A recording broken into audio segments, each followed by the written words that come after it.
this evening? How you feeling? Jimmy Moreland here for you, voice actor, audiobook narrator, and music producer. And we've got a special evening stream for us here. We're going to do a couple of things. First, we're going to go ahead and we're going to attack some of these newer auditions that have rolled in because we don't want to let them get all crusty and stale for tomorrow, because we've been finding that some of these evening auditions that roll in are really worth our time, but if we let them sit overnight, we find that sometimes 100 other people have had a crack at these auditions, and that doesn't feel too good. But the real reason we're back here for an evening stream is we've got to do some regular audiobook narration work, and we're really excited to do what we're doing this evening because we're going to do a full finished hour on the stream. And what that really means is that this is going to be at least a 3-hour stream. It's going to be a long one, so I hope that you're excited. I hope you've got your coffee or your cocoa or your beer or whatever you got, and you settle in for a nice cozy day of first some real quick voiceover auditions and then some audiobook narration. Let's jump into it. Let's take a look at the big screen. And on voices.com, let's see what we got. Customer welcome video. Only 7 responses. Really low budget, though. We're probably going to skip this one because it isn't super worth our time. So we're going to do that. This one here, National Day for Truth and Reconciliation. This is a Canadian thing. They're probably wanting a Canadian talent. Okay, this is important. We like our voiceovers to come from folks who represent the culture, country, or tradition that our source material celebrates. So I bet they're going to have a lot of things that reference, for example, First Nations people, I believe is one of the accepted terms. Suffice it to say that we don't authentically represent those populations. So we're moving on from there. 25 people already in line, and we're only a 90% voice match. Branded social media skits voiceover. Why are we only... Okay, this will be because it's announcer role. Again, probably need to update my demos to include one with an announcer thing. Let's see here. Simple edits to product tour. Okay, this is a problem because this is clearly meant for another talent. This is meant to be a private invite to an individual who worked on a previous project with this client. They're meaning to send this to, let's say it's Tom. They're meaning to send this to Tom, but instead they posted it out to the broad feed. And so we're going to actually report this as intended for another talent. Where is that? Intended for another talent. There we go. It happens more frequently than you might think that people will do that.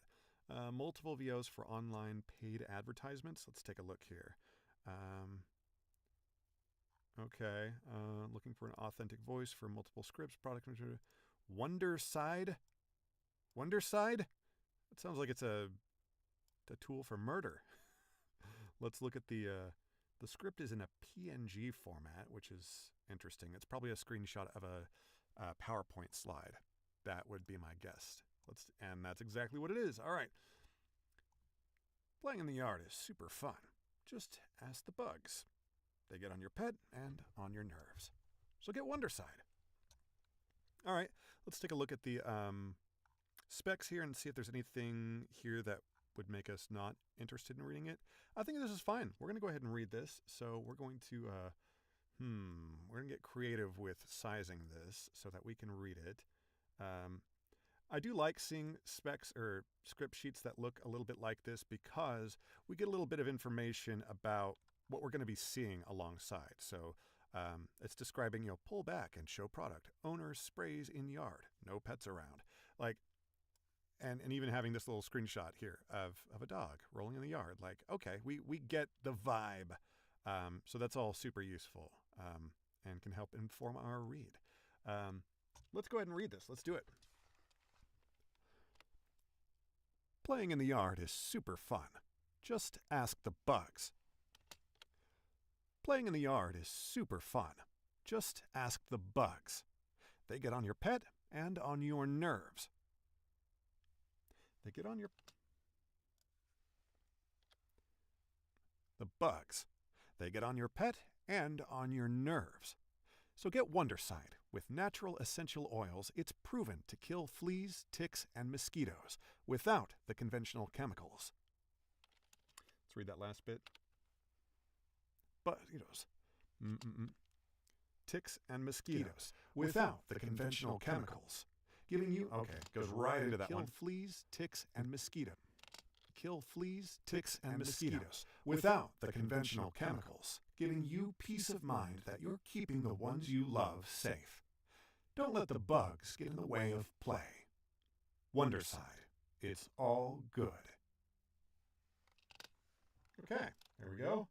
We're going to grab our room tone up here, paste it in down there, do our edit, which will be super fast because we were doing punch and roll recording. That's why you heard that sort of, it's probably a little bit jarring at first to hear me sort of reading alongside myself during those edits, but that is the most efficient way to get these reads done. Let's make sure that looks like a little sinus click noise there. But we're going to get this submitted. We're calling this simply Wonderside. Wonderside.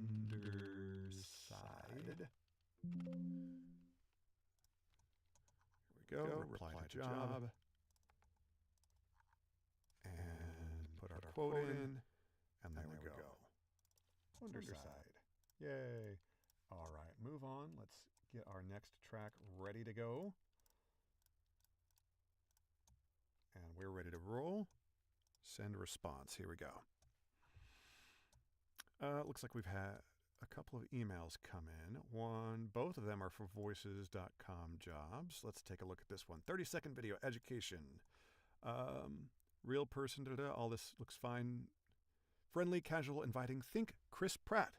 Loved it to see a named reference here. Okay, let's just go for it. Are you ready for college? I get it. It's a big decision. But I think Lindenwood University. Are you ready for college? Are you ready for college? I get it. It's a big decision. But I think Lindenwood University. Punch and roll here. I get it. It's a big decision. But I think Lindenwood University can make your decision a whole lot easier. Enjoy the perks of a campus experience, but stay close to enjoy mom's cooking and late night with friends. Let's come back to here. They can make your decision a whole lot easier. Enjoy the perks of a campus experience, but stay close to enjoy mom's cooking and late nights with friends. People love Linwood. Why? Because it's local, affordable, and truly life-changing. It's your home away from home. And with over 30,000 alumni living and working near campus, there's a whole network of Lions to support you. Let's read that better. 1,000 alumni living and working near campus, there's a whole network of Lions to 1,000 alumni living and working near campus, there's a whole network of Lions to support you and your career. So, what do you say? Ready to awaken the lion within? And they've probably left off, there'll be a call to action at the end there. You know, call today, visit this website, you know, hop on a train, do something so that you can, you know, enroll today or do something like that. Here are our edits, super, super quick, again, because punch and roll is life. All right, that's all looking good. Hit our automatic crossfades, turn on our D-click, bounce that out, and we're calling this Lindenwood, right? Lindenwood. Oh, did I say the name of the freaking school wrong? All right, we have to check. Are you ready for college? I get it. It's a big decision. But I think Lindenwood University can make your decision a whole lot easier. I didn't. Enjoy the perks of people love Linwood. I said Linwood, not Lindenwood. Mom's cooking and late nights with friends. People love Lindenwood. Why? Got it. There we go. That would have been egg on my face. Nights with friends. People love Lindenwood. Why? Because it's... There we go. All right. We saved ourselves from seeming like real dum-dums. Lindenwood. There we go. Bounce that out, reply to the job, grab our template, hit our quote, select the file, glance real quick. 4 people still got in line in front of us, even though we were pretty quick with it. That just shows you what life is like on voices.com. You got to be quick with it. Here's the next track, ready to go. All right, coming back here. Narration for science-focused video. Love that. Looking for a strong, scientific, and confident voice. I've been playing a lot of this game called Abiotic Factor. Super, super fun. Very like Half-Life and Project Zomboid inspired. And your character and the characters of all your friends are all like these very nerdy science types. And the voice acting is phenomenal. It'll say just, that is supremely interesting. Like very silly, like nerdy, like throwback to like the 90s interpretation of a nerd voice. Very funny, very silly game. Highly recommend. Let's take a look here. This seems pretty straightforward. We're going to go ahead and read this one. From urban centers to rural communities, today more than 3,000 systems span Hello?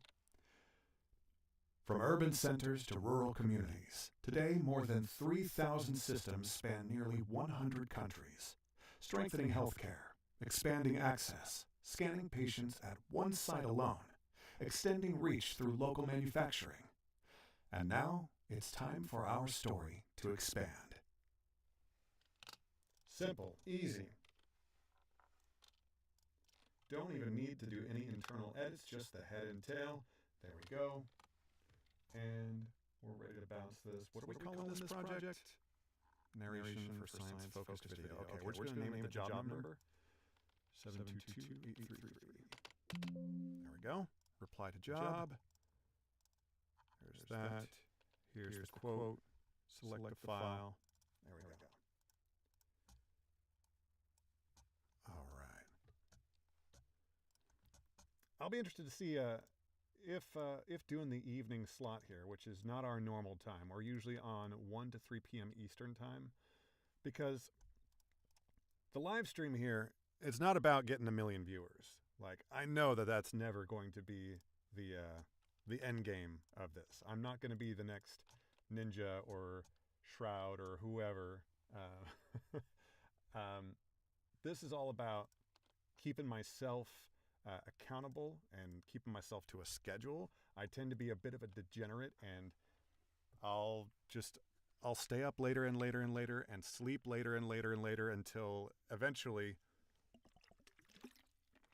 I'm damn near nocturnal. But having a set schedule for the stream keeps it like, all right, no matter what, like I need to be in bed by 2 a.m. so that I can be awake and warmed up enough to do the stream by 1 p.m. And that is the degenerate place that I am, where like a 1 p.m. stream actually keeps me accountable. But like, that's my life. Everyone's got their own thing going on. I'm only an 80% voice match, but I gotta hope slightly deeper voice with a bit of a Texan accent. Well, I'll tell you what. Whatever. Well, at the Paris Theater. Okay, let's just do it. Whatever. Welcome to the special screening of Hitman at the Paris Theater. Welcome to the special screening of Hitman at the Paris Theater. The screening. Welcome to the special screening of Hitman at the Paris Theater. I think theater. I'm rolling right through that too fast. Welcome to the special screening of Hitman at the Paris Theater. The screening will begin shortly. Please take your seats. The screening will begin shortly. Please take your seats. Let's do it again. Welcome to the special screening of Hitman at the Paris Theater. The screening will begin shortly. Please take your seats. All right. It did say a bit of a Texas accent, so I didn't want to throw it on too thick there. I think there, and then paste in some silence there, and then I think that's the full edit. Let's just make sure. Welcome to Paris Theater. The screening will be the Paris Theater. The screening will begin shortly. Please, Hitman at the Paris Theater. The screening will begin shortly. Please take your seats. Welcome to the special screening of Hitman at the Paris Theater. The screening will begin shortly. Please take your seats. Sure. They're pretty similar, so I won't even make mention that I've given 2 reads.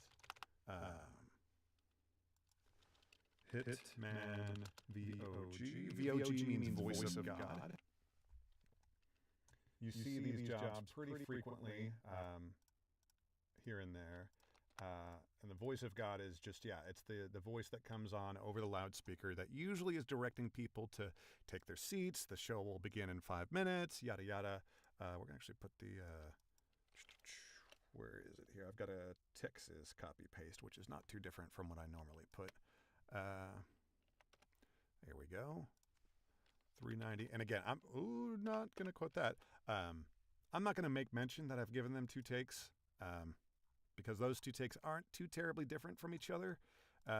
Usually if you do more than 1 take, they need to be different. They need to be quite different from each other so that you're sort of justifying the extra time that you've spent of the caster. Both of these, we're probably going to pass on these. This one, because we're only an 80% match, and there are already 54 people in line in front of us. It just doesn't seem likely that we're going to get listened to at all, so we're going to pass on that one. And likewise on this one, we're going to pass as well. 62 responses ahead of us in line, so we're going to pass on that. This one, we can't pass on it because they're deciding. I don't know why Voices is like this. Once the job has gone from like open and hiring, accepting auditions or whatever it says there, to deciding, it says right here, client is no longer accepting responses and talent are being considered. But I can't archive this. I can't get rid of it. I can't make it not show up in my feed. That is so stupid. Why is it like that? Don't show it to me if it's not. Whatever. Okay, what do we got here? Games on my wish list are on sale. Okay, I don't really need to know that right now. Okay, so that's Voices. Voice123, we've got 2 in the queue here, and they both look like they're very nearly full up. We've got an IVR, which means like a phone recording thing. Sound like a movie trailer, spelled like that, if you can. And this is saying, if you can add background music like a movie, that would be great. Galaxy sound effects, space-themed, make this interesting and exciting for our callers. Like, they're asking for a... Voice123 typically is for clients to source voice talent. This client is looking for a full service production. They want someone who can provide the voice and provide music and do the mix to where they all come together in a finished product that they can just plug into their call tree system. Which is why the budget's a little higher, so that's appropriate, but it might need to be even higher than that. They're asking for some exceedingly skilled labor here. I would be very curious to hear what is in these 42 auditions. I would be very curious to know how many of those people actually did grab some music and throw it on there. Suffice it to say, we're going to pass on this because ain't nobody got time for that. And then Wasted, we're actually going to come off full screen for just a moment to make sure we're not doxing anybody, and we're not. Okay. The idea is that the produce are acting wasted to demonstrate how much food waste exists. We are open to your interpretation of the characters. So, we're a drunk banana? Okay. We're going to pass on this one as well. So we're going to pass on both of these. All right. And there's nothing new on ACX. We already checked before we hit live. So there's no new auditions. That means we can get to the meat of what this stream is going to be. And it's going to be a long one.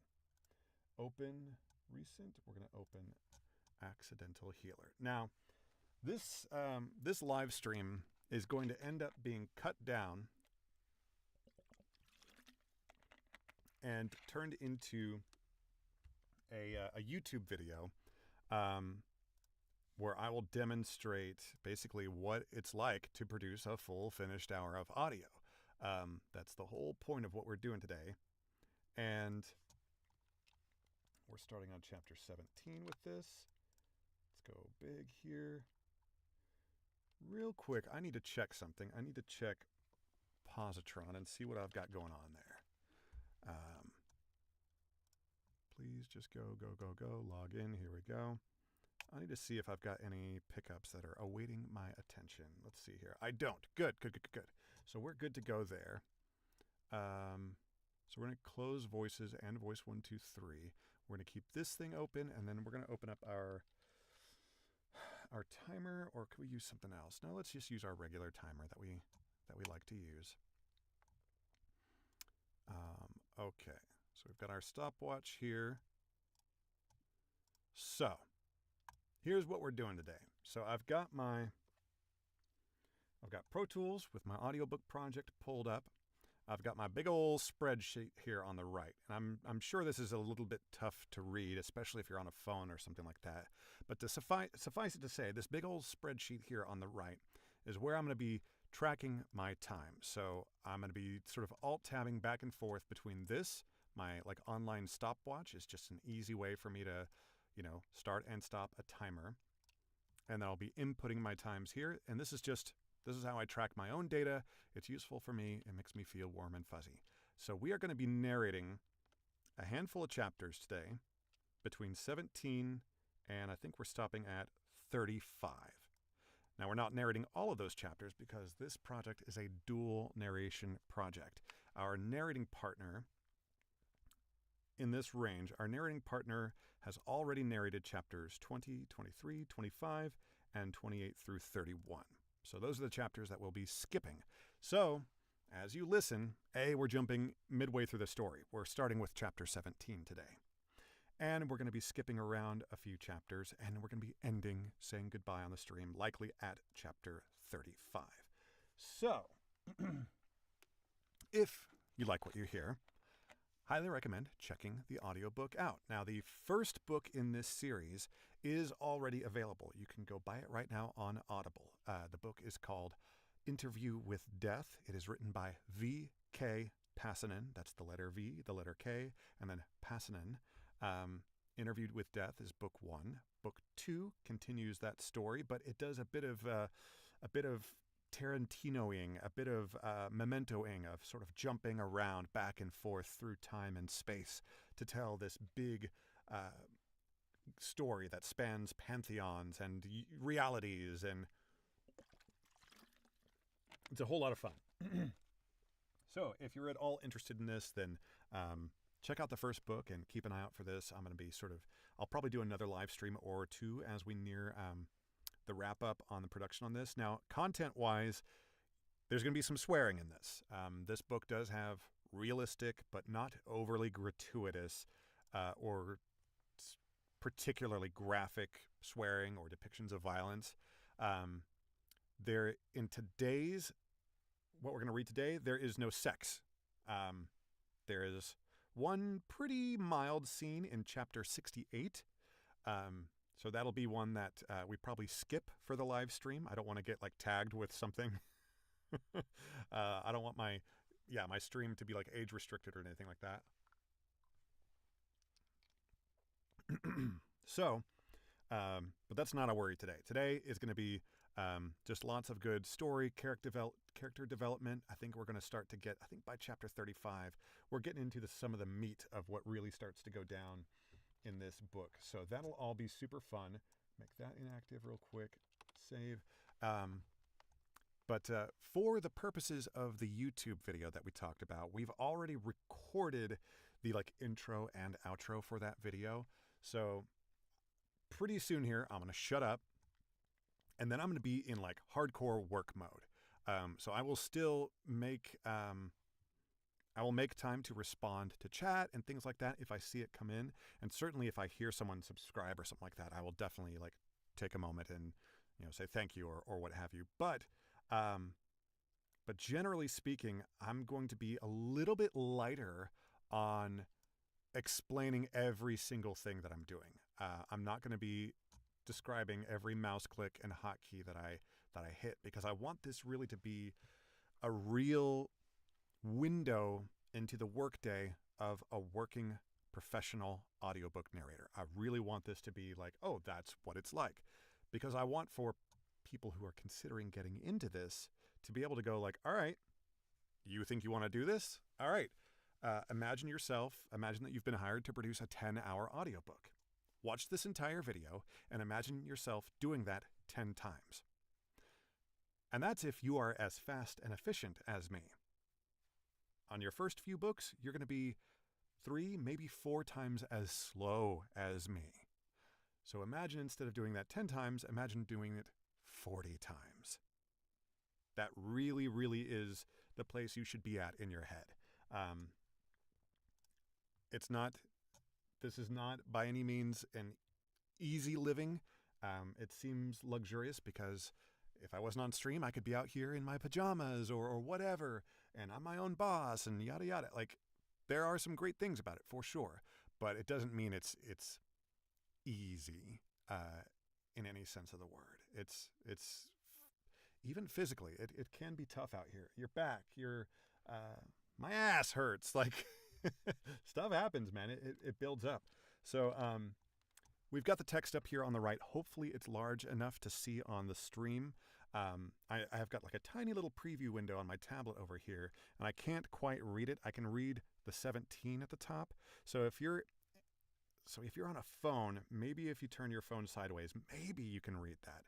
But certainly not if you're on a phone vertically. But hopefully, I don't want to make it much bigger than that because then I'll be having to scroll so much as we read, and that tends to be an interruption. But we are going to we're going to shut up, and we're going to try to get to work here. Let me double check a couple of other things here just to make sure. All right, things are pinned where they need to be pinned. We're monitoring stuff. Everything's good. Levels, everything's looking good. Okay. All right. Well, we're going to do it. We're going to get to work. Let's make sure we've got, actually, let's bring this down just a little bit so I can click up here if I want to. So I know in this big spreadsheet, I've built in a bunch of cells that help me predict how long each chapter is going to take me to narrate. And then once I have narrated a chapter, all of these other cells will populate and predict how long the chapter is going to be in terms of finished hours, how long the edit's going to take, all these other things. Like, I've put a lot of work into this big, huge spreadsheet. But right now, this is the number that we're concerned with right here. This is the prediction of how long it's going to take me to record. And so far in this project, it's been a decent prediction. It varies pretty wildly based on just kind of the formatting of chapter by chapter. But suffice to say, this first chapter that we do live here on the stream should take around 7 minutes, 23 seconds, according to my spreadsheet. So without further ado, I'm going to shut up. We're going to open up the stopwatch, and we're going to get ready to go. All right, and we are ready for chapter 17, and we're going to bring up our text. We're good to go. We're going to bring up our stopwatch, and we're going to hit start, and we're going to get to work.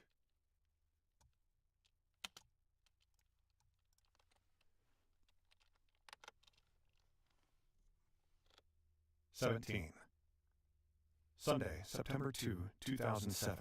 Mount Capitol Suites, Packer City, Colorado. Raj Batra did not know what was happening to him as he lost himself in the young lady's pools of blue.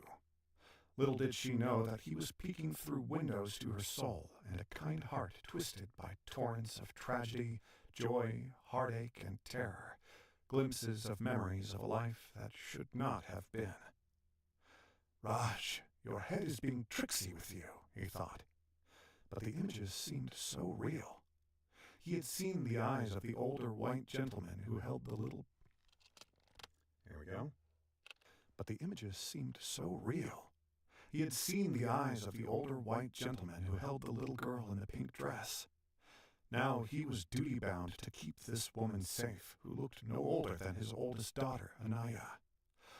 Oh, how I miss you, Anaya, Kyra, and Krish. He smiled softly, sighed, and said, Sorry, I was thinking about my children. He sighed again.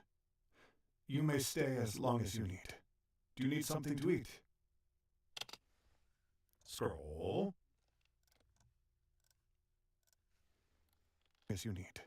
Do you need something to eat? The young woman started crying. Yes, very. Thank you. Thank you for helping me. But I gotta warn you, if certain people find out I'm here, they'll kill you. That is okay. Karma will repay in kind. No one will ever know you are here, and I will not betray you. Do you have a name? She paused as her eyes narrowed with distrust. She answered, Julie Springfield. He knew that was a lie, but played along. Nice to meet you, Julie. I am Raj Batra, the owner of this motel. Is there anyone I can contact to let you know? All right. Raj Batra, the owner of this motel. Is there anyone I can contact to let them know you are safe? I don't have anyone in this world who knows I'm gone. That's why they took me. Who took you? Asked Raj, his eyes narrowing, his voice one of... Who took you? Asked Raj, his eyes narrowing, his voice one of a protective... Who took you? Asked Raj, his eyes narrowing, his voice one of a protective father ready to kill. He couldn't shake the images, but had no names and only blurry faces. I'm sorry, I can't tell you more. I'm not putting you in any more danger than I already have. Thank you so much for letting me stay here, but I'll be gone before the sun comes up tomorrow, and I promise I'll pay you as soon as I can. We'll pause there. I promise I'll pay you as soon as I can. Raj stepped toward the woman. Ooh, it's a problem with hydrating so much. You get all the bubbles. I promise I'll pay you as soon as I can. Raj stepped toward the... I promise I'll pay you as soon as I can. Raj stepped toward the woman. Don't come any closer, she said as she pulled the sheets tighter around her body. And don't ever, under any circumstance, touch me. Your life depends on it. I was not going to, he gasped. I am not like that. What did these... gasped. I am not like that. What did these people do to you? She paused. Let's reread that. Your life depends on it. I was not going to, he gasped. I am not like that. What did these people do to you? She paused. Look, you are safe here, I promise. Again, tell me, what did these people do to you? The woman looked down. Her lips trembled before she found words. After I was taken, things were done to me, experiments, and now everything I touch dies. I don't want to tell you this, but you'll hear about it soon enough. What? There was an old man who died north of here, and there's probably one more. I swear to God. Having to scroll so much. And there's probably one more. And there's probably one more. I swear to God, I didn't mean to kill either one of them. It was an accident. They were both accidents. Her voice broke as she continued. They were only trying to help me like you're doing now. Raj stepped back. I believe you. And like I said, I will never betray you. Now, let me get you something to eat and find you some warm clothes for your journey ahead. And tell me, what is your real name? Can we just stick with Julie for now? The less you know, the better. Okay, then Julie you are. There we go. Pause the timer. 6:13. We go to our spreadsheet and we enter 000613. That easy. Let's move on to the next one. 27 minutes is the estimate for our time here. So let's get to work. And this is chapter 18, right? Gotta just double check here. Come on back, come on back. This is chapter 18. Okay, good. Chapter 18. You are ready. And that's it. We're ready to go. Okay, cool. Here we go. Maybe we're not. Start script here. 18. 9:11 a.m. Sunday, September 2, 2007. The Watchtower. Ryan awoke to find ruffled sheets and a half-empty bed. He sat up, yawned, stretched, and slid onto the warm floor. He opened the door and stepped onto the cold cedar walkway over the garage. Suzanne's running shoes by the door were dark brown from her morning run. He leaned on the black steel railing and looked to the horizon. The door were dark brown from her morning run.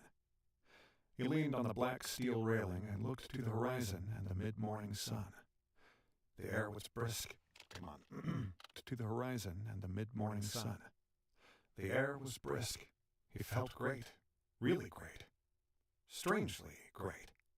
After what happened last night, he was surprised considering how drained he'd felt following contact with the lady from the lake. The feeling was familiar, but he'd only experienced it once before, 8 months earlier when he brought Alex back from the other side. Grandpa Edwin had told Ryan about his Ute great-granddad who had the power to heal with a simple touch and could raise the dead. But reanimation led to the deep sleep which Ryan had experienced after Alex's resurrection. His oncologist had called it a brief coma. Thankfully, no such coma had occurred when he revived the woman. And that bizarre stinging sensation, that was something new. But the manic elation he currently felt this September morning wasn't. On January 10, he chalked it up to the thrill of knowing Alex was still alive. But after last night, he knew it had everything to do with the blood that run... thrill of knowing Alex was still alive. But after last night, he knew it had everything to do with the blood that ran through his veins. And that lady, she was something else. He wasn't sure if that something else was entirely human, because while he felt phenomenal, the image of the gentleman holding the pink... Because while he felt phenomenal, the image of the gentleman holding the girl in the pink dress lurked in the shadows, reminding him of his promise to protect his granddaughter from the hell that was coming for her. Ryan breathed deep, then exhaled and frowned. He pulled up his shirt and felt his broken ribs. They didn't hurt like they should under the wrap. He stepped inside, went to the bathroom, and removed his shirt and the chest wrap. He lifted his left arm and examined the large area that had been a massive reddish-black bot. Blah, blah, blah, blah, blah. Ooh, that's a... We gotta... Here we go. And removed his shirt and the chest wrap. Shirt and the chest wrap. Removed his shirt and the chest wrap. He lifted his left arm and examined the large area that had been a massive reddish-black... Okay. Sometimes get completely lost in the sauce. And removed his shirt and the chest wrap. He lifted his left arm and examined the large area that had been a massive reddish-black blotch on Coco's skin. It looked normal now. He jammed his thumb into the fracture patch and felt only pressure. Surely the Advil. Nah. He checked his junk. He had iced his jewels for some time, but there was no evidence of some... He had iced his jewels for some time, but there was no evidence of sub-Q hemorrhage. He had iced his jewels for some time, but there was no evidence of sub-Q hemorrhage. That sound was one of my monitors. No evidence of sub-Q hemorrhage. He shook his head. Well, if that ain't the damnedest. Huh. He stared in the mirror and rubbed stubble with his right hand as he flexed and extended his bandaged left. The injured hand didn't hurt, and it wasn't numb. He headed downstairs to the kitchen and was welcomed with a... It didn't hurt, and it wasn't numb. He headed downstairs to the kitchen and was welcomed with a whiff of bacon, eggs, and waffles. At the bottom by the fireplace, he saw Suzanne looking gorgeous as usual at the stove in her white and cherry blossom silk robe. She was singing Blondie's Heart of Glass out of tune with her headphones on as she danced in place and cooked bacon and eggs. A stack of waffles was on a plate to her right. A fresh pot of coffee was brewing.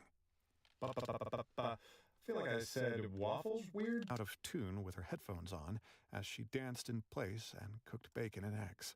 Yeah, we'll read there. Out of tune with her headphones on as she danced in place and cooked bacon and eggs. A stack of waffles was on a plate to her right. A fresh pot of coffee was brewing. The blend made his stomach growl. And the sight of Suzanne, well, they had an empty room that needed filling. I feel like I read that. The blend made his stomach growl. And the sight of Suzanne, well, they had an empty room that needed filling. He wrapped his arms around her waist and kissed her neck. She removed his arms around her waist and kissed her neck. She removed her headphones. You think you can help me with my hand? Neck. She removed her headphones. You think you can help me with my hand? Asked Ryan. I need to check that gash. Can it wait till after breakfast? She asked as her hand... Let's read that line again. You think you can help me with my hand? Asked Ryan. Oh. Yeah. I need to check that gash. Can't it wait till after... I need to check that gash. Can't it wait till after breakfast? She asked as her hand stroked his cheek. It'll only take a... Come on. She asked as her hand stroked his cheek. It'll only take a minute. It don't feel right. I think the bandage is on too tight or something.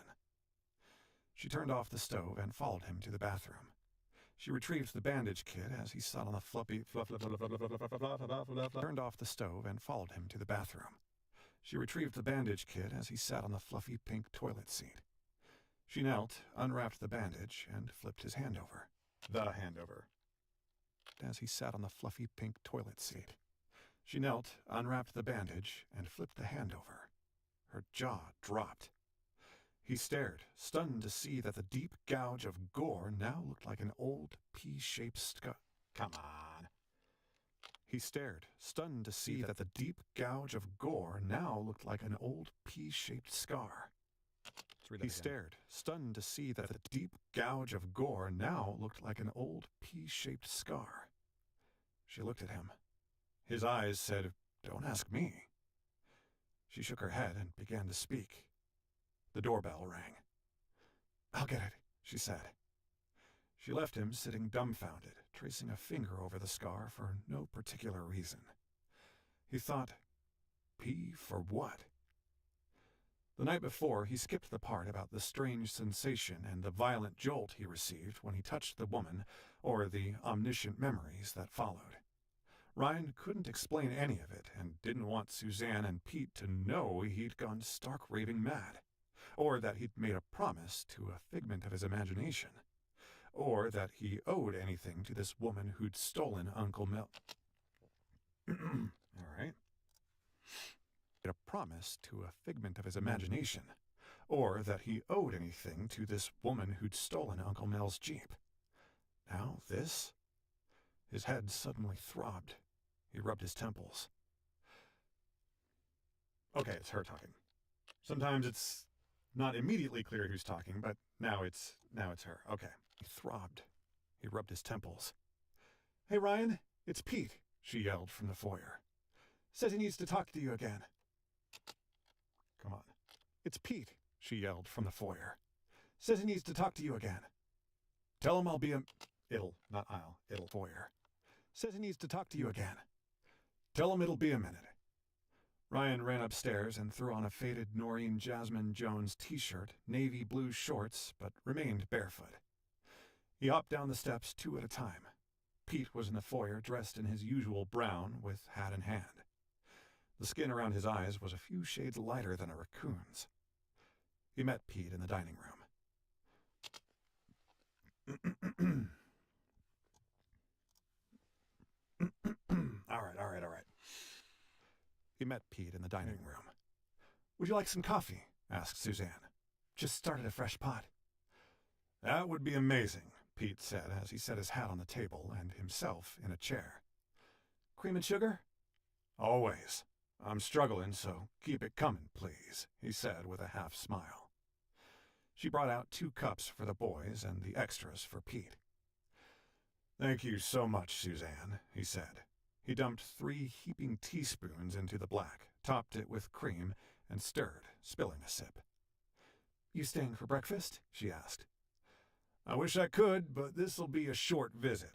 I need to get back to the office and make some calls. I got a busy day coming up." "So, you get a chance to chat with Mel?" Ryan asked as he sipped. "No, I haven't. That's why I'm here. Last night when I got back to the office, Melvin's son, Joseph, called from Breckenridge. Said he was worried about his dad. He told me Melvin left yesterday after his son and daughter-in-law headed to Denver with Henry. Joseph didn't start worrying until evening when his dad didn't call to let him know he got home safe. By then, the Weather Channel was issuing travel advisories for that freak storm that came through. That's when he called his dad, but Melvin didn't answer. After that, he started calling every police department between here and Breckenridge. When I hung up, a police department between here and Breckenridge. When I hung up, a Grayson police officer called me about a badly decomposed body found at Walton's Landing, a few miles west of Grayson. You know the place. Ryan nodded and took another sip. Anyway, a woman passing through found the old gentleman along the drift among. Ryan nodded and took another sip. Anyway, a woman passing through found the old gentleman among the driftwood. She'd stopped to take a few shots at the small canyon there. Beautiful place. Well, on the shoulder across the highway, there was a broken-down Land Rover. Now, I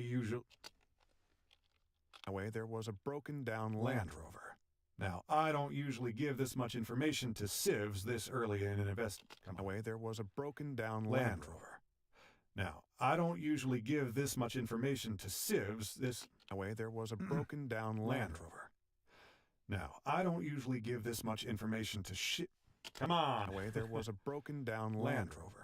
give this much information to civs this early in an investigation, but since this has to do with your uncle from another family, I'll make an exception. Well, the officers at the scene ran the plates, but the registered... I'll make an exception. Well, the officers at the scene ran the plates, but the registered driver's age didn't fit the body found on the riverbank. So I asked the officer what the unlucky man was wearing, and he described pretty much what Joseph said his father had on when he left his place. Let's read that better. Officer, what the unlucky man was wearing, and he described pretty much what Joseph said his father had on when he left his place. Well, when I asked about the man's ID, the officer said that he and his partner were waiting for the coroner before touching a thing, since they'd never seen anything like it before. While it's possible the man was murdered several weeks earlier and dumped there, it seems an unlikely coincidence. While I can't explain the body's condition, my gut tells me it's Melvin. Before I hung up, I shared my suspicion with the officer, as well as your information about the young lady you claim drove in... Let's go all the way back to here. My gut tells me it's Melvin. Before I hung up, I shared my suspicion with the officer, as well as your... My gut tells me it's Melvin. Before I hung up, I shared my suspicion with the officer, as well as your information about the young lady you claim drove Melvin's car into the lake. That said, if that was his Jeep and the body turns out to be Melvin's, your girl may be responsible for his death.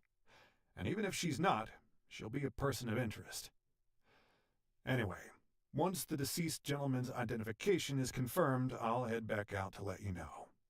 Like I said, I don't typically share information this early, so do me a favor and keep this between us. I don't... Ryan sucked in a trembling breath and pushed out a shaky exhalation. I don't know what to say. His chest tightened. He looked to Suzanne. Hey. His chest tightened. He looked to Suzanne. Come on. Hey. His chest tightened. He looked to Suzanne. He looked to Suzanne. Hey. His chest tightened. He looked to Suzanne. His chest tightened. He looked to Suzanne for a life preserver. Hey. Come on. His chest tightened. He looked to Suzanne for a life preserver to stop him from sinking into the growing darkness as the room dimmed and the walls breathed around him. She looked beyond worried, like she needed one herself. He'd seen that look in her eyes many times before, whenever life was about to take a shit on her. More than once it had been his fault. Or whenever life was about to take a shit on her. More than once it had been his fault or his family's. Still, she laid a comforting hand on his shoulder. I've never known life without Uncle Mel, said Ryan. But this woman, he shook his head. She's running from something bad. I saw it in her eyes before she ran up Gold Mountain. She was terrified. Or maybe she killed somebody to steal their vehicle after hers, or the first...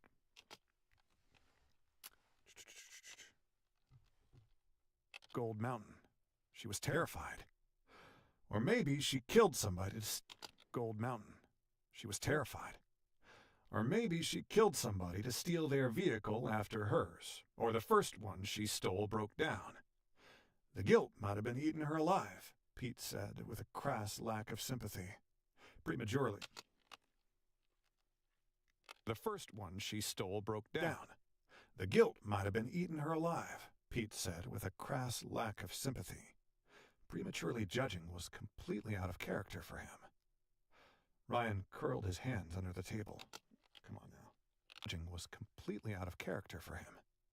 Ryan curled his hands under the table. Judging was completely out of character for him. Ryan curled his hands under the table. He felt his blood pressure rise and the back of his skull burn as a murderous urge screamed for him. Pressure rise and the back of his skull burn as a murderous urge screamed for him to pop up and crush Pete's throat. What the fuck? He shook his head and rubbed his forehead with the scarred hand. You okay? Pete asked with a raised eyebrow. Yeah, just a migraine. I get them sometimes. Look, I don't think she's a killer. Or if she did kill Uncle Mel, it had to have been an accident. I can't explain why I feel this way. Just if you find her, don't hurt her. Well, we haven't even confirmed that was Melvin's Jeep, have we? Yeah, whatever. I saw the license plate. It was his. Scroll. I saw the license plate. It was his. Okay, then. We go through the formality. I saw the license plate. It was his. Okay, then we go through the formality of verifying what you're telling me. When we do, and if that was Melvin's through the formality of verifying what you're telling me. When we do, and if that was Melvin's through the formality of verifying what you're telling me. When we do, and if that was Melvin's body found at Walton's Landing, and if we or the Grayson police find the suspect, she has nothing to worry about as long as she doesn't resist.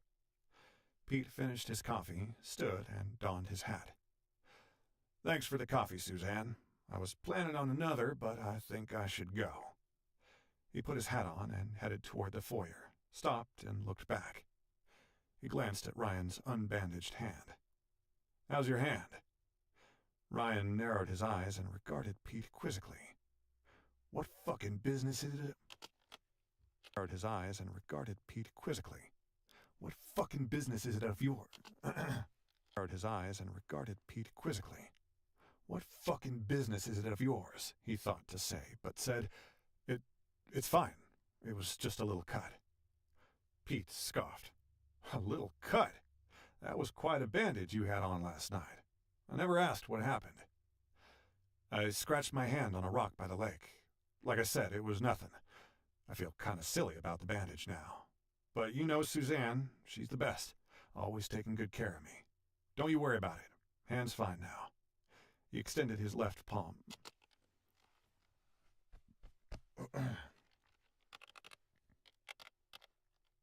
Don't you worry about it. Hand's fine now. All right. Don't you worry about it. Hand's fine now. He extended his left hand.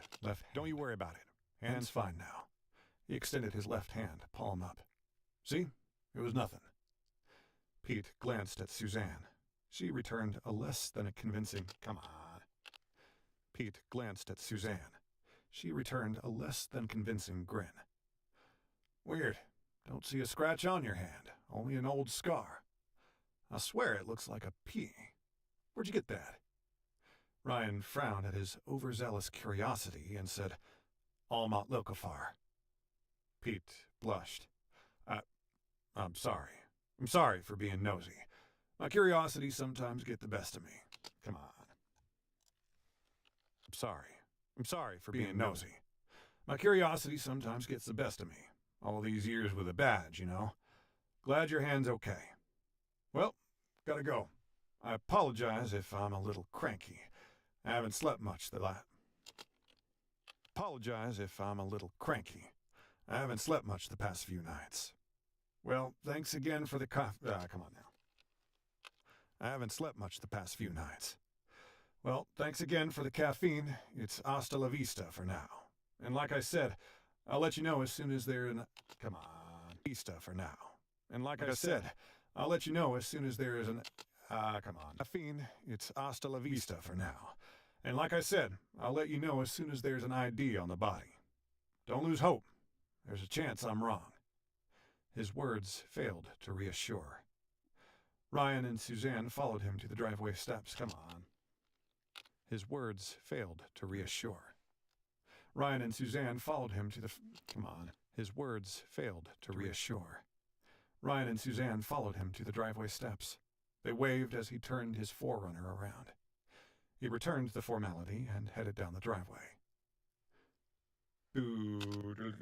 It's Alex. Okay, so this is the child. This is their kid. Turned the formality and headed down the driveway. Boo! Boomed a ferocious minion, making Ryan jump. Alex giggled like a junior mad scientist. Gotcha! Ryan picked him up, turned him upside down, and started tickling. Suzanne smiled wide and toothy. Yeah, you got us, and now we're gonna get you. Alex giggled and screamed. There we go. 2238. I feel like that was really good. Yeah, totally beat the estimate there. So 2238, 00. 2238. There we go. So we might actually read... We're going to see how we feel at chapter 35. We might actually read into chapter 36, though. That'll put us certainly over a finished hour if we do that, but we'll see how we feel. We're going to go ahead and jump right into chapter 19. So we're good to go there. And after chapter 19, we might take a little bit of a vocal break and edit so that we can sort of let our voice rest for a few minutes while we edit what we've got. And then we'll take what we've edited, get it into Positron so that Positron can do its thing and start crunching through that audio. And then we go back to narrating. And so that's sort of a continuous process if you're doing a long session. You narrate for a while, you take a break before you start to feel actual fatigue. Take a break, do some editing, get your positron rolling or whatever you've got. Check Instagram, whatever you want to do. And then move on from there. But we are going to go ahead and roll right into chapter 19. Let's go ahead and do some of our ice drops. Love this stuff. The old school sort of a mouth hydration tip is to eat a green apple. Like, have a green apple in the booth with you.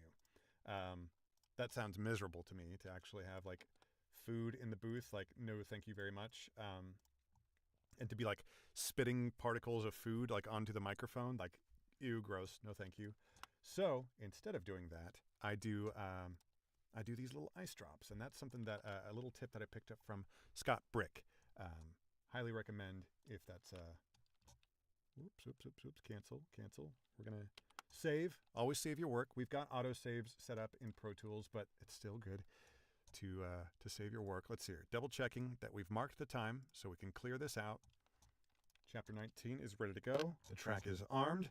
We've got the text up, 19, ready to go. And this will be another short chapter. I imagine this will take about 6.5 to 7 minutes based on our spreadsheet. So we're going to get into it. Space here, bring up the text, go to Pro Tools, and hit record. 19. Noon, September 2, 2007. Grayson County Morgue, Grayson, Colorado. Grayson County Coroner Francis T. Pickens was flummoxed as he examined the rapidly rotting corpse on the table. Since the stiff's delivery from Walton's Landing, it had decayed at an exponential rate and was now little more... Okay. We're going to pause the timer briefly and talk briefly about this. As we come across things that are potentially typos or errors, we're going to make note of them. So this needs to be...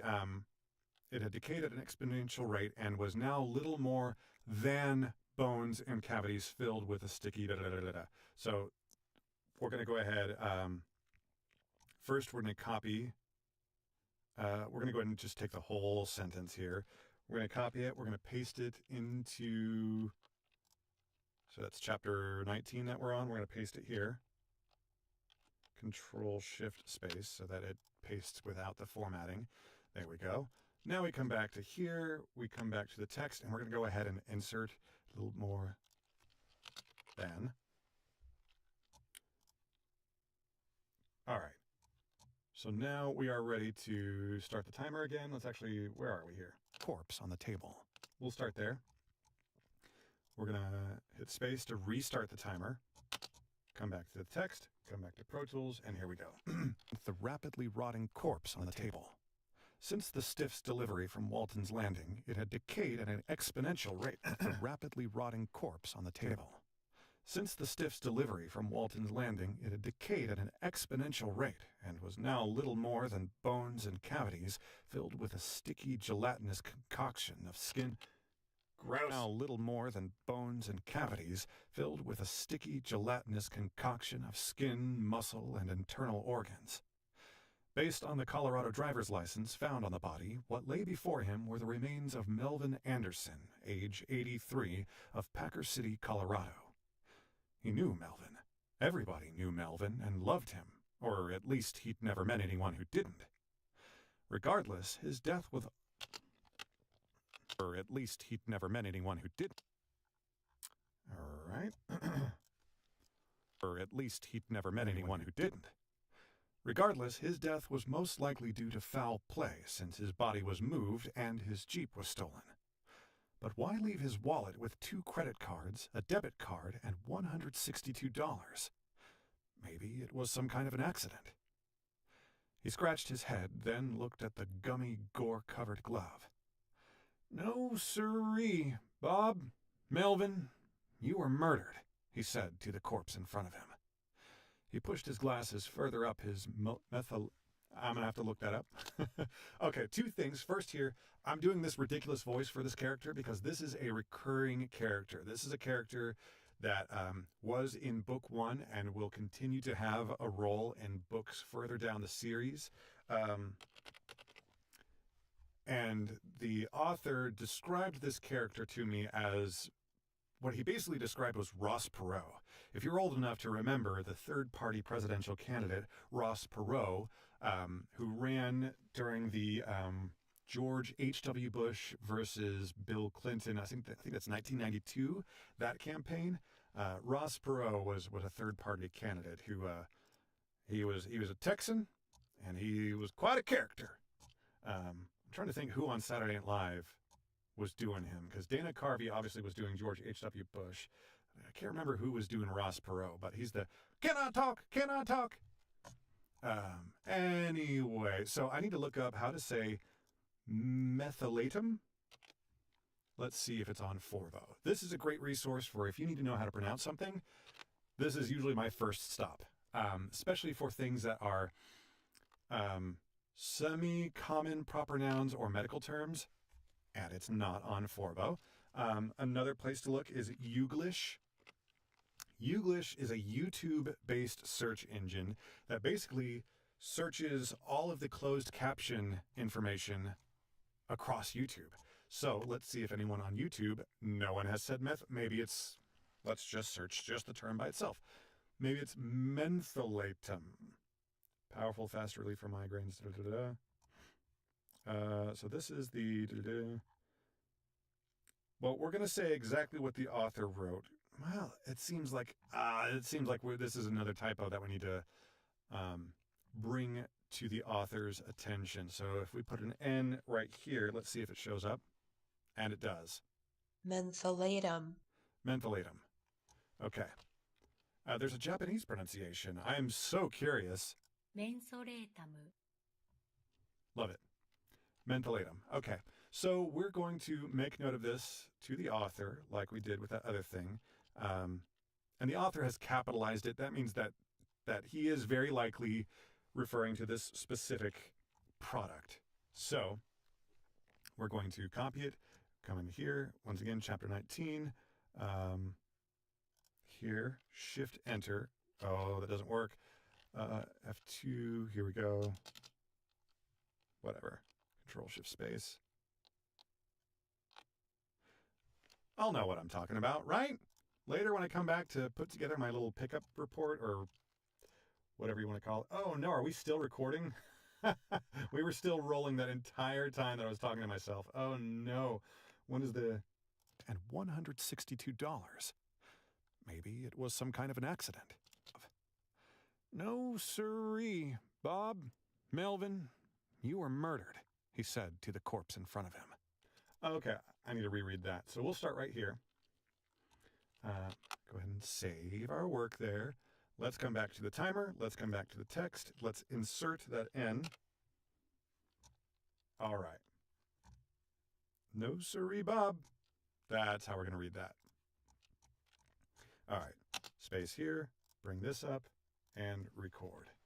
At the gummy gore-covered glove. No siree, Bob. Melvin, you were murdered, he said to the corpse in front of him. He pushed his glasses further up his mentholatum-greased nose. Why did I say that? Mentholatum-greased nose. He said to the corpse in front of him. He pushed his glasses further up his He said to the corpse in front of him. He pushed his glasses further up his mentholatum. He said to the corpse in front of him. He pushed his glasses further up his mentholatum-graced... Why is this so hard? He said to the corpse in front of him. He pushed his glasses further up his mentholatum-greased nose. Whether you were or not, what did your killer use to leave you in such a state for...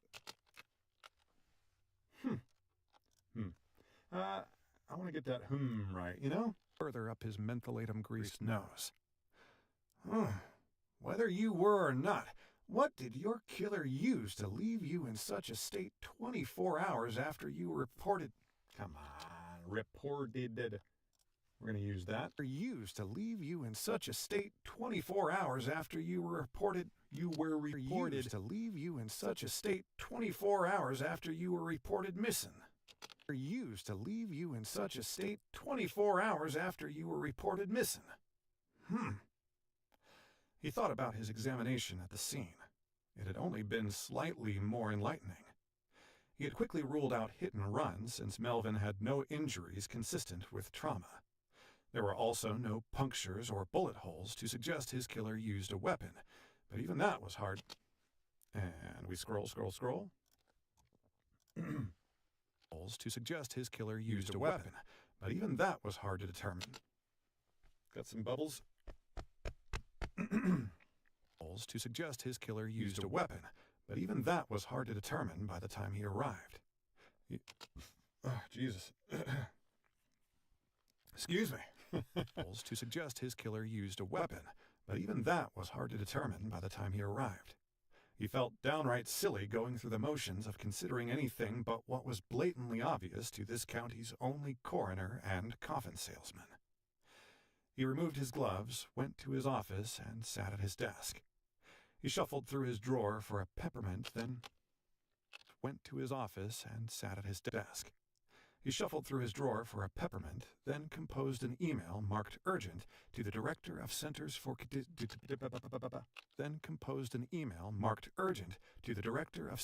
Disease Control in Fort Collins. He closed the email with, "The elderly male almost certainly died from exposure to a fast-acting biological toxical." Come on. This only died from exposure to a fast-acting biological, toxic, or radiological agent. He followed it with a call to make sure she got it. There we go. And stop the timer. 5:31. And let's make sure we know that all of that behind there is trash, right? The call to make... Yep, there we go. Okay, so now we are going to edit after we mark our time here. 5:31. Here we go. 05:31. We are somehow, we're just knocking the hell out of our time estimates. I think we just had like a really long recording at some point that is throwing our estimate off. And that's okay. It'll all average out in the end. Okay, so now what we're going to do, we're going to get a little more comfortable by putting, instead of having the keyboard on our lap, we're going to do this. And another thing I'm going to do, I'm going to briefly open that door. We're going to break the fourth wall, which is that wall, not that wall. We're going to open that door and let some air circulate in here. If you are recording in a closet, I know a lot of narrators out there are in a blanket fort or in a closet. Highly recommend building into these breaks that you should be taking anyway for vocal fatigue, building in some O2 replenishment breaks into that. So especially if you're in a closet, take that time, have a box fan ready to go. Have something to where you can start air circulating. I do have fans. I keep them off generally. My booth noise floor is still low enough with the fans running both intake and exhaust. It's still low enough with them running on the lowest setting, but it just makes me feel a little more secure with myself if I have them on the lowest setting. So we're going to keep the stream rolling. We're going to keep the video rolling while I turn on the fans and open the door so that we can really start to circulate this air a little bit. So pardon me for one moment here. Actually, you know what? We're gonna come off of the camera here. So we're gonna hit the BRB video real quick.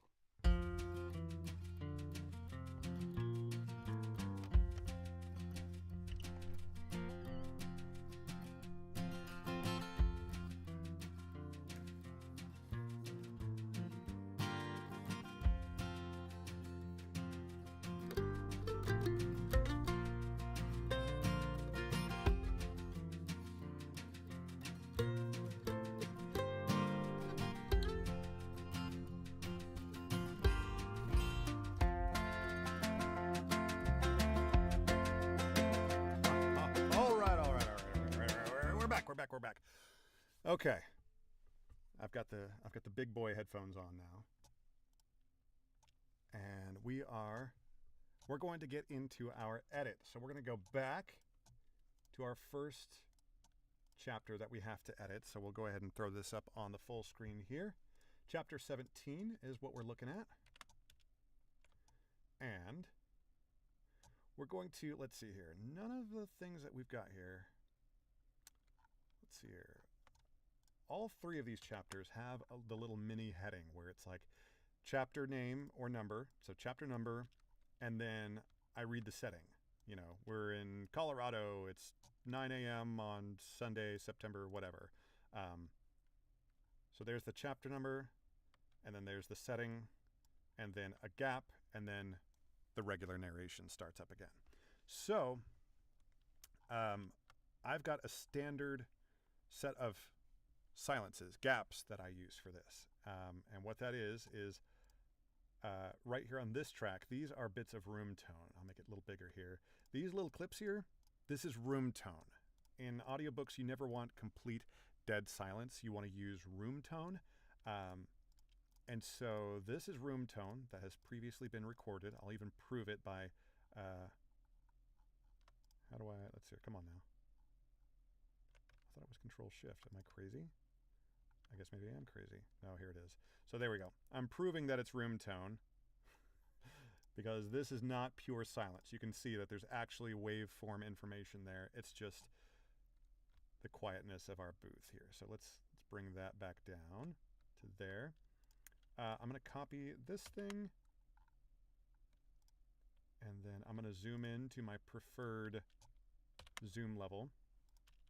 Oh, is Pro Tools doing the thing? All right, Pro Tools is doing the thing. Sometimes Pro Tools likes to forget what the hell is going on. So sometimes it forgets how to process basic hotkeys. So what we got to do is restart Pro Tools. So here we go. Restarting Pro Tools. Now, gotta love it. For some reason, this is the industry standard that everybody uses. Better to have to manually restart it than for it to crash. So, we're just waiting for that to start. Check the email real quick. It's a Voice123 job that we're not interested in doing right now. Opening up our project, and here we are. Let's see if the hotkey works. And it works now. It's that simple. Okay, let's make this small again. All right, so I'm basically, what I'm gonna do over here, we're actually gonna come full screen here. Life is so much easier when you're full screen. Look at all this room for activities. So what I'm gonna do is, I'm gonna have the timer up. I'm just gonna hit space, start the timer, and then I'm gonna shmove, shmove, shmove. You're gonna see how crazy fast this edit is because we've already done most of the edit work because we're doing punch and roll recording. So most of the work has been done already. So life is super, super easy breezy. Let's go. We're gonna hit start. Cool, delete that. We delete that. For our standard intro, we've got those two pieces of silence, room tone rather, and then we paste in that one, and I forgot I copied and pasted it before we restarted Pro Tools. So there we go. We paste that in, and now we just hit tab to jump to the next edit point. And as we're jumping, we're taking the previous take and we're dragging it out a bit, and we're taking the newer take and we're dragging it out a bit just to shift where that edit point happens. And holy God, that was it. 41 seconds to edit that chapter. Now, we did have an uncharacteristically good read on this chapter. I can look and see that I went for stretches of 40 seconds, 47 seconds, and 45 seconds without making an error. That is not typical for me. I think in the later chapters you'll see that we've got a lot more cuts, and so it'll take a lot longer to edit. But I'm not going to say no to a good time like that. Actually, this needs to be this. And now I'm going to, so that little hotkey that I just did there, I'll go ahead and hit undo. I select everything. So this is the entire track selected. All the clips are selected. And in Pro Tools, I've got this nifty little hotkey, Control F, and that brings up the batch fades dialog window here. And what this does is that it creates new crossfades at every edit point. So if you've got two clips coming up against each other, it adds an automatic crossfade between them. And it's really, really fast. 10 milliseconds is the crossfade. So if we look in here, we zoom all the way in and we can see here's this crossfade. Now, a cool thing about that batch crossfade window is if we had gone through and there was some weird edit point that we had to do a custom we went in and made the crossfade ourselves. If we go into the crossfade window, come on, control.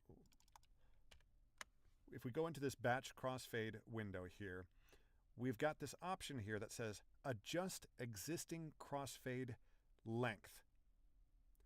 We don't have that checked because we don't want to change something that we made by hand. We did that for a reason, and so it's important that the crossfade length that we did by hand stay as it is. So we're leaving that unchecked. Other DAWs should have similar functionality, but the point is that you don't want anywhere in your project to have anywhere where you just have a naked cut like this with no crossfade whatsoever. And you also don't want to have to go through and make those crossfades by hand. That will take forever. Don't, look at how many cuts we're going to have in this next one. Let me see if, that's so many cuts. And to try to do all those crossfades by hand, you're going to be miserable. So the reason you don't want, the reason you want to have a crossfade there is because digital audio is the way it works. If there is audio information there, I know it looks silent here, but there is room tone. There's things happening in what appears to be silent. And when you go from, if you do a hard digital cut from one clip to another, there can be a little click sound, a little clip sound. There's a little digital blip that can occur. And if you've ever experienced this, you know exactly what I'm talking about. Drives you crazy. Like, where is this little blip sound coming from? Good chance it's because of this. So if you crossfade that, then you should reduce the amount of times you're dealing with that. So all that's to say, we've done our crossfades, and now we're going to bounce this out. We're calling this chapter 17 because that's what it is. Bounce that out.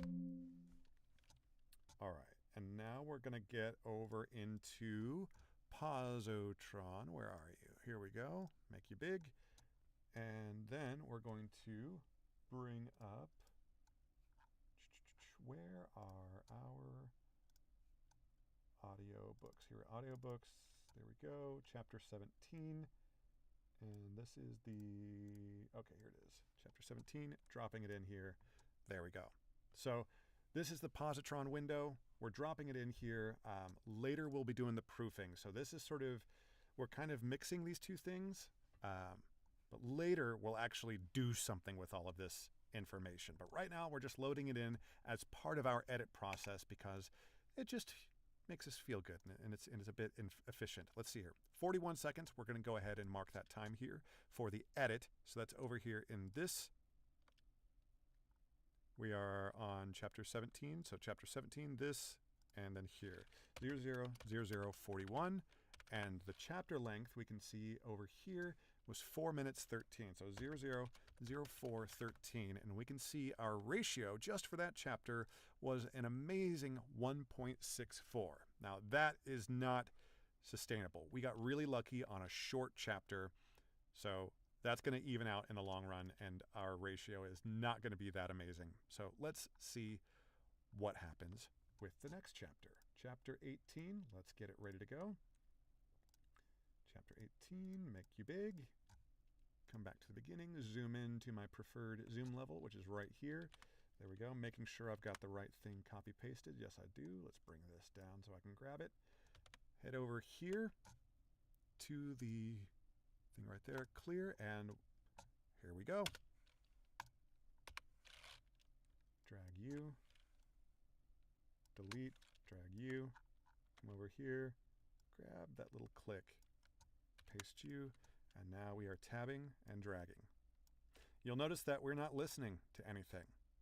We've got the headphones on because if something weird pops up, all right, see this thing? This is a mouth click, a really nasty one that was powerful enough that even RX might not have eliminated it. So we did that by hand.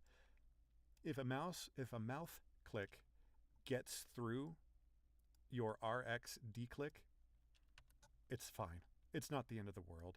Humans understand that humans have noises that come out of their mouth. So it's not going to be an absolute end of the world scenario if an errant mouth click or two gets through into your production. The more egregious ones, if you happen to see them, sure, knock them out. But don't waste your entire evening trying to surgically remove every single mouth click that you see. You'll never do it. You'll never be satisfied. And at the end of it, you will probably have overcorrected and made your audio into a mess. So don't worry about it. Yeah, this is it. This is the edit.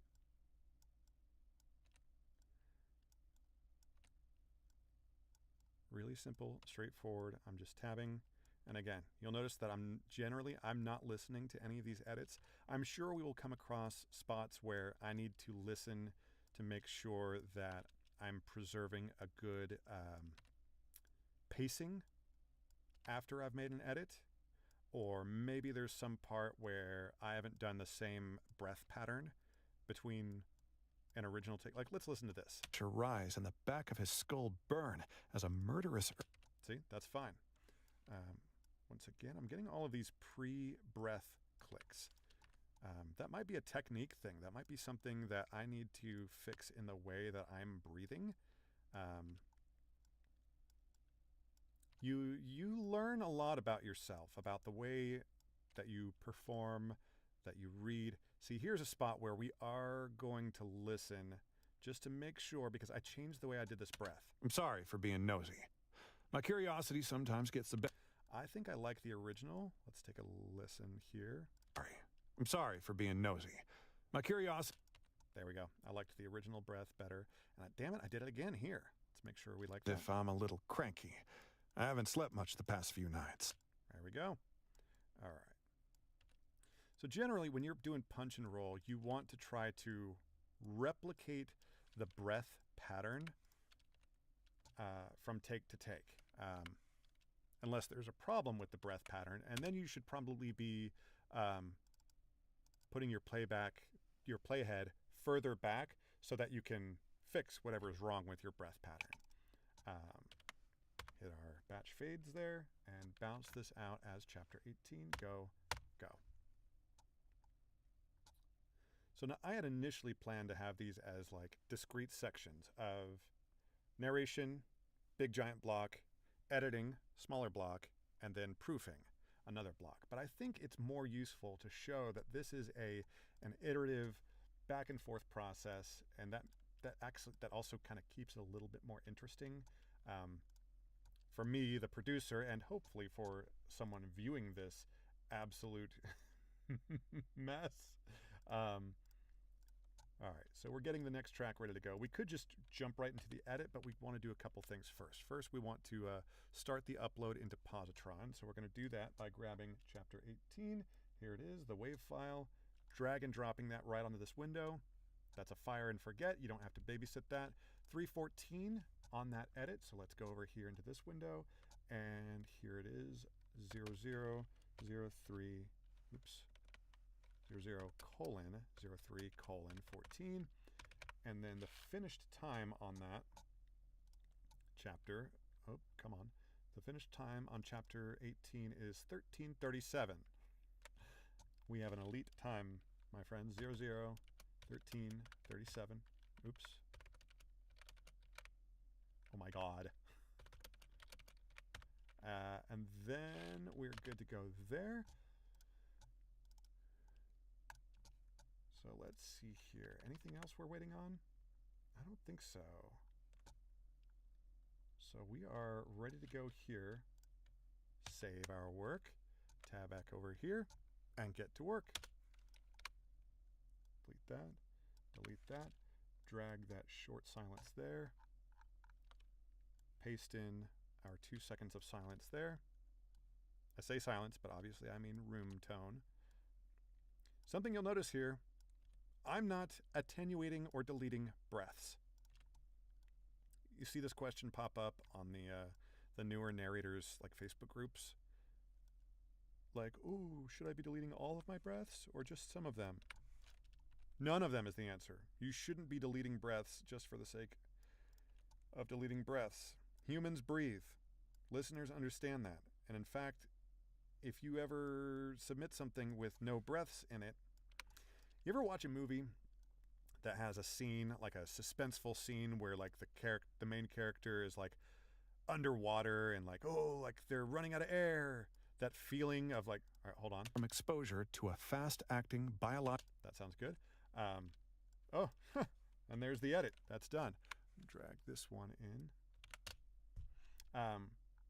Yeah, if the main character's like doing something underwater and like they're running out of air, that feeling that like you get, if it's a well done scene, if you get like where you feel like you're running out of air as a viewer, listening to audio, spoken word audio where there are no breaths, you'll start to subconsciously feel that way. You're going to start to feel like, and you won't know why. Like, why do I feel out of breath? It's because the thing you're listening to has no breaths in it, and it's very exhausting to listen to that.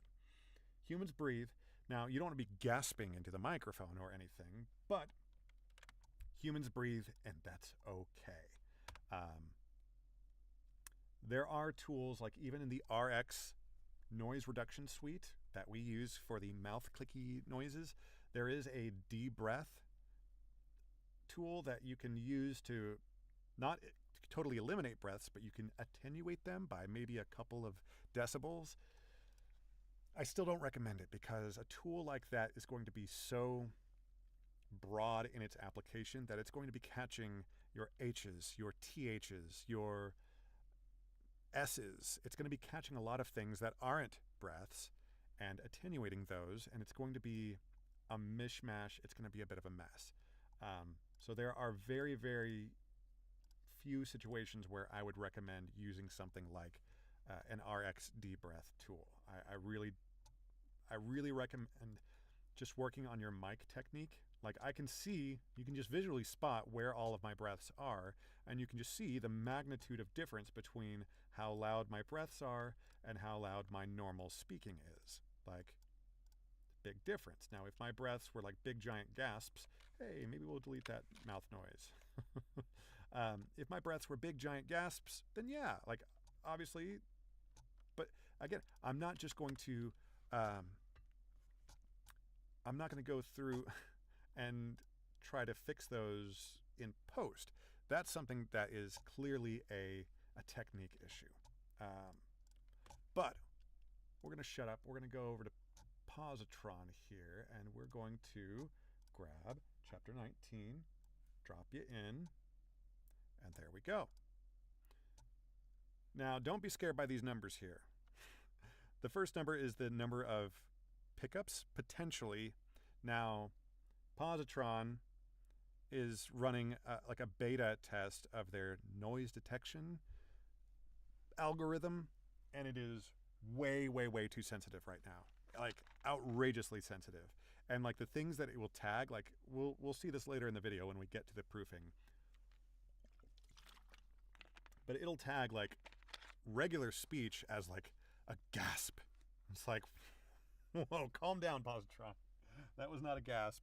That's just me talking. And so like the vast majority of these numbers are going to be things that I filter out because the noise detection algorithm is way, way, way too sensitive. So we're just going to ignore everything that gets thrown up as a false positive. So let's go back. Let's track our progress here. 107 on that edit. So here we go. 00, 01, 07. And the length of that chapter is, let's go to Pro Tools. The length of chapter 19 is 225. 00, 02, 25. So the ratio here, not nearly as good, 2.74. Let's look at how we are doing so far on the book as a whole. The book as a whole, we're at 2.18. That's actually really, really good. I doubt we're going to be able to maintain that over the long run of the book, but who knows? Maybe we are suddenly just mega professionals. So far today, we have generated about 20 minutes of finished audio.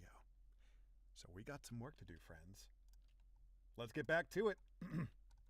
I feel like we've got oxygen coming into the room because of the open door, and I feel energized and motivated to keep at it. So we're going to do that. All right, let's close this out. Now, the next chapter that we're narrating is not chapter 20. That's not one of ours. Let's go back to this and look. We're skipping chapter 20. We're going into chapter 21. So here we go, chapter 21. Make you big. Hit that. All right, we're going to take the big headphones off.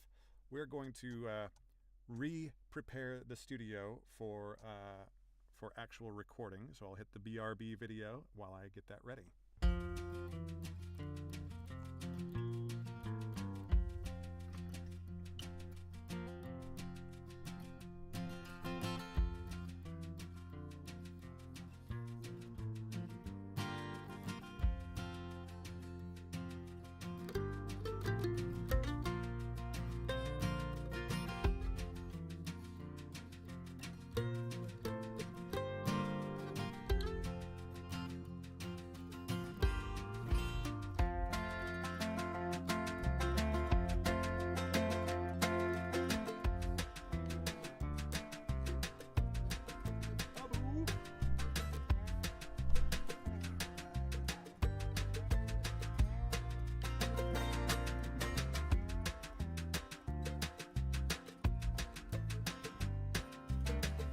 All right, and we are back. Now, you may be wondering why during the edit I switched to the big cans, the big headphones, but during the recording I'm on these little earbuds.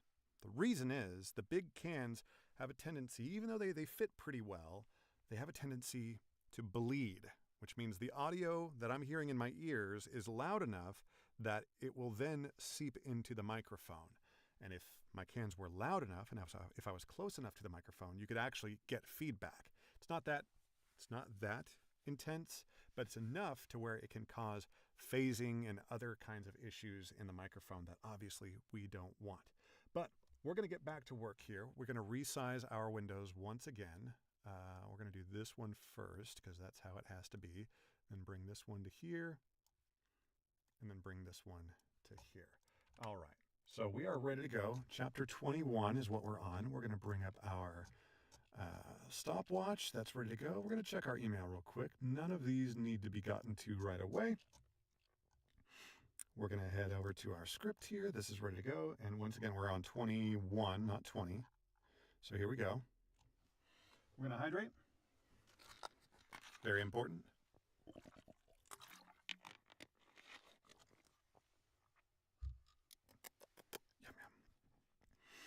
All right. Hit our ice drops. All right, feeling good. Another good thing about sort of doing this sort of back and forth from narrating to editing is taking a break to stand up for a bit. Sitting, narrating requires a certain kind of posture, a certain kind of attention, and taking a step away from your desk, standing up, getting a little bit of oxygen, getting the blood flowing, like the circulation in your legs, all that stuff, really important, not only for your comfort, but for your health.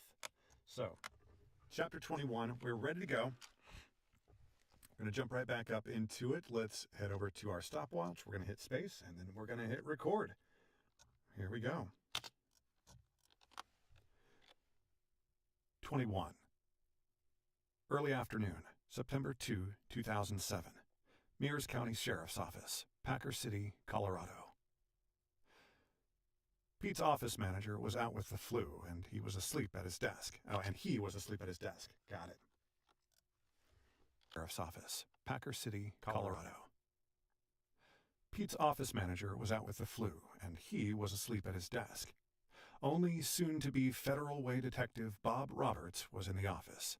Everyone else was out searching for the missing woman. Bob's boots were on his desk as he sat engrossed in the final installment of Stephen King's Dark Tower. A dog-eared, well-read copy of King's first novel, Carrie, was under an adjustable lamp where a silver crucifix hung with a downcast Jesus on a silver chain and Rosie's... Da-da-da. Okay. Da-da-da. Where are we? We're going to come in after this breath. Copy of King's first novel, Carrie, was under an adjustable lamp where a silver crucifix with a downcast Jesus on a silver chain and rosary beads hung. Screaming, tortured mechanical whistling. This on a silver chain and rosary beads hung. Screaming, tortured mechanical whistling broke his trance as an incoming fax plunged him back into reality. He finished the page while the message printed. He shut the book and laid Dark Tower next to Carrie. He stood, stretched, yawned, and rubbed his hungover temples on his way to the fax machine. He picked up 2 warm pages and started reading. The first one was Coroner Pickens. It is Pickens. I thought maybe that was a typo, but T. Boone Pickens is. I think 2 warm pages and started reading. The first one was Coroner Pickens's preliminary. 2 warm pages. No, not Pickens is. It's just Pickens. 2 warm pages and started reading. Or is it? Hold on. We need to. We're gonna pause the timer. We have to check. Pickens.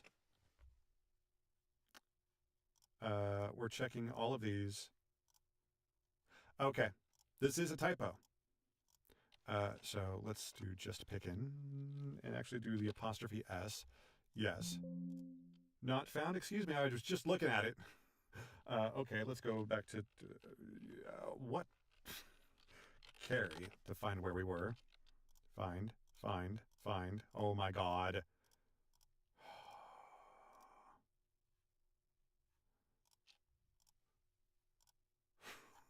Oh my God. Okay. This is stupid. 20. We'll find this. Okay, here we go. 20. 21. Here it is. This is a typo. Eagle Eyes Jimmy here. This person's name is Pickens. So this needs to be Pickens's. So we're just going to grab just this section here. Copy it. We're going to paste it next to 21 here. Control-Shift-V to paste without formatting. And then we're going to come back to our timer, come back to here. Pickens's.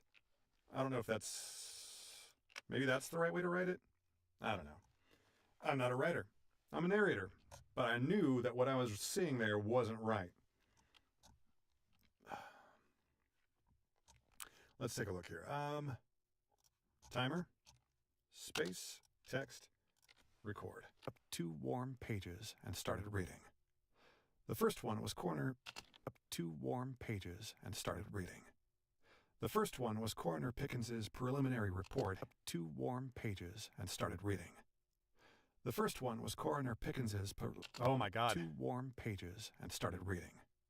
The first one was Coroner Pickens's preliminary report concerning Melvin Anderson's possible cause of death. The other contained the CDC's instructions for the containment of Melvin Anderson's possible cause of death. The other contained the CDC Melvin Anderson's possible cause of death. The other contained the CDC's instructions for the containment of a potential biological threat. When he finished, Bob woke Pete and handed him the bad news. "Ah, Francis, you gotta be shitting me," he said as he rubbed stubble. Pete wiggled up, put on his coat and hat, and trotted out of the office with belly bouncing and keys jingling. There we go. Stop the timer. 3:19. Let's mark that. 00:03 19. All right. Next chapter is Us, chapter 22. So we're going to roll right into that. All right. Chapter 22. Here we go. Whoop. Please. Thank you.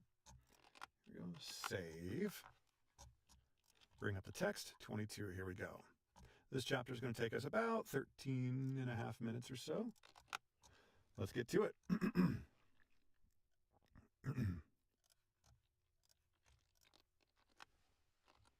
my God. Hello. 22. Pete struggled to stay awake on his third trip to the watchtower in less than 24 hours. When he got to Watchtower Private Drive, he could see Ryan sitting at a table on the front deck with Suzanne and Alex. Pete lost sight of the members on the front deck with Suzanne and Alex. Pete lost sight of the Menders in the aspens at the base of Tower Rock. He exited the woods and ascended the switchbacks. Pete parked and saw Ryan starting down the front steps. Before he made it to the second step, he flung open his door and raised an emphatic stop sign hand. "I'll have to ask you to stay where you are." Ryan stopped and frowned. "Why? What's wrong, Pete?" he asked as Suzanne and Alex came up behind him. "Suzanne, it might be best if you take Alex inside. I need to speak with Ryan alone. He can fill you in after I leave." "What's going on?" "Okay.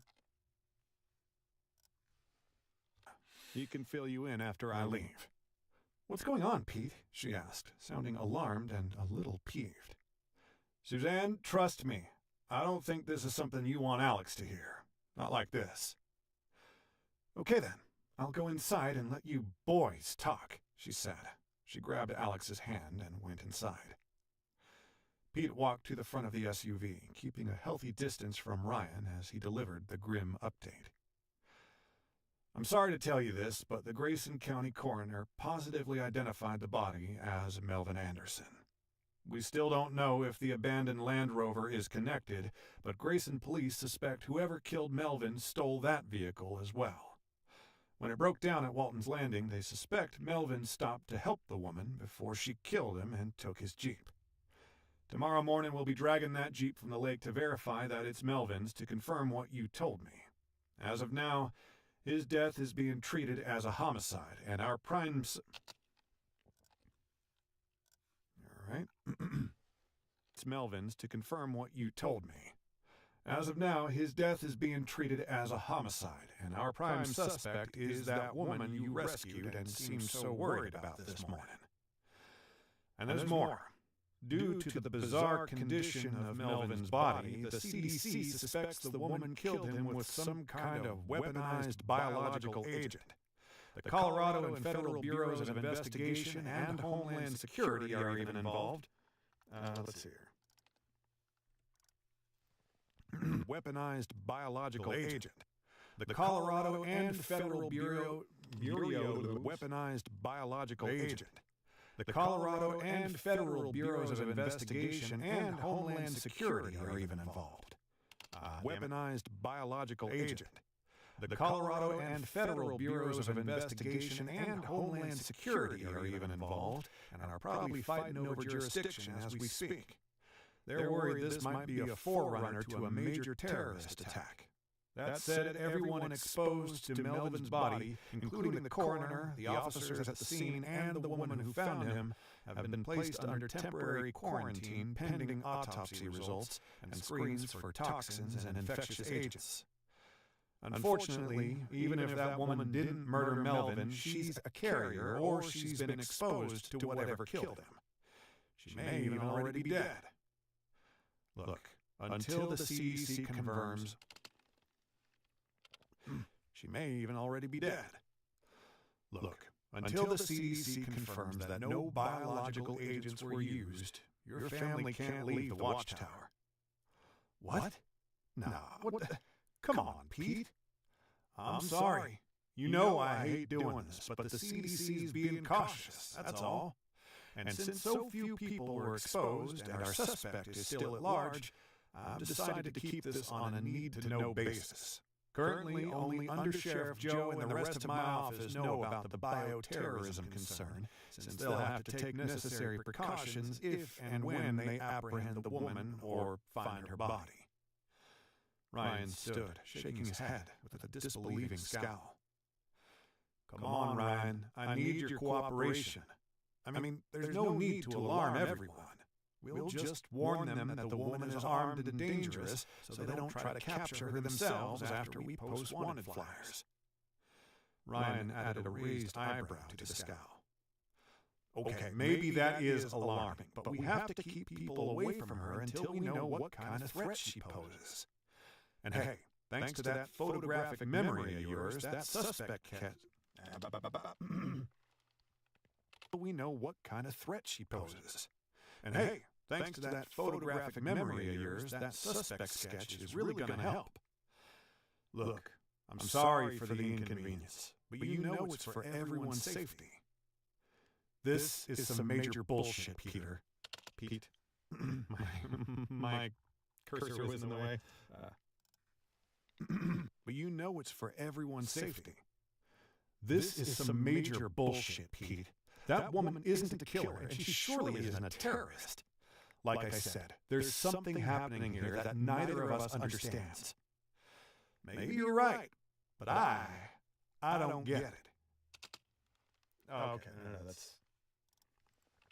Here that neither of us understands.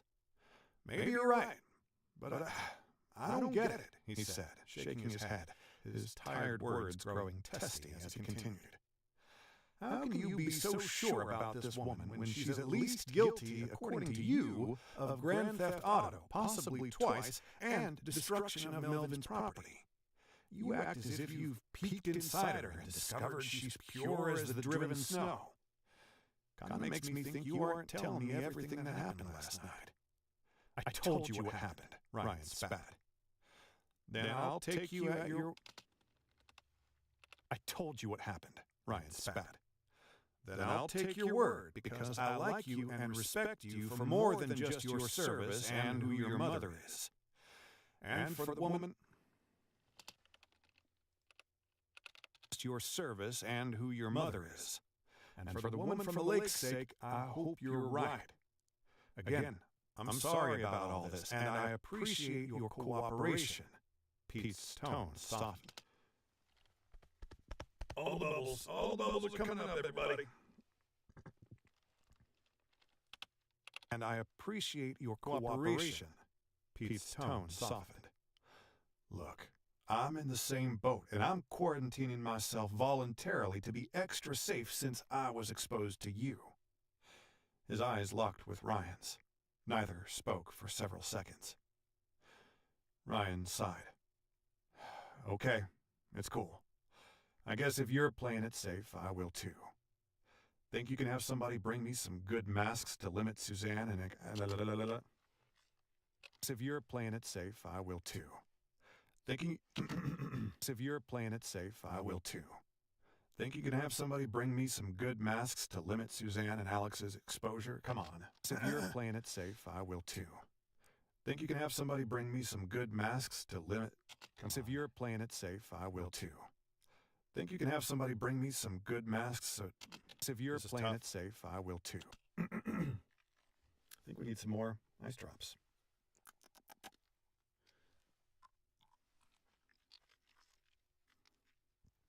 Alex's exposure. Alex's exposure. That's a little tough there. If you're playing it safe, I will too. Think you can... If you're playing it safe, I will too. Think you can have somebody bring me some good masks to limit Suzanne and Alex's exposure in case I haven't already exposed them to whatever Francis and the CDC is worried about? Can do, and I'll have Joe or one of our deputies come check on you guys daily to make sure everything's okay. And don't worry, moment the quarantine's up, we'll let you know. Thanks, Ryan said, shaking his head. You think you can do something else for me? What? Ah, damn it. You think you can do something else for me? What? Our dish is out, and WorldNet isn't sending a tech to our boondocks until the 14th.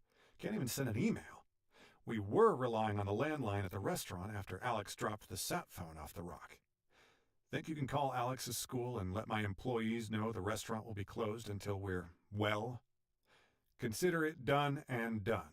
Just need your employees' numbers. Oh, and call my mom. She's liable to worry herself sick if she doesn't get a call from us. It's Alex's birthday Friday, and we were supposed to have a big shindig at the restaurant. I need to let her know it's postponed. We were supposed to have a big shindig at the restaurant. I need to let her know it's postponed. Consider it done. Ryan nodded and said, All right, let me get my address book. There we go. Come back to here. Pause. 10:02. Holy.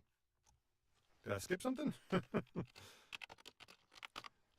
I think maybe I miscounted some pages or something when I was building this spreadsheet here. That's okay, though. We're happy to see that. Let's see here. We're schmoving. We're making good progress here. I'm just trying to foresee when we're going to take another break to edit what we've got. I think maybe these 2 more chapters here will be a good spot. I'd like to narrate for 40. Yeah, narrate for 40 or so. So that's 20. This will be, we'll read to here. And that'll be about right. So we'll read through chapter 27. And then we'll take an edit break. So we need to mark down, we've got the 10:02 here. We do. Clear. Let's get the next chapter ready to go. What is the next chapter? Hold on. The next chapter is 24. We are not narrating chapter 23. So chapter 24. Here we go. Save. Come back to our timer. Come back to here. Come on now. Come on now. All right. We're back with Raj. Love Raj. Okay. So we're back to here. And we're going to get back to work here. Actually, how long is this chapter going to be? Chapter 24 is going to be short. 6:44 is the estimate for time, but I've been beating my time quite handily, so we'll see. 24. Sunday evening, September 2, 2024. Mount Capitol Suites. Wait.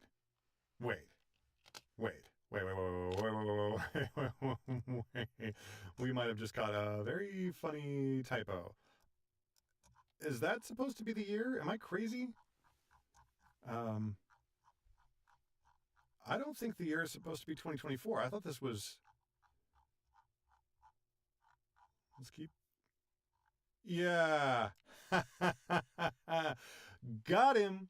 We caught you. Okay. Wow, that's a hell of a catch there.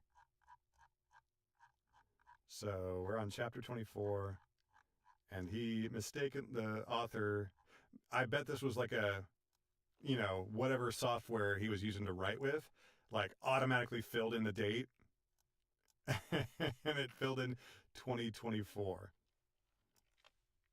Obviously, we're wanting to continue and say, so we've already copied it. Now we're going to make this say 2007, because that's where we actually are. So let's go back to here, and in 24, we're going to do Control-Shift-Space, or V, rather. You know what I mean.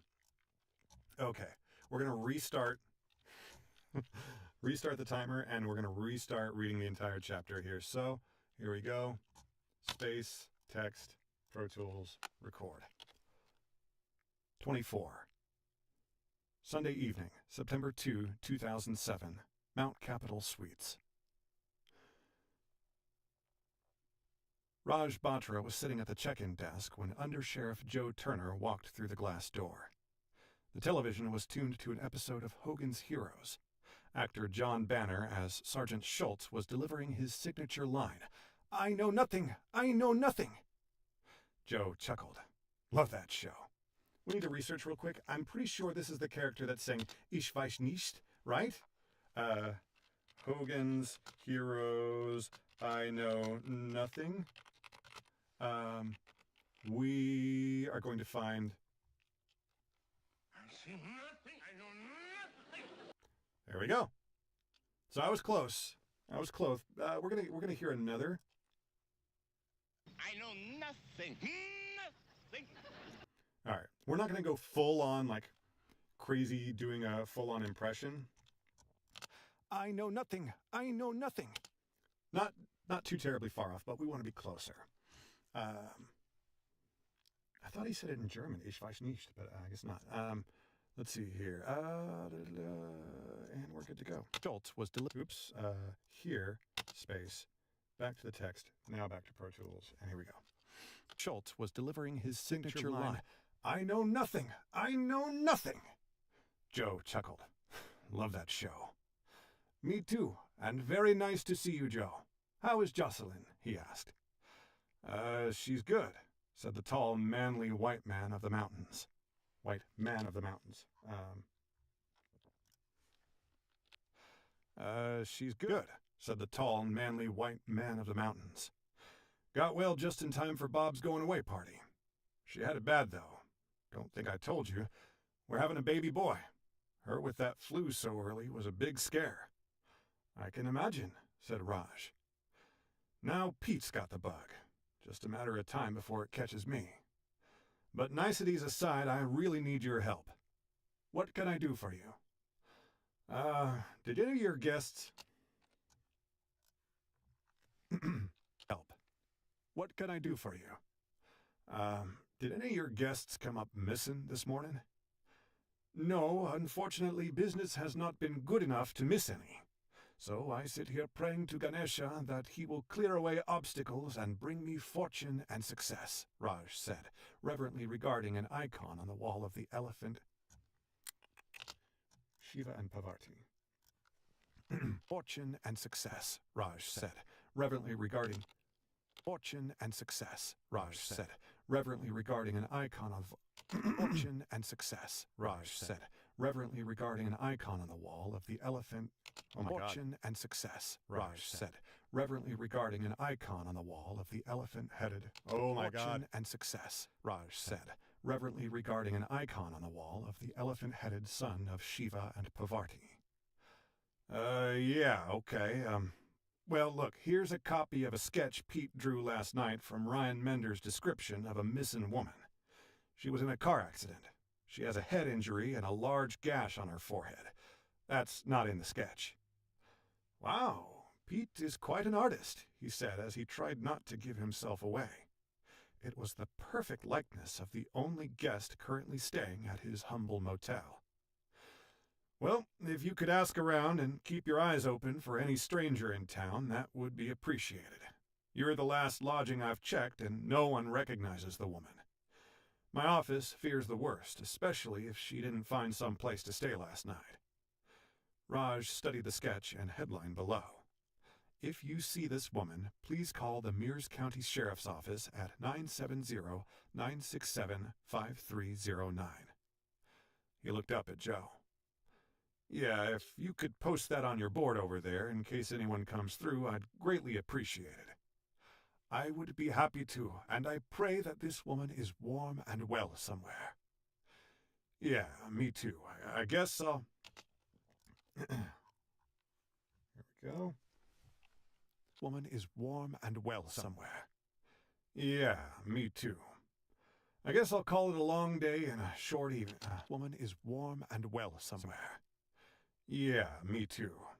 I guess I'll call it a long day and short evening, Joe said with a melancholy smirk. Catch you later, Raj.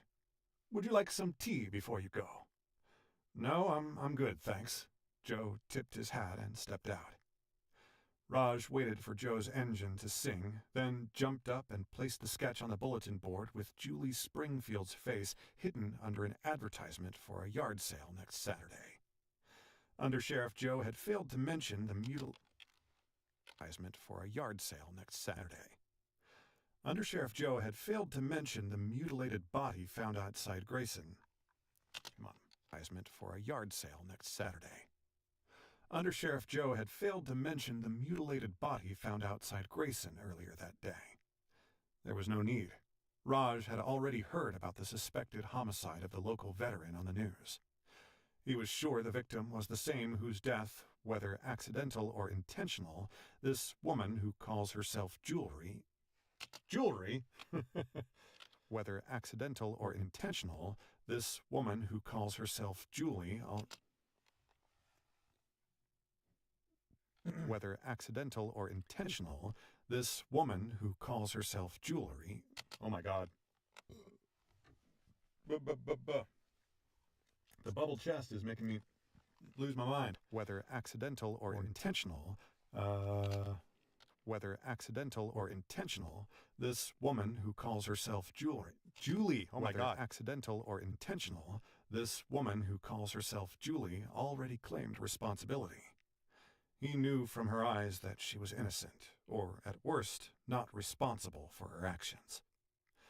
After nightfall, he went to Julie's room to let her know the police were looking for her. Okay. 0604 on the recording. So still beating our pace by a little bit. And we have completely made a balls of that. 0604. All right, and we're skipping another chapter here to go to chapter 26.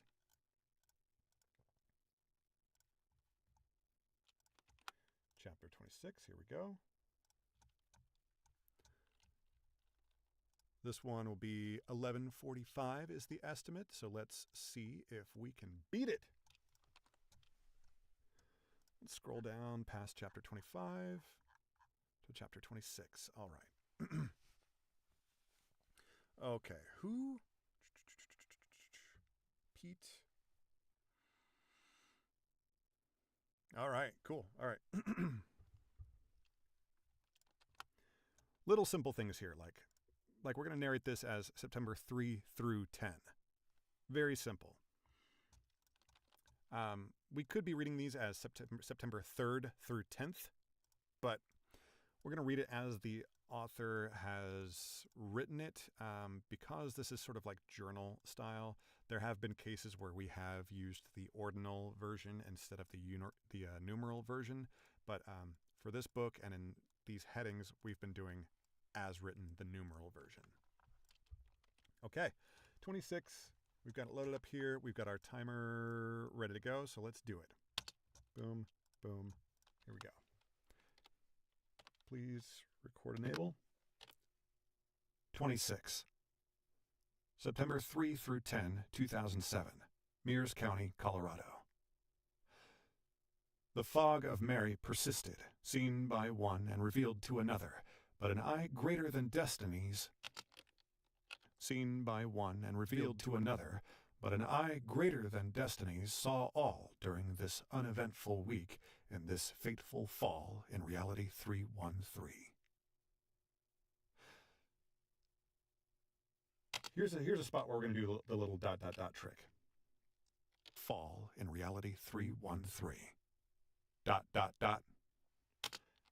I do that as a visual note as I'm editing. When I see those three ... that waveform doing that, that lets me know that, hey, this is a section break, that we're changing point of view or something like that.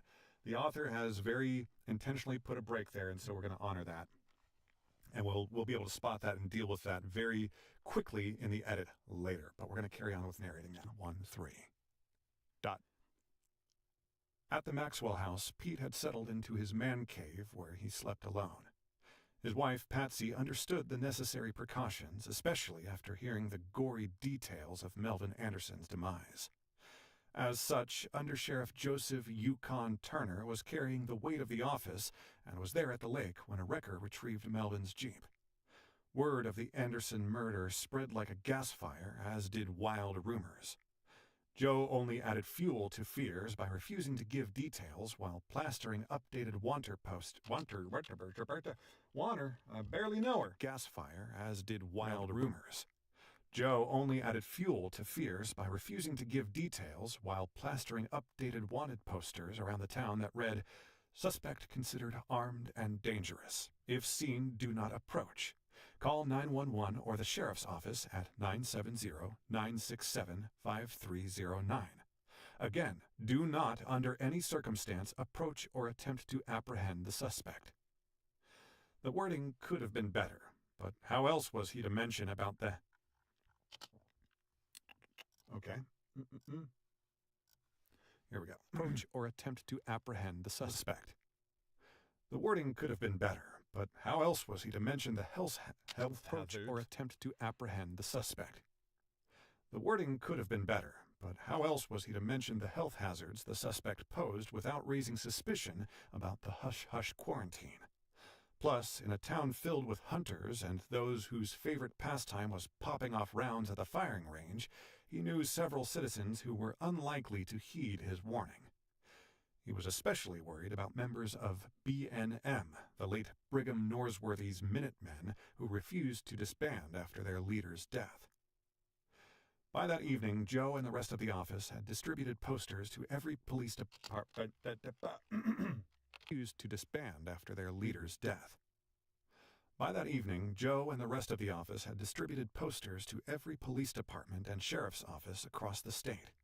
And over the coming days, the woman's likeness was shown on newscasts all over Colorado. Numerous calls came in, but most led to dead ends. The two that didn't led to the arrests of 2 parolees on charges unrelated to the Anderson murder. With the assist of the larger Silver County and Grayson police departments, roadblocks were set up around Packer City. Charges unrelated to the Anderson murder. With the assistance of the larger Silver City and Grayson police departments, roadblocks were set up around Packer City as he, along with 2 full-time deputies, 2 part-time deputies, the Alpine Ranger, and additional officers from surrounding counties, searched the wilderness southwest of town and the rest of Mears County. No traces of the woman were found. By the following Monday, Joe assumed the suspect was dead, but needed a body. The greater worry shared by was dead, but needed a body. The greater worry shared by Pete was that the suspect had wandered out of the county. Was dead, but needed a body. The greater worry shared by Pete was that the suspect had wandered out of the county, or worse, had left Colorado and was spreading whatever killed Melvin. Or worse, had left Colorado and was spreading whatever killed Melvin Anderson to surrounding states. Joe couldn't understand why the Centers for Disease Control, the bureaus and... Melvin Anderson to surrounding states. Joe couldn't understand why the Centers for Disease Control, the bureaus of investigation, and Homeland Security investigations hadn't considered it. If they had, he couldn't... Security investigations hadn't considered it. If they had, he couldn't understand why the feds weren't involved in a nationwide woman hunt. On top of that, there'd been no mention of them. Involved in a nationwide woman hunt. On top of that, there'd been no mention of the case on the national news. Joe Turner knew Francis Pickens, and while he thought he was a bit of an oddball, yet was... No mention of the case on the national news. Joe Turner knew Francis Pickens, and while he thought he was a bit of an oddball, he was a great coroner and wouldn't have expressed his concerns as he had unless he had... Okay, got it. And while he thought he was a bit of an oddball, he was a great coroner and wouldn't have expressed his concerns as he had unless he suspected the unidentified woman from the lake carried something very nasty. ... There we go. That lets us edit super fast later when it comes time to edit this. ... At Mount Capitol Suites, Rajesh Batra began each morning like every other since he purchased the motel 5 years earlier. Let's do that. ... At Mount Capitol Suites, Rajesh Batra began each morning like every other. ... At Mount Capitol Suites, Rajesh Batra began each morning like every other since he purchased the motel 5 years earlier, with a few minor changes for his wanted guest. Mary, or Julie, as Rajesh still knew her, might as well have been a mouse because she was neither seen nor heard. Still, Rajesh felt her presence and the prodding of the gentleman's eye. Because she was neither seen nor heard. Still, Rajesh felt her presence and the prodding of the gentleman's eyes for the promise he made to protect the girl in the pink dress. Following his morning cup of Earl Grey, he would don a fully buttoned long-sleeve flannel, double glove, then push his laundry cart along the sidewalk to Mary's room as he hummed, whistled, or sang his favorite upbeat Bollywood tune beneath his N95 mask. Even though he couldn't come within 6 feet of the tune beneath his N95 mask. Even though he couldn't come within 6 feet of the magical lady with the touch of death, she filled his heart with joy, something he hadn't experienced since before his wife Rhea left him and received full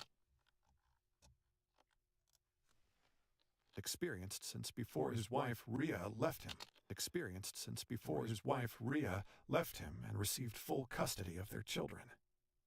After tidying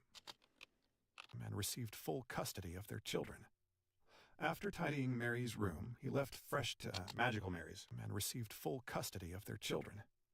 After tidying Magical Mary's room, he left fresh towels, wash rags, motel sundries, and feminine items.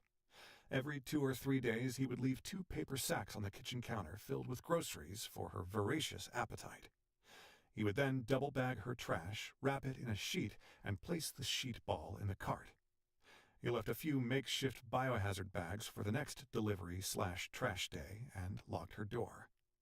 He then tidied the other rooms and locked each, something he hadn't done before Mary stole her first night at his motel. Tidied the other rooms and locked each. Tidied the other rooms and locked each, something he hadn't done. Tidied the other rooms and locked each, something he hadn't done before Mary stole her first night at his motel.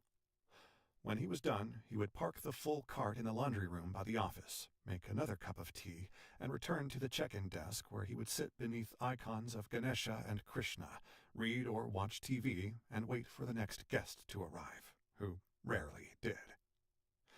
A few hours before dusk, he would close the office and head out to a small cavern to arrive, who rarely did. A few hours before dusk, he would close the office and head out to a small cabin to Not arrive, a cavern. who rarely did. A few hours before dusk, he would close the office and head out to a small cabin north of town, which was outside the fog of Mary, and burn her biohazard in a large metal barrel. Destiny never noticed, and her eyes failed to see Rajesh's secret since her focus was elsewhere. After disposing of evidence, Rajesh would return to the check-in desk as the sun tucked itself behind Mount Capitol. He would watch more TV or read when he wasn't pining over photos of his 3 children. Around 10 p.m., he would close the office, then ascend to his apartment, burn incense at a shrine, and pray over photos of his children as melancholy Bollywood classics played at low volume. He would end his prayers with one for the woman he knew wasn't named Julie, to guide her to wherever she needed to be, though he never wanted her to leave. Let's reread that last line. Guide her to wherever she needed to be, though he never wanted her to leave. ...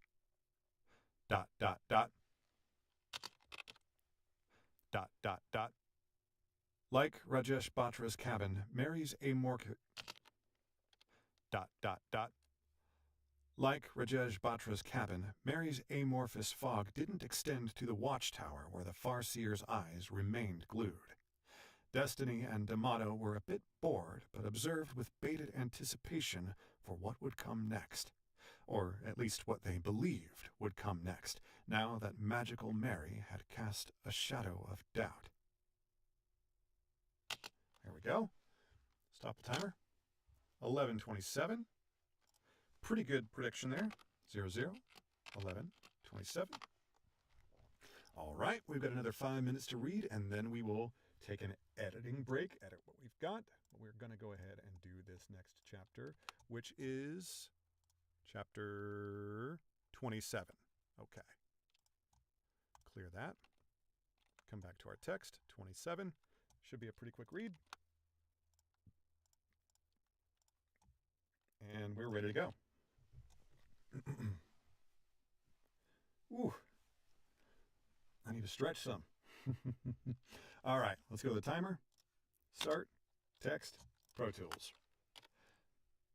27. 4:40 p.m. Monday, September 10, 2007. The Maxwell House. Thank you, sweet Jesus, Pete said with a big grin as he held the warm... We got a typo. Warning, warning, warning. Big siren emoji. We got a typo with a big grin as he held the warm fax in his hands. Copy this. Paste it here. Control Shift Paste. There we go. All right, we're going to start from the beginning. Text. Okay. Timer. Space. Text. Good. Pro Tools. Record. 27. 4:40 p.m. Monday, September 10, 2007. The Maxwell House. Thank you, sweet Jesus, Pete said with a big grin as he held the warm fax in his hands. effects that Joe was undoubtedly holding and thanking the sweet Lord for himself. "What is it?" asked Patsy, and thanking the sweet Lord for himself. "What is it?" asked and thanking the sweet Lord for himself. "What is it?" asked Patsy. "It's the final report on the Anderson homicide. CDC says no biological, toxic, or radiologic agents were found to explain Melvin's death. Quarantine's over, baby," he said, and kissed his long-suffering wife for the first time since he barricaded himself in his man cave. "Hey, I'm headed up to the watchtower to let the Menders know they can reopen Mama Maria's tomorrow. I'm just dying for some tamales." "Ah, crap," he said, and smacked his forehead. "What?" "Ah, crap. I'm just dying for some tamales." "Ah, crap," he said, and smacked his forehead. "What?" "I forgot to call Noreen Mender. No doubt she's worried sick about her grandson." "I wouldn't worry about it." Now, we're going to pause real quick. This would be something, obviously, I'm going to read what's written, but Noreen Mender, I don't know that he would call her Noreen Mender. Maybe around town. So, in the story, Noreen is Ryan Mender's mother. Her name is Noreen Jones, and she is a famous R&B singer, like a mega, like on the order of an Aretha Franklin. She's a mega famous R&B soul singer. So she's Noreen Jasmine Jones. But maybe around town, people who actually know the family, maybe they do call her Noreen Mender. So maybe this is... We're not going to fight the author on this. Obviously, it's his book. He knows what he's doing. Doubt she's worried sick about her grandson. So we're gonna roll with it. Don't need to make any changes here. Mender. No doubt she's worried sick of... Yeah. We're good here. So we're going to start the timer again. And then back to Pro Tools. Doubt she's worried sick about her grandson. "I wouldn't worry about it. Ryan or Suzanne can call her," she said, waving him off. "Noreen's a sweetheart. She'll understand. And anyway, you shouldn't have to go out there. Send Joe or Deputy Don." She scoffed. "God, I don't understand some people. Why haven't the Menders gotten a sat phone? I mean, especially after Alex's cancer scare. Almost everyone past the big... Here we go. Especially after Alex's cancer scare. Almost everyone past the big lake has one. They're a bit spendy, but it's not like they can't afford it. Patsy, they had one until Alex broke it before the quarantine. Oh, sorry. What about an email? Their world net's down. Well, shoot. That's poopy. Yeah, sure is, he said through a sigh. Well, shoot. That's poopy. Yeah, sure is, he said through a sigh. Well, see you in a bit. Okay, love you. She kissed him again, and he was off to the watchtower. Here we go. Come on. 254 on that. All right, that just seems like way too fast. I think I must have been off on my count. 0254. Or we're just the most amazing professionals ever to do audiobooks ever. It's probably it. It's probably that one. Okay, so we're going to do again. We're going to put you on the BRB screen for just a moment while we open the doors and get some airflow running here. And we're also going to stand up and stretch a little bit. So, BRB.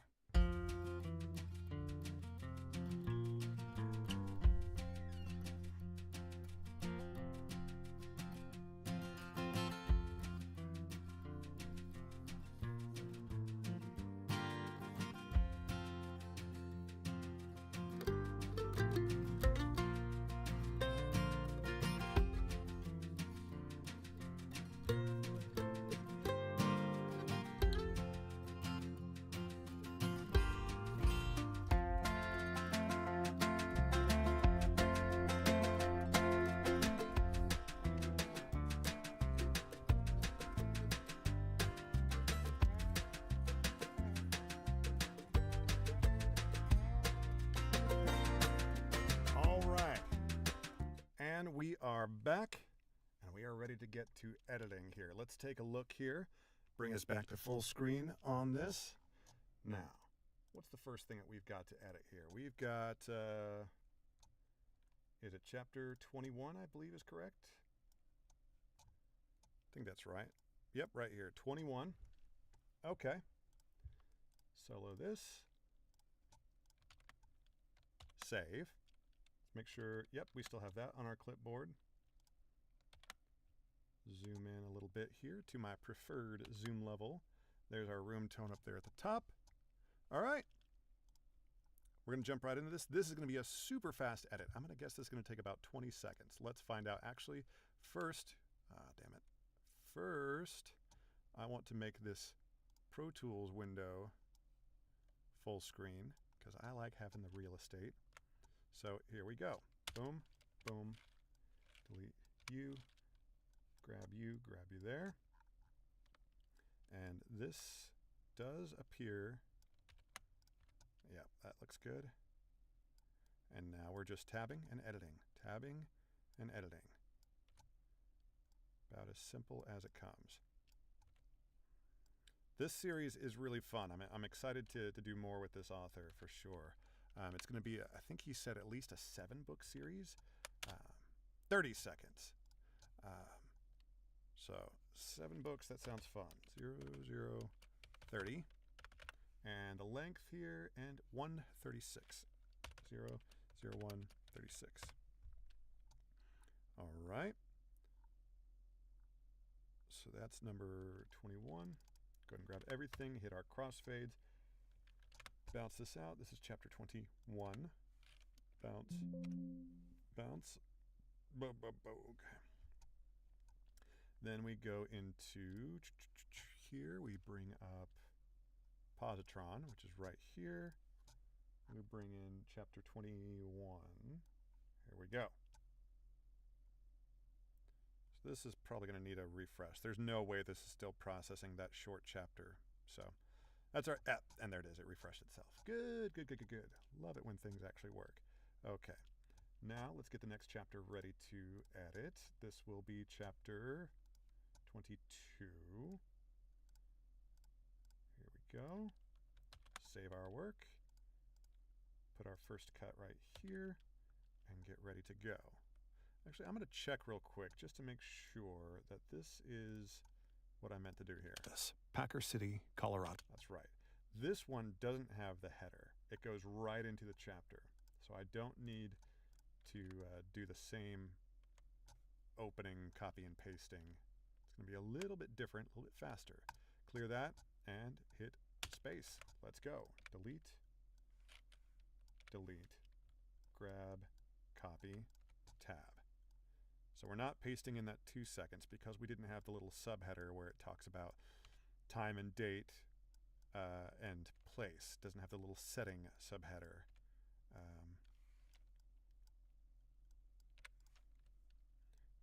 Okay. And just the same old, same old. Not listening unless we really find something jacked up that we have to listen to. And otherwise, we're just hitting tab to jump to our next edit point. You can also hit Control Tab to jump to the previous edit point. So knowing your DAW, knowing your hotkeys, knowing how to jump around, to navigate quickly and efficiently in your DAW, whichever DAW you're working in, is so, so important to your efficiency as a producer. That's 54 seconds for that edit, 0, 0, 0, 0, 54. And then the length, I can see on my other monitor here, or can I? Is that right? Let's see here. 642. 0, 0, 0, 6, 42. I am just killing it on the ratio with today. I don't know what it is. Maybe it's being live on the stream is just like making me like more mentally focused and I'm able to just nail these reads and these edits. But man, I am feeling good, good, good. Thank you for helping me. Your check's in the mail for helping me out. All right, chapter 24 is next. Actually, we're going to, let's see, did we bounce this out? No, we haven't because we haven't done this. So we're going to bounce this out. Again, this is chapter 22. Good. Send that out. And come over to positron. bring up the folder. 22, here it is. It bounces that fast, and we can load this in. Let's get rid of album. Let's get rid of contributing artists.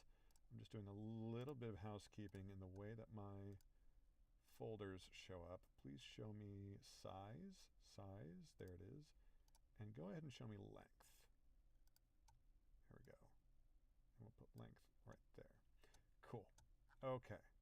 So chapter 22 is uploading and working, so let's go back to the stopwatch, right? Stopwatch, we've recorded that. Let's go back to Pro Tools and get the next track ready to go, which should be track 24.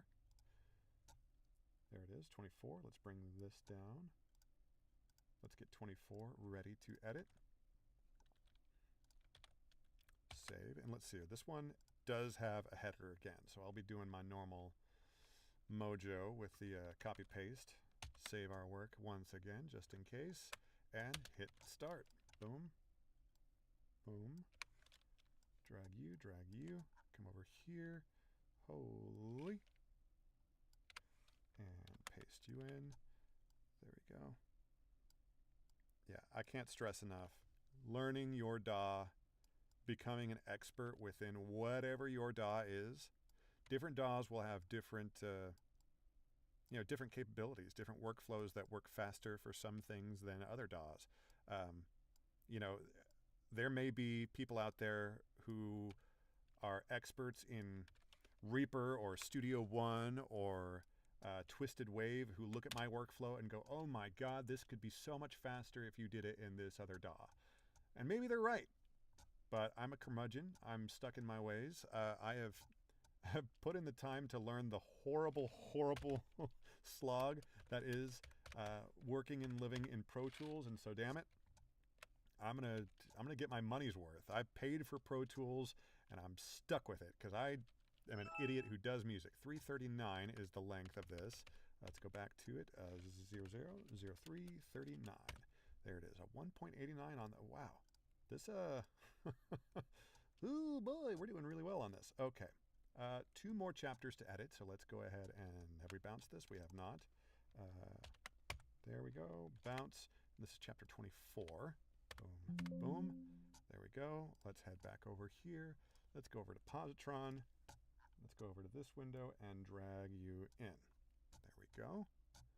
Now let's head back to our stopwatch. Clear. Back to Pro Tools. What's our next chapter? It is chapter 26. There we go. And we're going to put our cut there, save our work, and then this one does have a header as well. So we're going to hit space on our stopwatch and go, go, go. Grab this, drag in. Actually, this needs to go here. Paste. And we're moving. Here's our ... Here's where I say ... And I know I'm just going to delete that whole section and paste in our 2 seconds of silence. Room tone, rather. Paste that in. And that creates just the perfect break. It's not so long that the listener goes like, oh, what happened? Did my phone die? But it's long enough of a pause, a natural beat that lets the listener know, hey, our point of view is shifting or the setting is shifting. Something is changing in the narrative that we've taken a brief pause to allow space for that sort of mental gear shift to happen. Man, I'm super clicky. I think my hydration is not quite 100%. Here's another ... and I'm just pasting in silence or room tone over that. See how fast that is? Like how much slower it could be if I was like trying to like find it, or I don't know. Maybe there's a better solution, but that's the best solution I've found for both the recording process, just saying ... making sure I stop the recording so that I have an edit point that when I'm just hitting tab, I will spot it. So during the recording, it's a good solution, and then during the edit, it's a good solution. So for me, I don't know of a better solution for that. But if someone does have something, please let me know in a comment. Let me know if you've got a better idea for that. All right, so I'm going to remember our duration here is 627. Let's go ahead and mark that. Duration is 000627. The edit is 149. 000149. Our ratio on that chapter is 2.06. What is going on? I am just slaying this audiobook. Okay, last chapter after we upload this into the old Posotron is going to be chapter 27. Let's get that one ready to go. Chapter 27. Make it big. Save our work. Does this one have a... This one does have a setting. Subheading there. Let's see here. Let's go to stopwatch and go. Here we go. Boom. Boom. Drag, you guys.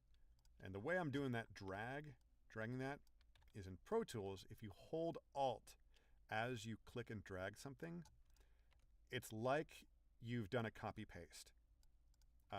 I believe the same is generally true in a lot of Adobe products. So I think in Photoshop and maybe even in Premiere, if you hold Alt and then click and drag something, it will copy and paste that asset to wherever you're dragging it to. Very, very super useful little hotkey to use there. This is 37 seconds, so 00, 00, 37.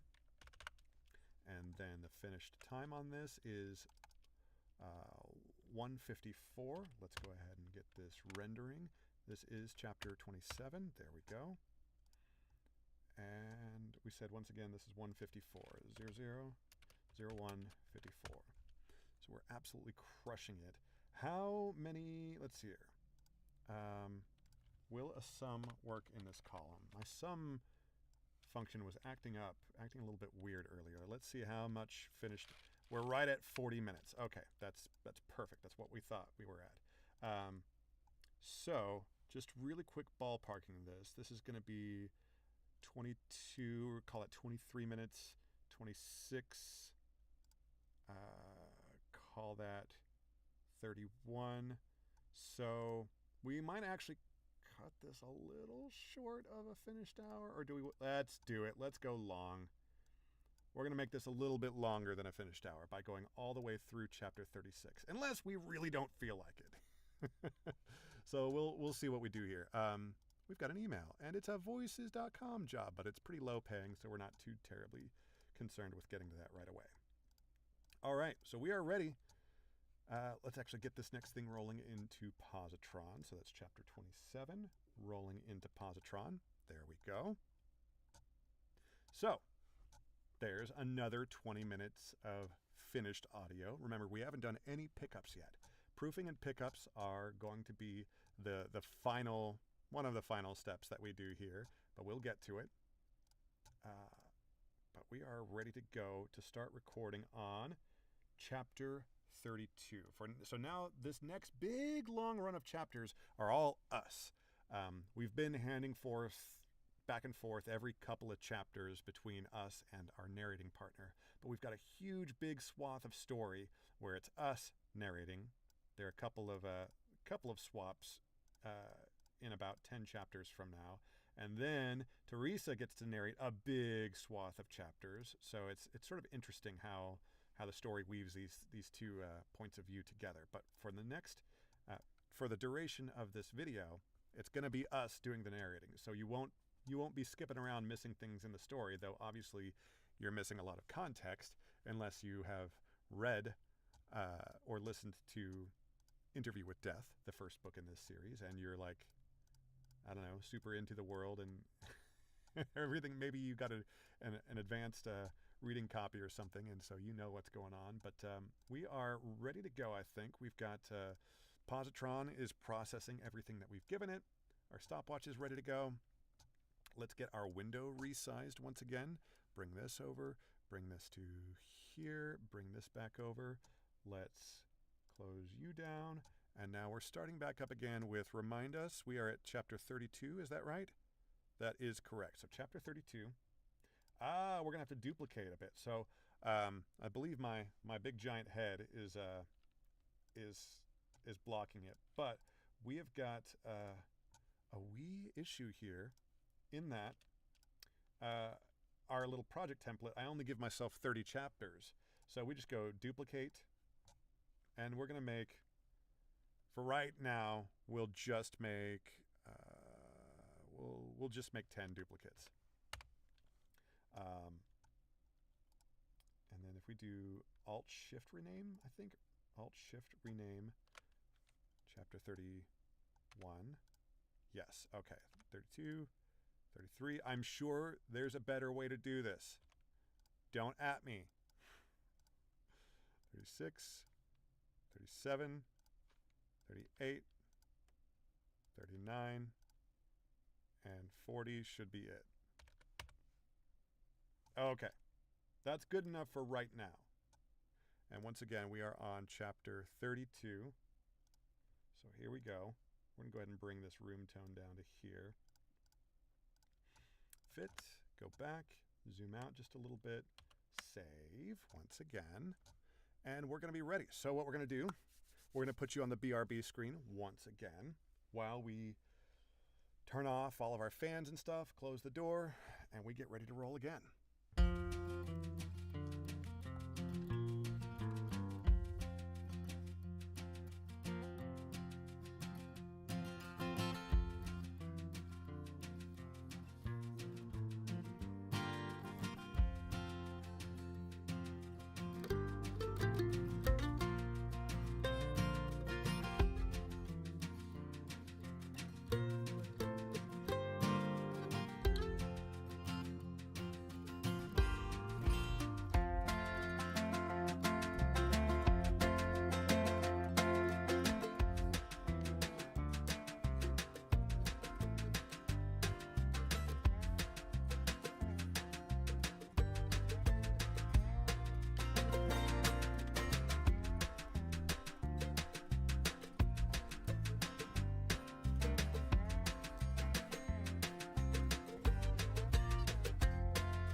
We are back. It is time to hydrate.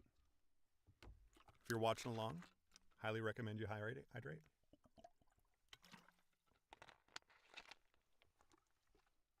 Man, it feels good to get up, walk around for a minute, stretch.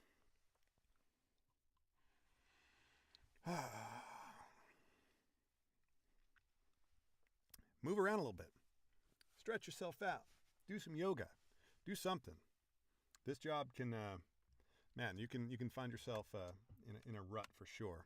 We work alone in dark rooms. Forget that I'm not doing editing anymore. I'm recording, so I got to switch from the cans to the buds. So here we are, back with the buds. Yeah, we work alone in dark rooms by ourselves. Nobody to keep us company.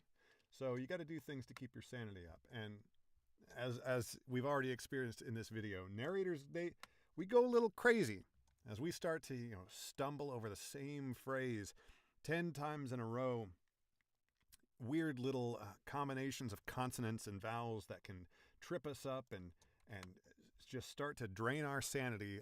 Things can get a little wacky in the booth, and that's okay. But we're feeling good. We're feeling recharged. We're feeling in our element. We're feeling good. So we're going to get back to it. Here's the big old screen here. We're making sure everything's okay at home. Everything's okay at home. So let's get back into it. We've got chapter 32. ready to go. Let's get to it actually in our thing here. So let's just do a Control F for 30-2. Does that work? Okay, good. Here we go. Mamma Maria. All right, let's get back to work here. This one, these next two chapters are going to be quite short, so let's roll right into it. We've got armed for record, and we've got time, we've got script, we've got Pro Tools. I pressed space on the wrong window. Here we go again. Space, text, Pro Tools, here we go. 32. 11:45 a.m., September 11, 2007. Mama Maria's Southwestern Bar and Grill. Let's read that. September 11, 2007. Mama Maria. September 11, 2007. Mama Maria's Southwestern Bar and Grill. Excellent as always, Ryan. Almost as good as Suzanne, said Pete. A good word is always appreciated. As good as Suzanne, said Pete. A good word is always appreciated. And sorry again for not calling your mom. Don't worry, I didn't spit in your food. Thought about it, though, he said as he handed the sheriff his takeout order of... Don't worry, I didn't spit in your food. Thought about it, though, he said as he handed the sheriff his takeout order of tamales for Patsy and later. Pete raised an eyebrow. Ryan slapped his shoulder and crapped. Pete raised an eyebrow. Ryan slapped his shoulder and cracked a gap-toothed smile. I'm just giving you a hard time. It's all good. See you next time, Pete. Yes, you will. Again and again. Table 3, order up, hollered the new cook that was rocking it. Ryan grabbed the tray. His cell phone rang on the way to the table. The restaurant was packed as usual, and there'd been a line outside a half hour before... His cell phone rang on the way to the table. The restaurant was packed as usual, and there'd been a line outside a half hour before Mama Maria's reopened. He set the tray down, reached into his back pocket, and flipped open his phone. He read the ID. Sorry, gotta take this. Sick kid, he said to the middle-aged man and woman visiting from Montrose. No problem. Totally understand. The woman is saying this, okay? Man and woman visiting from Montrose. No problem. Totally understand. Hope Alex is okay, said the woman. Thanks, Ryan said with an appreciative smile and pressed talk. He started to speak. Oh, things get dramatic here. Things are starting to pick up in the story. Appreciative smile and pressed talk. Where am I? Appreciative smile and pressed talk. He started to speak, but Suzanne cut him off, her words shattering as she spoke. Alex is really sick. I don't know what's wrong with him. He vomited up blood. I'm freaking out. Oh, God, I'm freaking out. I'm almost at the clinic. Meet me there. She hung up. Ryan closed the phone, shoved it in his pocket, tore off his apron, and threw it behind the bar. He flew out the back door, hopped in his truck, and sped the off his apron and threw it behind the bar. He flew out the back door, hopped in his truck, and sped the few blocks to the medical center. Off his apron and threw it behind the bar. He flew out the back door, hopped in his truck, and sped the few blocks to the medical center. He arrived as Suzanne pulled into the parking lot. He ran to the Land Rover and opened the back door. Alex was unconscious in the car seat. He unbuckled his straps and ran with him into the waiting room. Alex was unconscious in the car seat. He unbuckled his straps and ran with him into the waiting room with Suzanne close behind.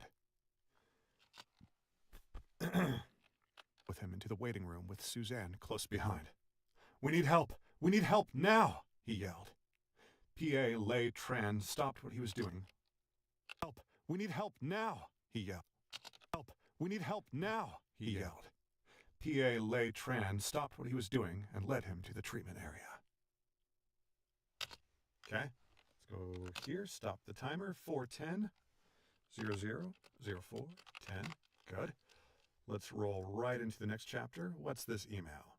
We've got a voiceover job, not a great budget, so we're not too concerned about getting to that.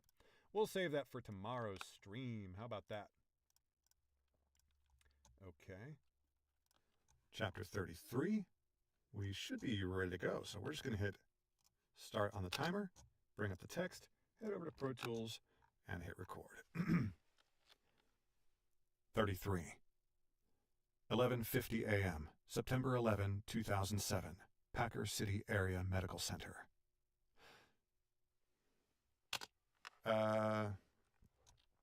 Hold on. I'm going to pause this.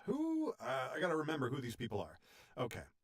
Dr. Raymond Boyd, got it, but Eugene. Oh, Eugene. Oh, no. Eugene is the horrible old racist guy. He's like a good old boy, like Vietnam veteran, and he's like a just horrible racist dickhead. And so we gotta get ready to get in the room for Eugene, mate. So here we go. Obviously things are sort of coming to a head. This is sort of like big drama stuff. Scary things are happening. So yeah, we'll run into this here. So we're gonna restart now that I remember who all these characters are. So we're clear that, hit space there, bring up the text, head over to Pro Tools, and hit record. 33.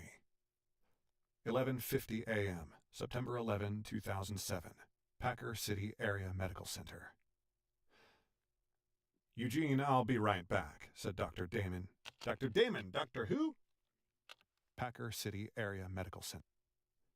Eugene, I'll be right back, said Dr. Raymond Boyd. I need to see what's going on. Seriously? God damn it, I got stuff I gotta get done today, said Eugene Lee. Dr. Boyd ignored him and jog-stepped. Whoa, what's happening with my... Gotta get done today, said Eugene Lee. Dr. Boyd ignored him and jog-stepped to treatment. His heart sank when he saw Suzanne and Ryan. Alex was unconscious in his father's arms and looked much worse than the year before. Alex was unconscious in his father's arms and looked much worse than the year before. What happened? He asked. Got a weird little croak there. And looked much worse than the year before. What happened? He asked. It's Suzanne talking here. She said as her hands shook as much as her voice. Got it. What happened? He asked. I don't know, she said as her hands shook as much as her voice. Alex was fine last night, then woke up feeling sick, but it didn't seem that bad. He didn't have a fever like last year, so I stayed home and had Ryan go to work. I fell asleep, and when I got up and checked on him, he was burning up. Then he started spitting up blood. I came straight here.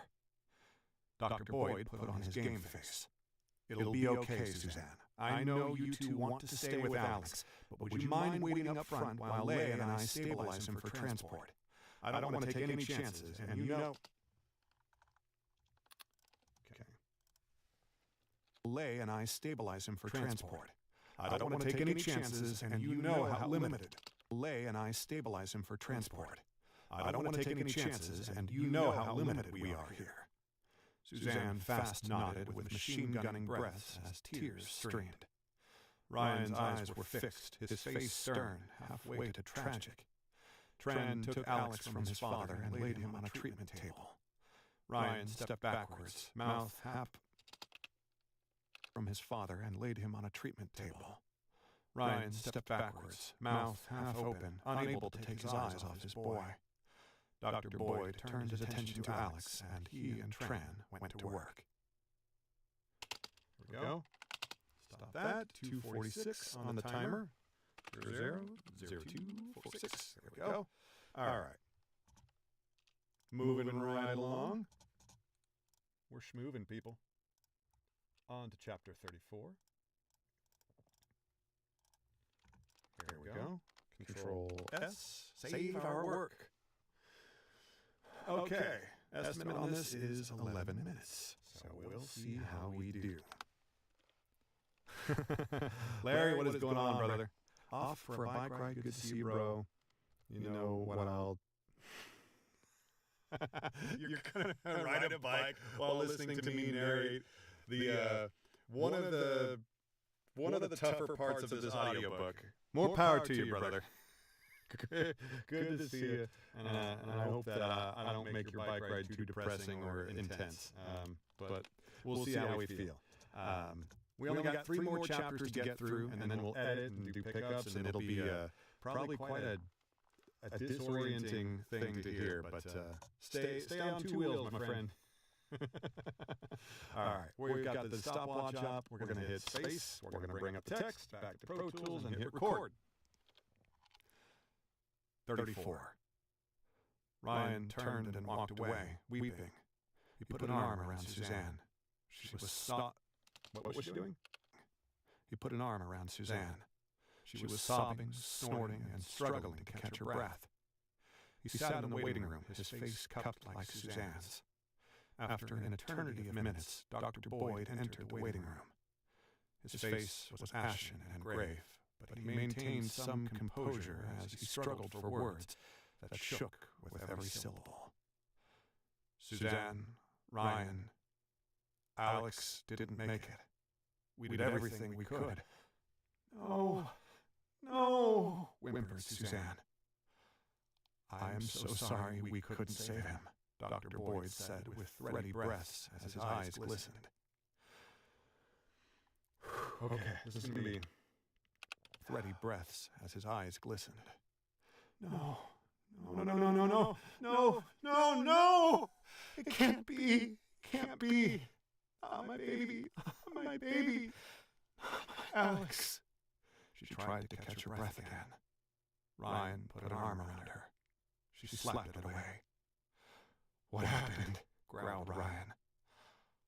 I don't know.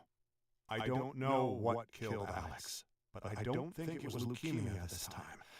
And what my gut's telling me, well, it's too unlikely to consider. Still, I contacted Fort Collins with my suspicions. The person I spoke with said a few infectious diseases can present. Contacted Fort Collins with my suspicions. The person I spoke with said a few infectious diseases can present this way, and they kill fast, he said as he shook his head with no attempt to hide the fear of something he might have seen before. They asked me to lock down the clinic while we wait for specialists to get here to examine Alex's body and run some tests. As of right now, no one can leave this building, and that includes me and Lay. And to prevent panic, the folks at the CDC insisted there be no communication with anyone outside until we know what killed Alex. You know.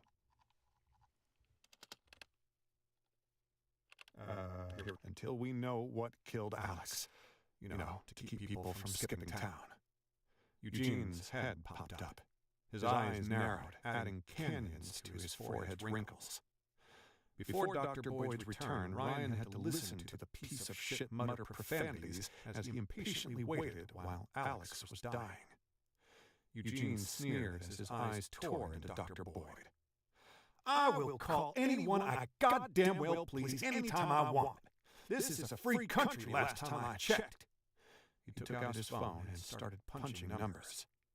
Tran snatched it from his hand before Eugene pushed call. All right. We're going to pause the timer for just a moment here. I had a feeling this might come up, and it is up here. Now, you may have seen the text on the screen if you're really following along closely. This is, we are going to read this. There are a handful of words that are a no-go for me, like I won't narrate your book if you as the author have put in a certain handful of words or just certain ideas that I'm not going to read. This one is right near that edge. But given the context, given that this person is obviously a bad guy in this scene and in the book, and so the author is not endorsing the use of this language, but this is realistic in certain parts of the country. You will have backwards ass old men saying words like this, but I am not going to say this to where it's audible on the stream or in the YouTube video that this will become. I'm going to mute my audio for this sentence coming through the stream because I don't want, I just don't want this out there. Obviously, if you purchase the audiobook, then the audio will be in there, but that limits the audience to, a different audience, a different kind of audience than potentially people out there who might be hearing this. And I also don't want for Twitch and or YouTube to be sort of scanning the audio and going like, oh, what the hell is this guy saying on stream? We're going to, shut him down in the algorithm, which would be fair enough. But obviously we're doing a creative thing, and sometimes content like this comes up. That's all to say, we're going to briefly mute the audio on the stream and then read this line, and then we'll bring you back. It looks like there's a couple uses of the word, and I think that's it. So it'll be 2 sentences that we're going to mute, and then we'll move on. His hand before Eugene pushed call. Okay, so here we are. We're actually going to go ahead and start the timer, and then we'll bring you back when we're ready to come back. Start the timer, bring up the text, and mute. Goodbye.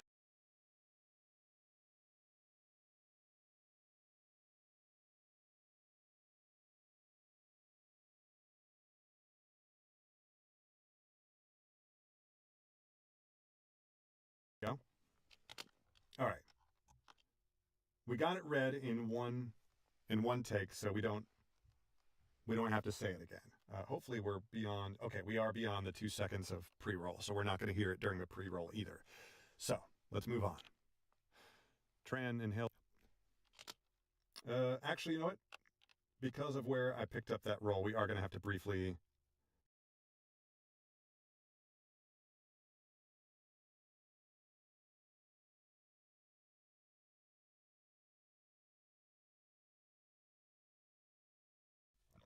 There we go. Now we're back. Now we're good to go. Exhaled and kept his cool. I hate to do this, but thanks to Eugene, I have to collect everyone's cell phones. Marcy, can you hand me a plastic bag? Marcy Green, the clinic office manager, met her boyfriend's eyes with slight panic as she handed Tran a clear vinyl pouch from behind the desk. Ah, damn it. Got greedy. I got greedy. We're going to make this cut in the middle of the sentence because I'm a pro. Slight panic as she handed Tran a clear vinyl pouch from behind the desk. Tran returned a reassuring nod and dropped Eugene's phone inside as the old vet grumbled under his breath. Ryan, Suzanne, Dr. Boyd, and 2 elderly women gave up their phones without protest. Tran added his and returned the bag to Marcy, who added hers. She placed the pouch in the safe. The bag to Marcy, who added hers. She placed the pouch in the safe behind the desk while Tran locked the front doors and left to lock the back. The bag to Marcy, who added hers. She placed the pouch in the safe behind the desk while Tran locked the front doors and left to lock the back. When he returned, front doors and left to lock the back. When he returned, Eugene fired another expletive salvo that made the 2 grandmas blush. Ryan bludgeoned Eugene with tear-swollen eyes. If you weren't an old man, I would fucking end you now, he thought. He needed his phone to call his parents to let them know Alex was gone. He regretted not doing it when Dr. Boyd sent them to the waiting room. To let them know Alex was gone. He regretted not doing it when Dr. Boyd sent them to the waiting room. A few hours earlier, he had told her everything was okay, that Alex only had a touch of the flu. All kids got sick, but Alex dying? Again? After Tran took Alex, Ryan was afraid to alarm Noreen until he had a better idea of what was wrong. Now his parents would have to wait until the specialists arrived. Until he had a better idea of what was wrong. Now his parents would have to wait until the specialists arrived to learn that little clown would never make them laugh again. Then it hit him. What the fuck was he waiting for? If he'd done it once, he could resurrect him again. Dr. Boyd, I have to see Alex's body. I have to see him now. Dr. Boyd's face twisted like he'd been punched in the gut and was trying not to let on. I can't. The CDC instructed me to seal his body to prevent further spread of whatever he died from. Maybe the specialists will let you see him when they get here. God damn it! The specialists will let you see him when they get here. God damn it, Raymond, let me see my son now! He roared. Dr. Boyd recoiled. He stepped back, visibly shaken. With eyes moist, voice quivering, and lips trembling, he said, "Ryan, I'm sorry. I can't. I just can't." He left the room, and Tran followed. Marcy and the two grandmas sniffled and sobbed. Eugene folded his arms and glowered at a wall, his face contorted in a permanent scowl. Ryan's sorrow burned to fury. He opened and closed fists as hot needles tickled his skull. He looked at Suzanne. She was rocking back and forth as waves of grief crashed over her. He leaned to comfort her. She elbowed him away and spat. We're just checking to make sure I didn't... Okay, good. We're actually going to leave that right about there. She elbowed... Here we go. He leaned to comfort her. She elbowed him away. He leaned to comfort her. She elbowed him away and spat. "Don't fucking touch me! Just don't! Why did you let them take our boy? Why didn't you save him like you did the last time?" He bit his lip. He bit his lip and made it bleed. He looked away. He wanted to die. Let's read that last line a little better. It bleed. He looked away. He wanted to die. Here we go. Come back to here. 916 on the recording. 000916. All right. Beating our pace here. We're beating the forecast pretty well, so that feels good. Back to 35 here. All right, 2 more chapters. We're making good progress here, my friends. Let's go. Another similar length chapter, so hopefully we beat our estimate of 11 minutes, 20 seconds once again. All right, we've got the timer up. Hit space on it, bring up the text, and Pro Tools. 35. 3:13 p.m., September 11, 2007. Above the open lot southwest of Packer City Area Medical Center. Dr. Albert Kane gazed from the chopper's window at the medical center where the benefactor's prize was likely grieving for the loss of a child. He remembered his children and the wife and tried... Oh, are you kidding? Wait, what's going on here? We weren't recording that entire time, you bastard. All right, it could have been worse. All right, let's stop the timer. Let's check the email. Another job that's low enough budget that we're not too concerned about getting to it right away. This is how the job goes. As not the screw up there, but as the emails roll in, we check them just briefly. Use a little preview thing in the email checker plugin that we've got here in Chrome.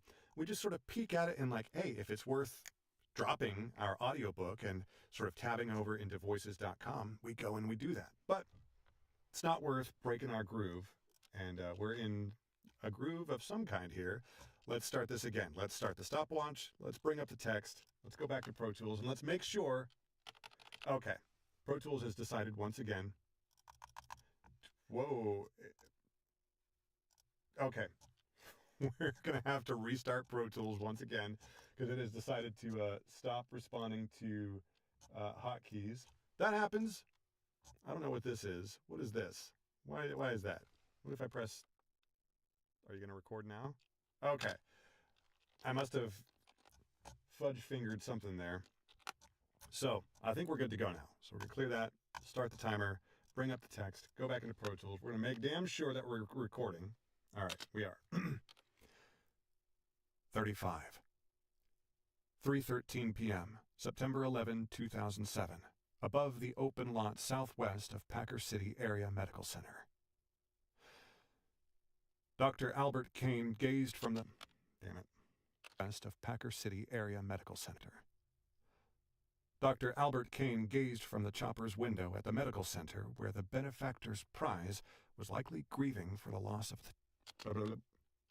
We need to bring the zoom level up a little bit so I can more easily see the breaths. Center where the benefactor's prize was likely grieving for the loss of a child.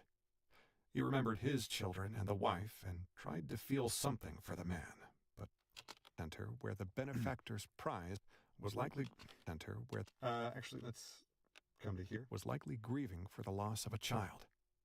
He remembered his children and the wife and tried to feel something for the man, but couldn't. Like Mary, the famous ranger was a lab experiment, and he had trained himself long ago not to get attached to lab rats. Dr. Antonia D'Amato sat across from him in her finest white hazmat. Her green eyes were closed and... From him in her finest white hazmat.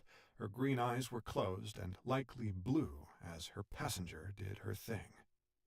2 guards in matching hazmats sat to her left across from 2 more of General Adamson's likewise dressed black berets. All 4 were armed with standard-issue M4 carbine rifles that could be set to automatic if needed. The white helicopter, emblazoned with the company's HEL logo, touched down, rustling the colorful fall leaves of Do aspens? I thought they were evergreens. Are they colorful? HEL logo touched down, rustling, blazoned with... Let's read that whole thing again. Could be set to automatic if needed. The white helicopter, emblazoned with the company's HEL logo, touched down, rustling the colorful fall leaves of surrounding aspens, and sent many spinning. Kane and D'Amato stepped from the chopper and followed the 4 guards. Right. We already discussed this typo with the authors, so we're just gonna make that edit on the fly here.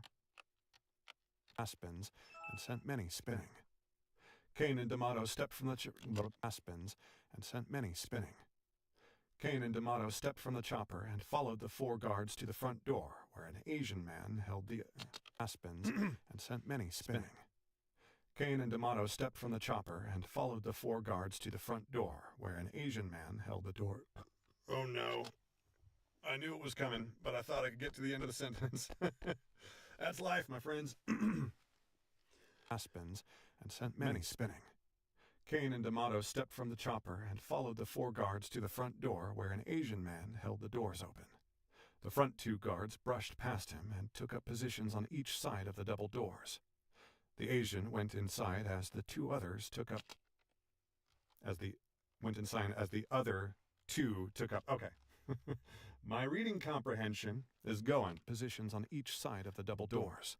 The Asian went inside as the other 2 picked positions on each side of the double doors. The Asian went inside as the other 2 took up similar positions outside. Albert followed the Asian and stopped in front of the town doctor. He addressed the MD and his assistant in his sterile academic voice. Dr. Raymond Boyd, I presume, and you must be Lei Tran. My name is Dr. Albert Kane, and this is my associate, Dr. Antonio... You must be Lei Tran. My name is Dr. Albert Kane, and this is my associate, Dr. Antonia damn it. And you must be Lei Tran. My name is Dr. Albert Kane, and this is my associate, Dr. Antonia D'Amato. We are here to examine patient 0. Right this way, said Dr. Boyd with a hand directed toward treatment. His name is Alex, the child's... Boyd with a hand directed toward treatment. His name is Alex, the child's famous father bitterly corrected. Kane stopped and regarded the black man with as much pity as he did insects before squashing them. The visual helped with objectivity. He looked to his assistant and caught D'Amato's briefly concealed... Visual helped with objectivity. Visual helped with objectivity. He looked to his assistant and caught D'Amato's barely concealed smirk below her bottle-green eyes. Show our boy some respect. Below her bottle-green eyes. Show our boy some respect, said the benefactor's prize. And when do I get my phone back? I gotta call my mom and dad and let them... And when do I get my phone back? I gotta call my mom and dad to let them know their grandson's dead. Kane glanced at the grieving mother whose eyes revealed murderous intent. She reminded him of a research whose eyes revealed murderous intent. She reminded him of a whose eyes revealed murderous intent. She reminded him of a whose eyes revealed murderous intent. She reminded him of a research chimpanzee who threw a pile of dung in his face. Just try it, he thought. He grinned, remembering how much he enjoyed putting that ape bitch down. He pulled his flip phone. Putting that ape bitch down. He pulled his flip phone. We've got a car, a very heavy truck passing by. We're recording late enough in the evening that it shouldn't be that much of an issue, but here we are, putting that ape bitch down.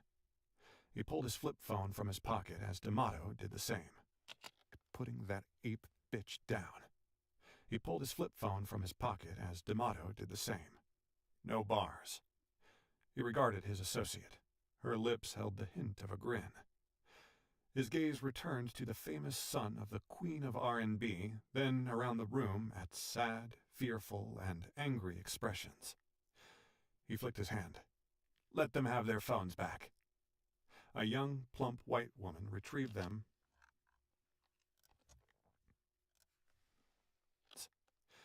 He flicked his hand.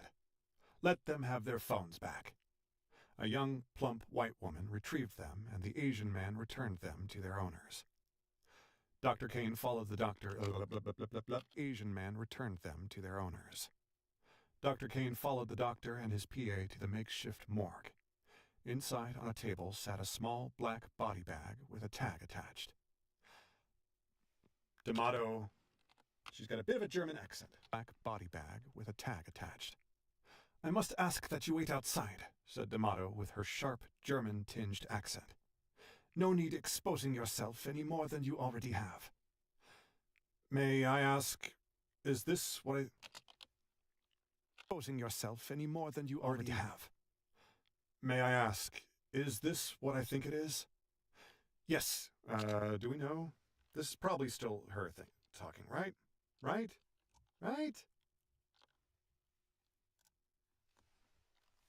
Ask, is this what I think it is?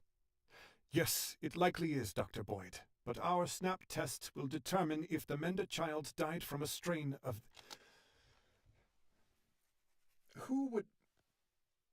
I feel like Kane would have responded here. I think Kane would respond doctor to doctor rather than assistant to doctor. Ask, is this what I think it is? Yeah, yes, okay. Ask, is this what I think it is? Yes, it likely is, Dr. Boyd, but our snap tests will determine if the Mender child died from a strain of the Ebola virus. But how would he have gotten it? Asked the town doctor as his PA looked on gravely. I mean, I've seen it before while I was in the Peace Corps. I've seen what it can do. I'm lucky to be alive. I was even called for a... I'm lucky to be alive. I was even called for a consult when that strain showed up in Reston. I'm lucky to be alive. I was even called for a consult when that strain showed up in Reston, Virginia, back in '89. But all those cases came from non-human primates. But the Mender boy hasn't even been to a zoo since his leukemia went in came from non-human primates. But the Mender boy hasn't even been to a zoo since his leukemia went into remission. Came from non-human primates. But the Mender boy hasn't even been to a zoo since his leukemia went into remission last January. Well, okay, now D'Amato's speaking up. Leukemia went into remission last January. Well, that is for the CDC and our lab to determine. And if we are right, I truly hope you survive your second exposure, said D'Amato. The PA swallowed hard. Kane almost slipped in a chuckle as he asked, Any more questions before we get to work? No, said Dr. Boyd. Okay then, said Kane, and slammed the door in their faces. He held his breath, unzipped the bag, and regarded the rapidly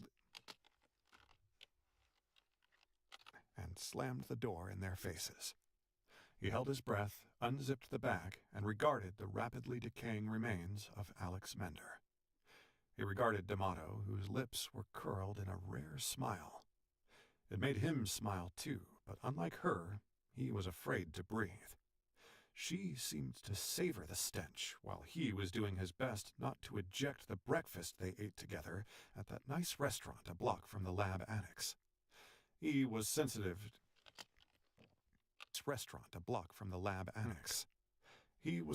to death's aromas, but had to admit this was the fragrance of freedom. Well, at least one step closer to freedom to return to the research for which his company was founded before it was stolen from him.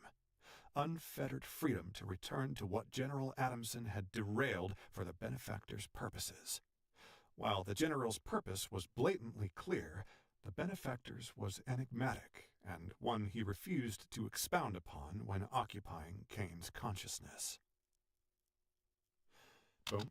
Okay, come back over here. Pause you, 1147, and would you look at that? Pretty close to the estimate there, 001147. All right, one last chapter, and then we can edit and then do pickups. We've got another voiceover job in the email, but it's a Voice123 job, and those can wait. Chapter 36. Hydrate.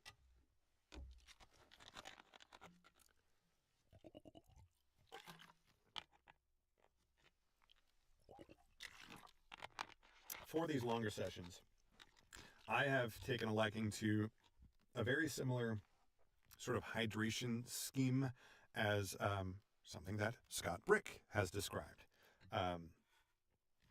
He's probably a lot more methodical and better about it, and that's part of the reason why he is a legendary in regards to his stamina, his ability to just read. And his routine is every page, whatever that means, whatever, I'm sure he's reading off a tablet of some kind, but every page or so, every few minutes, let's say, he'll take a sip of room temperature or thereabouts water, a sip of tea, probably not incredibly hot because how could it stay that hot, but a sip of warm tea and a couple drops of the ice drops. And I think the order was warm tea, room temperature water, and ice drops. You don't want to do cold water. That can restrict the vocal cords and yada, yada, yada. So I'm doing roughly, it's cool, but it's not so warm that it's tepid and meh. Thankfully, up here in Maine, the tap water here is amazing. It's probably the best tap water that I've tasted anywhere that I've lived in the world, besides maybe the UK. Lots of areas of the UK have phenomenal tasting tap water, but they don't fluoridate the water there. And that's why they all have terrible teeth. I'm joking, but maybe. But anyway, so before anyone gets mad at me for using water bottles, I reuse this bottle for weeks. So this has been refilled many, many times with tap water. So don't at me about destroying the environment with my couple of water bottles per year that I go through. Let's see here, 1147. We have done that, so we're ready to jump right into the next chapter. Chapter 36 is ready in Pro Tools. We've got the text here. We're ready. All right, let's jump into it. Space on the stopwatch. Bring up the text and into Pro Tools. Here we go. 36. 5:13 p.m. EST. We're going to read EST as Eastern Standard Time. 36. 5:13 p.m. Eastern Standard Time, September 11, 2007. The Pentagon, Washington, D.C. General Cornelius Adamson was in his office when Kane and D'Amato landed outside Packer City Area Medical Center. Before him were two hovering paper-thin monitors. Known as reality windows, they were virtual and two hovering paper-thin monitors. Known as reality...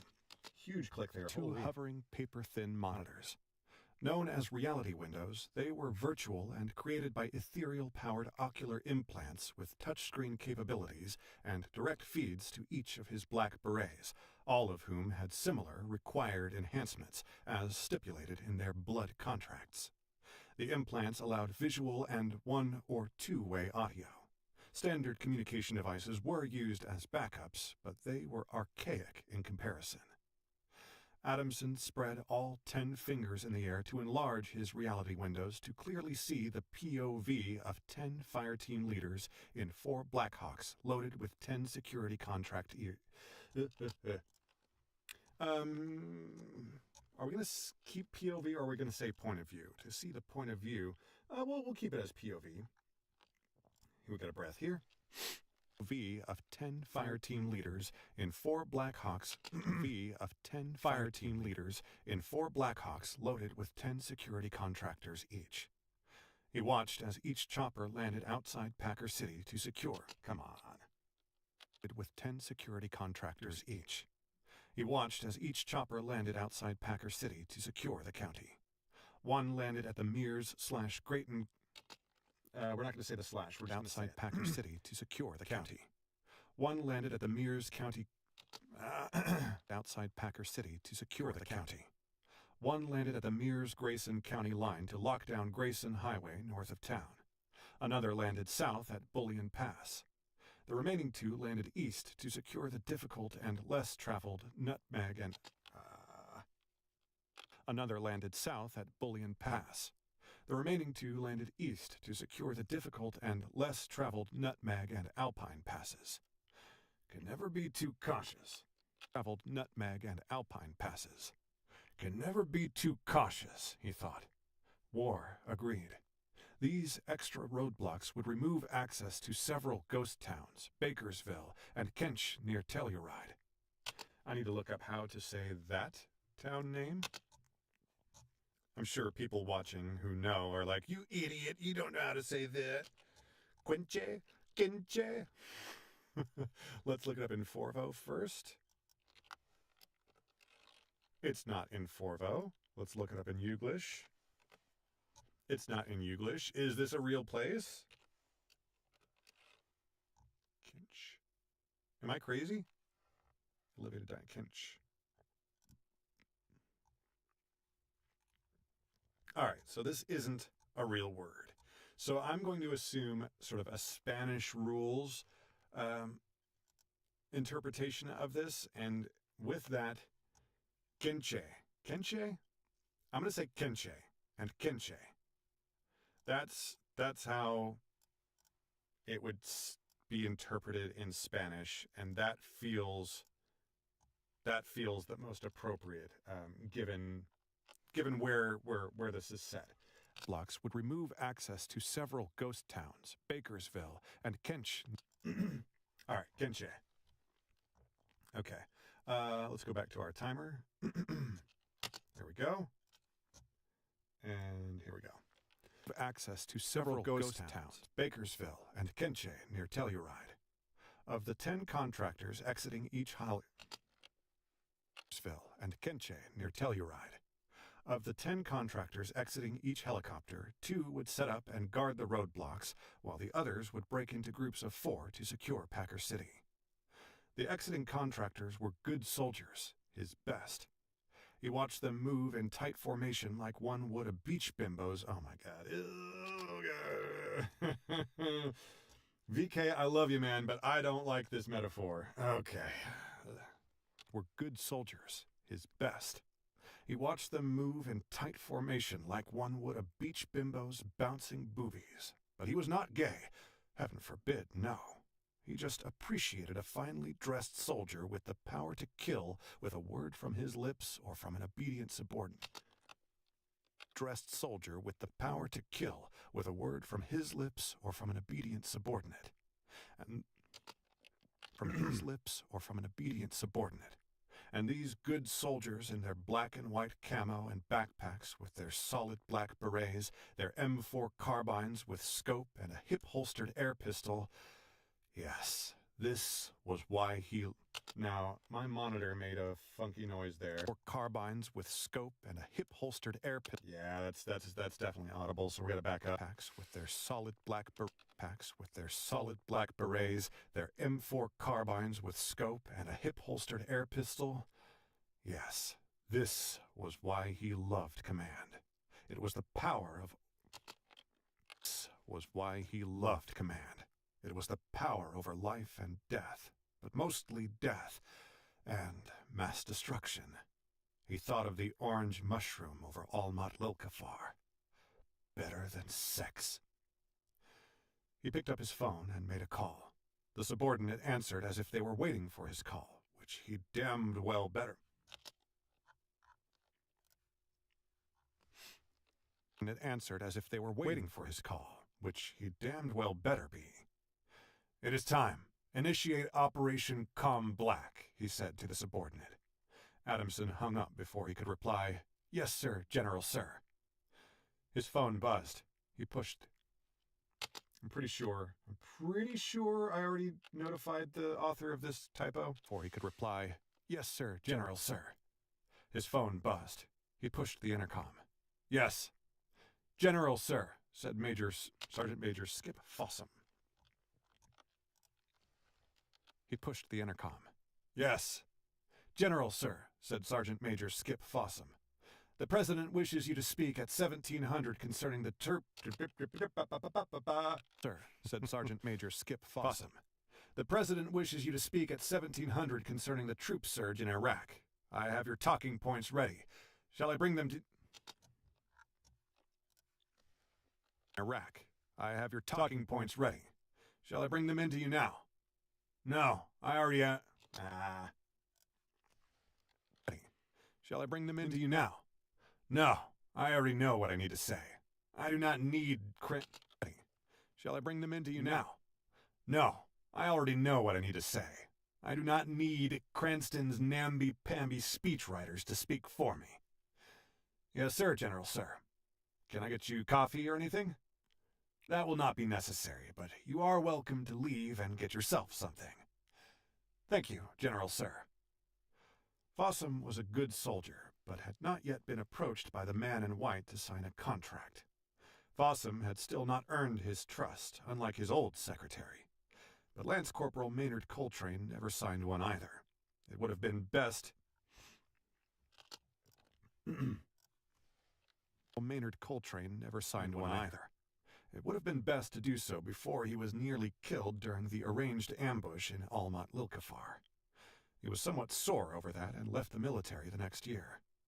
Adamson regretted not keeping him in the loop that one time, but the ruse would not have been convincing to all parties involved.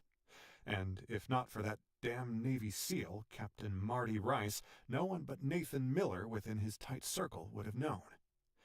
He grinned, thinking about his confrontation with Miller. He chuckled. Oh, how that sniveling mouse had backed down and remained comfortably mum on the issue while basking in fortune and fame. Yes, Miller was a project that was moving along on schedule, but Adamson knew Mender would not be so easy.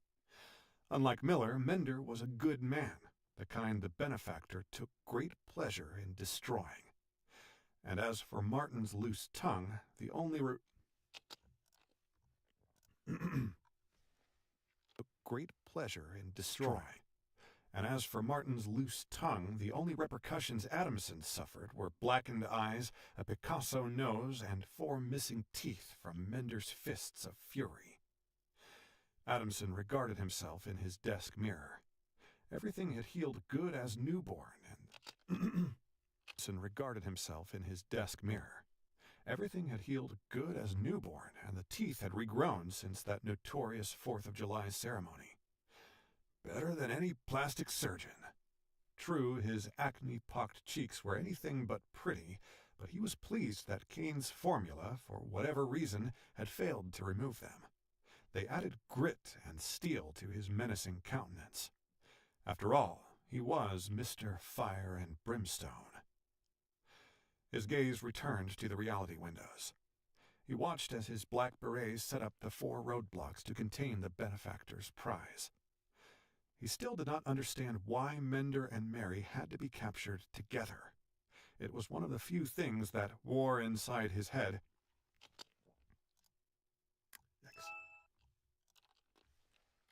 Mary had to be captured together. It was one of the few things that war inside his head and the benefactor had not divulged. But Adamson was a good soldier and knew how to take orders and when not to ask questions. This was a need to be known by the one who controlled his fate. And the only thing he needed to know anyway. Let's read that whole line again. And when not to ask questions. This was a need to be known by the one who controlled his fate. And the only thing he needed to know anyway. Known by the one who controlled his fate. And the only thing he needed known by the one who controlled his fate. And the only thing he needed to know anyway was that failure was not an option. Adamson watched was that failure was not an option. Adamson watched the southern roadblock to Bullion Pass as the first driver was caught in the snare attempting to leave. Let's read that all again. Was that failure was not an option. Adamson watched the southern roadblock to Bullion Pass as the first driver was caught in the snare attempting to leave town. He listened to the audio in his mind. "What's going on?" the woman asked as the audio cut out. He listened to the audio in his mind. "What's going on?" the woman asked. He listened to the audio in his mind. "What's going on?" the woman asked as the audio cut out. Adamson tapped his temple. Static followed and returned with clear fidelity. Clear fidelity. Adamson tapped his temple.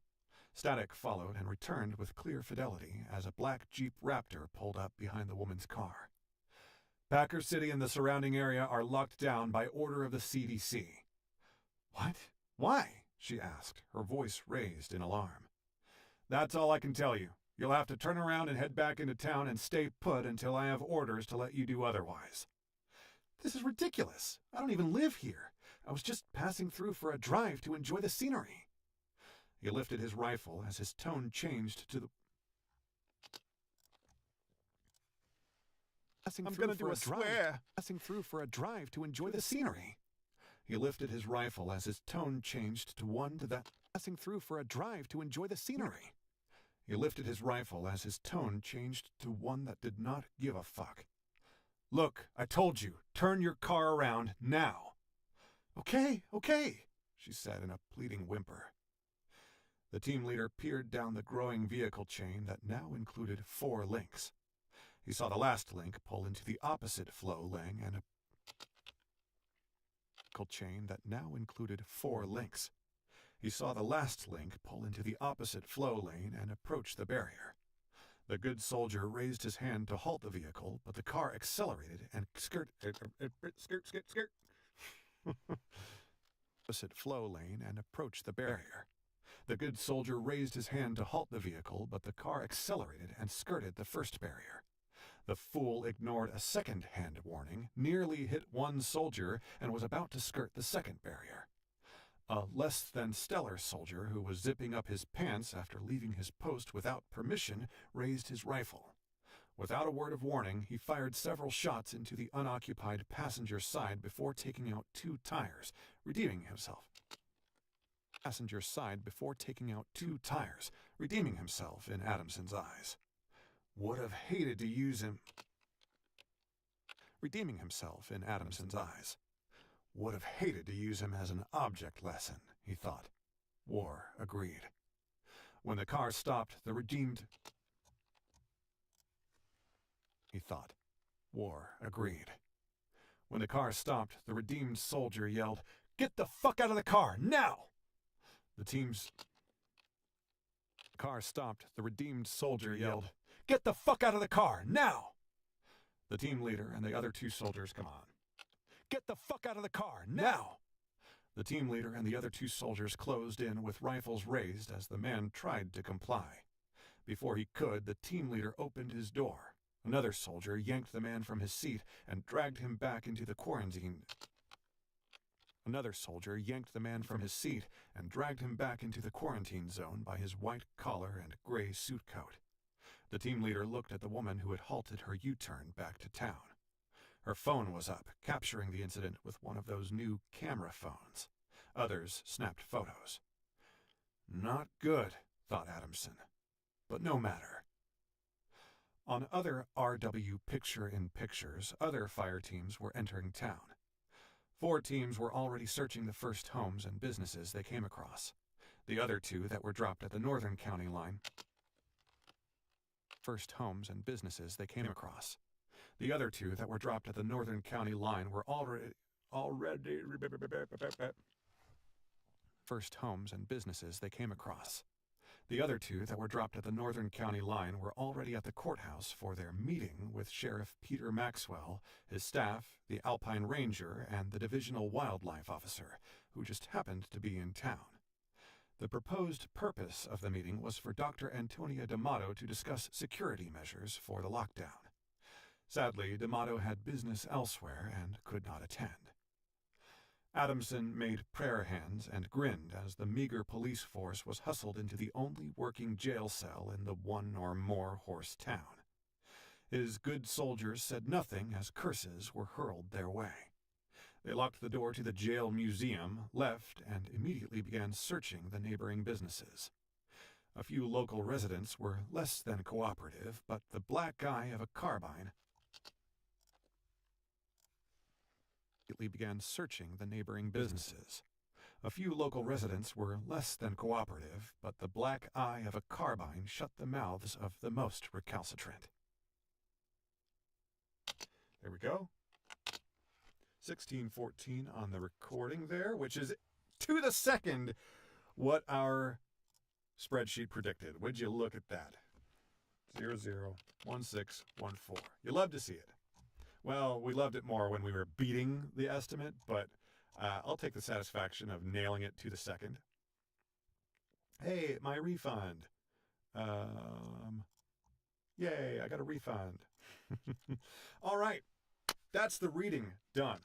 Now, we've got to edit what we've got, and then we have to do pickups. The edit should be pretty quick, but I am going to do the oxygenation of the booth, get myself a little bit of a stretch on. So we're going to briefly put you on the BRB screen and do that.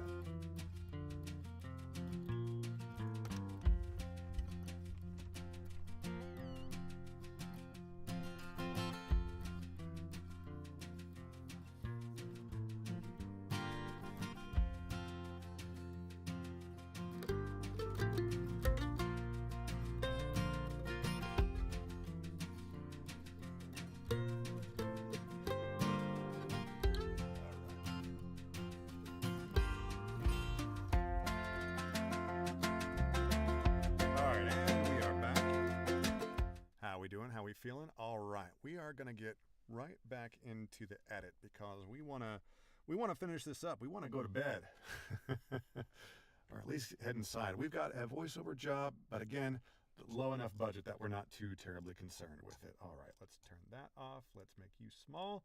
Let's go up here, and we're going to jump into the edit of chapter 32, and we're going to edit these 5 chapters quick like. Zoom, zoom. There we go. Going to make our first cut there. Save. Double checking that we've got, we've lost our clipboard here. Copy. There we go. Double checking this one does have a subheader. All right. And here we go. Head over to the timer. Oh, we got to make our stuff full screen here. So there we go. We're going to save once again. Then come over here and clear and hit space and start to edit. Oh no, we're not in shuffle mode. So what just happened there where I deleted the thing and something unexpected happened? It's because my edit mode was in slip mode rather than in shuffle mode. So as I edit here, I am in shuffle mode. That means if I trim something off of a clip, the rest of the timeline that follows that point in time gets shifted by an equal amount. So it's impossible for me to have just like blank areas of timeline. Everything will shift as I move things around. Whereas if you're in slip mode, that can be useful for doing stuff in, I'm trying to think when in voiceover or audiobook narration that slip mode really is useful. And I'm having a hard time thinking of it. Once I stop this timer, I'll sort of demonstrate. So here, let's zoom out a little bit. Say, for some reason, if this was totally extraneous, this little bit right here, if I bring this back, everything that follows shifted to the left, you see. But if I'm in slip mode, which I've got a hotkey there for it, if I delete this, nothing happens to everything that follows. So I've got this just empty gap. And this is great for music. There's lots of reasons to have yourself in slip mode, and I'd say that you are more often working in slip mode or grid mode in Pro Tools. There will be a similar, I think, what does it call it? In Adobe, they call it ripple edits, at least in Premiere. I don't know what they call it in Adobe Audition, but in Premiere, they call it ripple editing. Just making sure that I'm not peeking there. Yeah, it's ripple versus some other kind of editing. But let's see here. Why are we over there? Okay, we don't have to mess with that. We're just going to bounce this out. Hello, Control Alt B. Bounce this out. This is chapter 32. There we go. Bounce that out. Now we're going to head over here to Positron, and we're going to drop in chapter 32. There we go. And come back to the stopwatch. Mark down that 104 for this chapter that we just read. Where are you? 00, 01, 04. And that chapter length is, what is it? I can see over here, it's 211. 00, 02, 11. All right, next up, clear that, head back over to Pro Tools, boom, boom, boom, and down to chapter 33. Here we go. Let's zoom in a bit. Do we need to be bigger here? There we go, that's probably right. All right, and is this does have a header as well. And hit space. Delete you, drag in our short room tones there, drag that out, and then paste in our 2 seconds, and now we are schmovin' with the edit.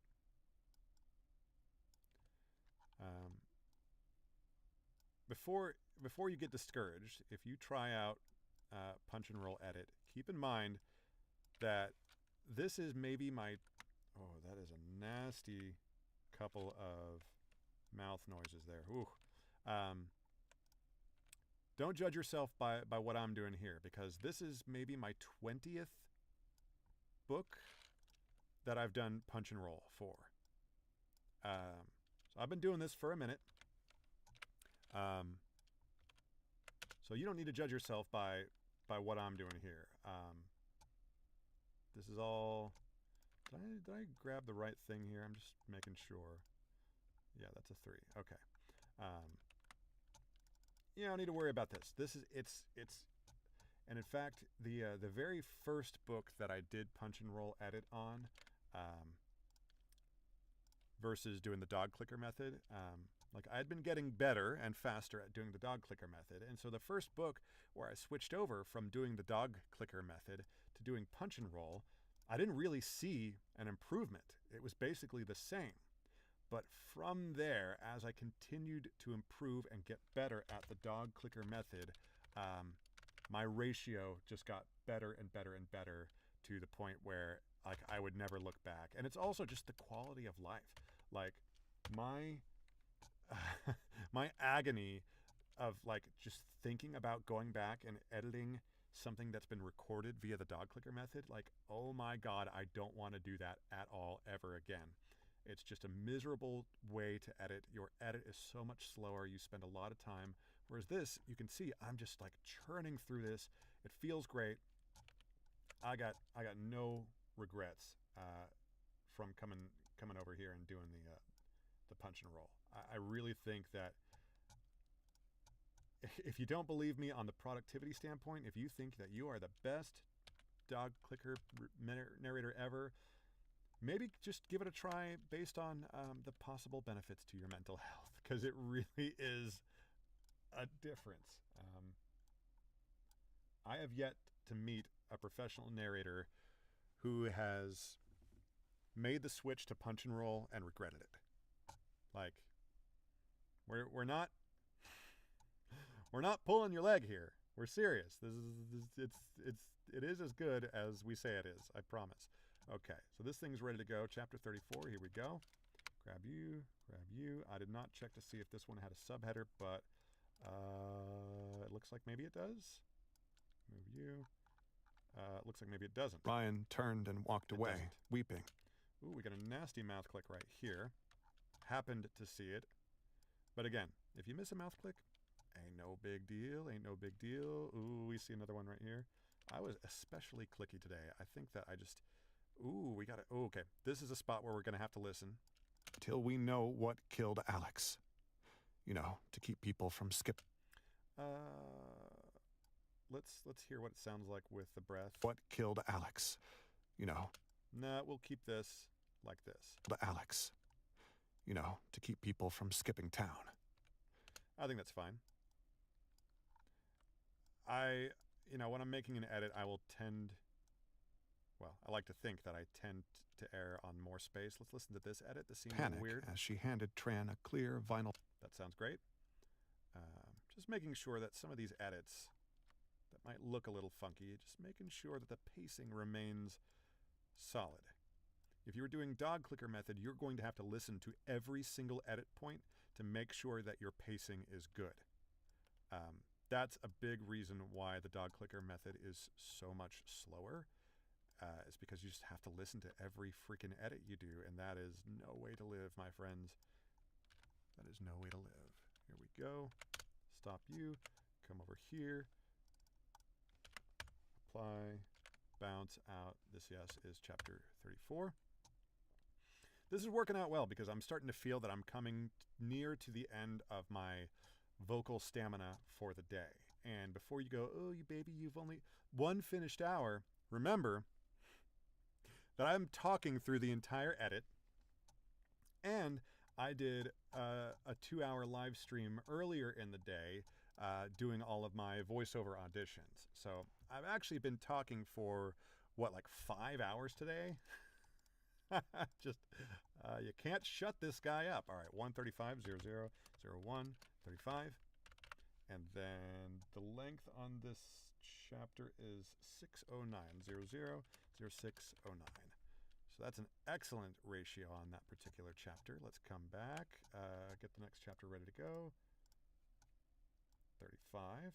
So 2 more chapters to edit. And then we are light at the end of the tunnel, people. We just got to do our pickups, proofing and pickups. Let's get this uploading into Positron. Chapter 34. Here you go. Please, please, please. Thank you. So there's chapter 34. Come back into here, clear, and we are ready to go. There. Grab you, grab you. Looks like this one does have a header. Grab you, paste. Zoom into the correct, there we go. Having standardized, repeatable processes in just about everywhere that you can will save you time because you don't even have to think about it. It's just the thing that you do, the way that you do it. It's always the same. Your brain is used to seeing or hearing or feeling the same thing. So for me, I bring that up because I've got a standard zoom level that I like.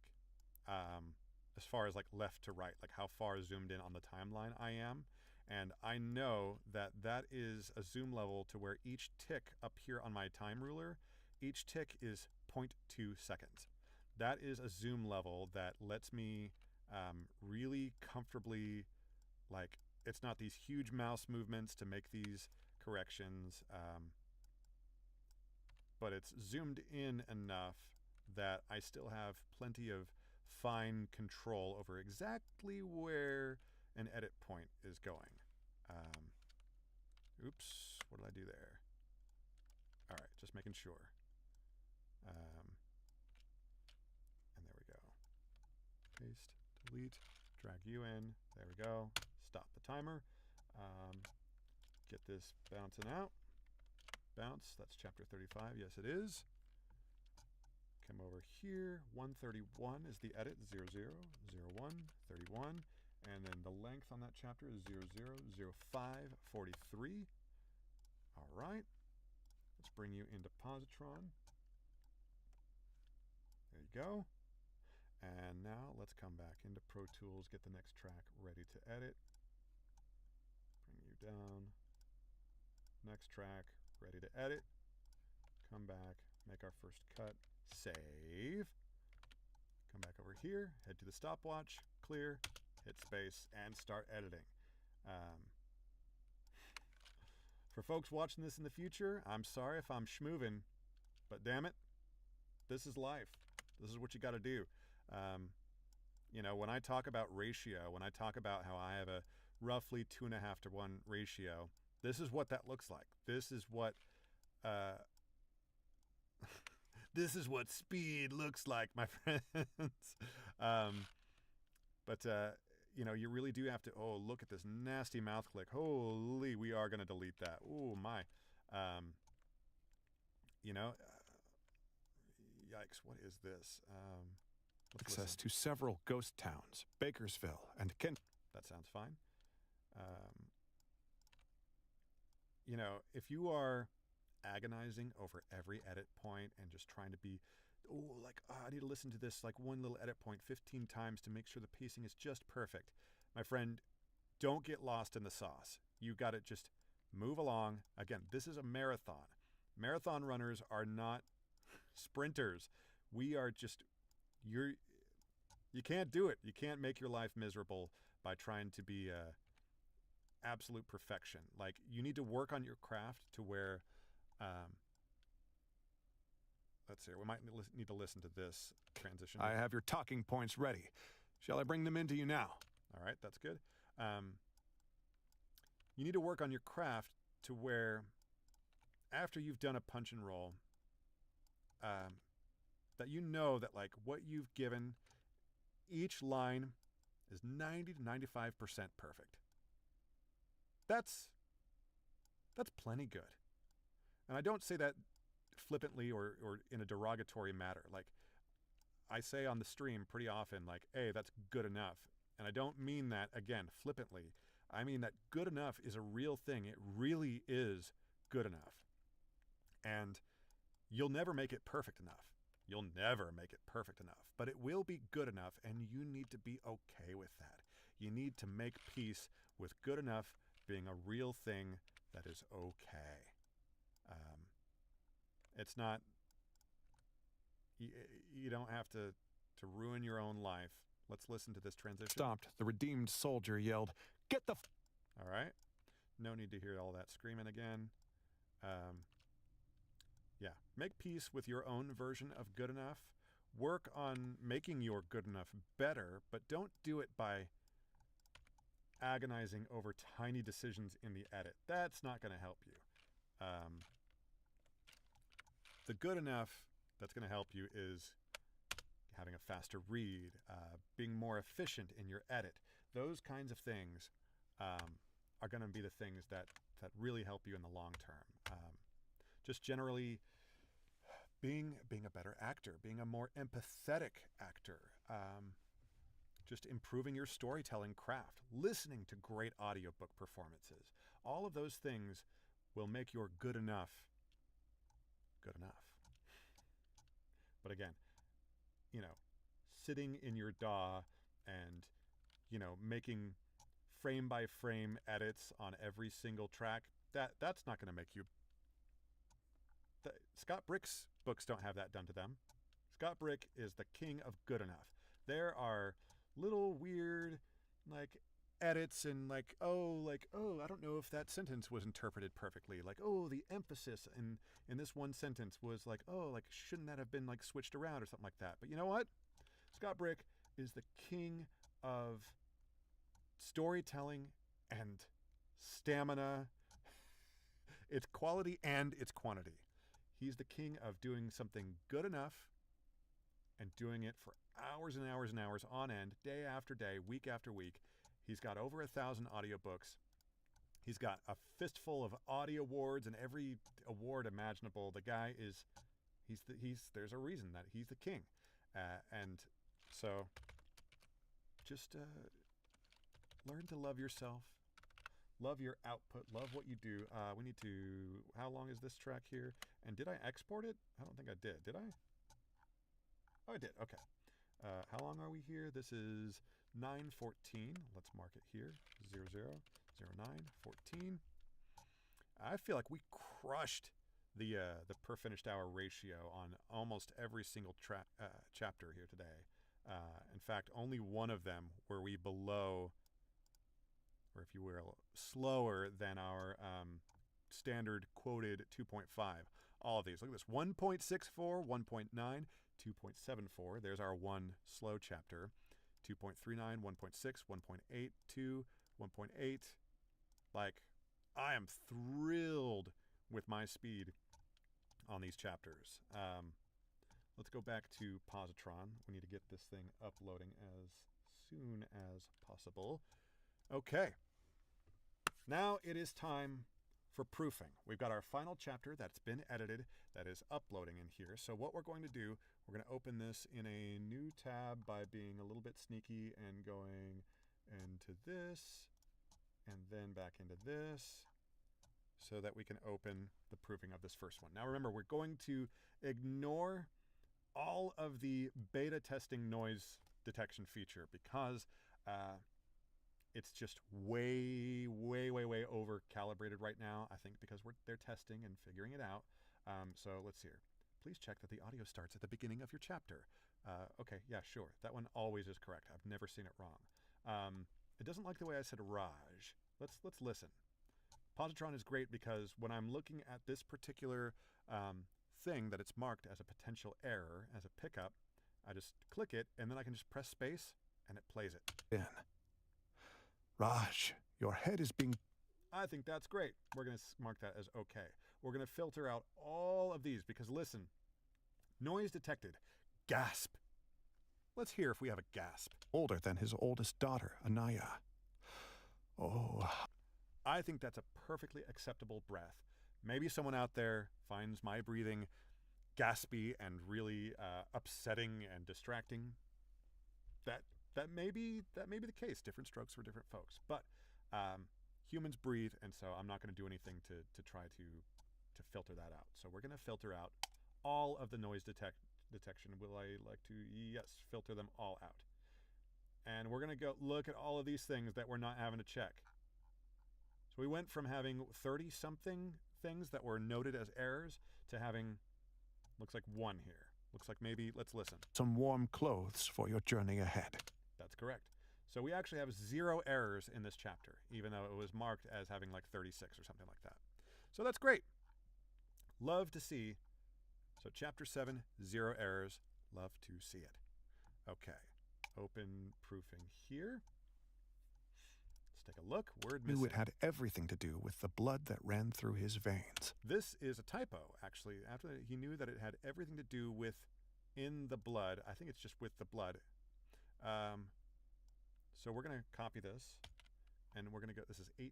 We're going to go back to our big spreadsheet here, 18, and we're going to paste it into there so that later we can pass that along to the author for a correction. So we're going to mark that as a typo. Reddish-black blotch on cocoa skin. This actually might be a case that this is a different version of text compared to what we've been reading on here. Let's double check that. Cocoa.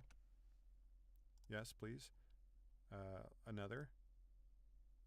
Okay, so we can see here that I read it as written in this newer, updated version of the text. So we don't have to worry about that. In fact, we should look at this actually. Please open up here.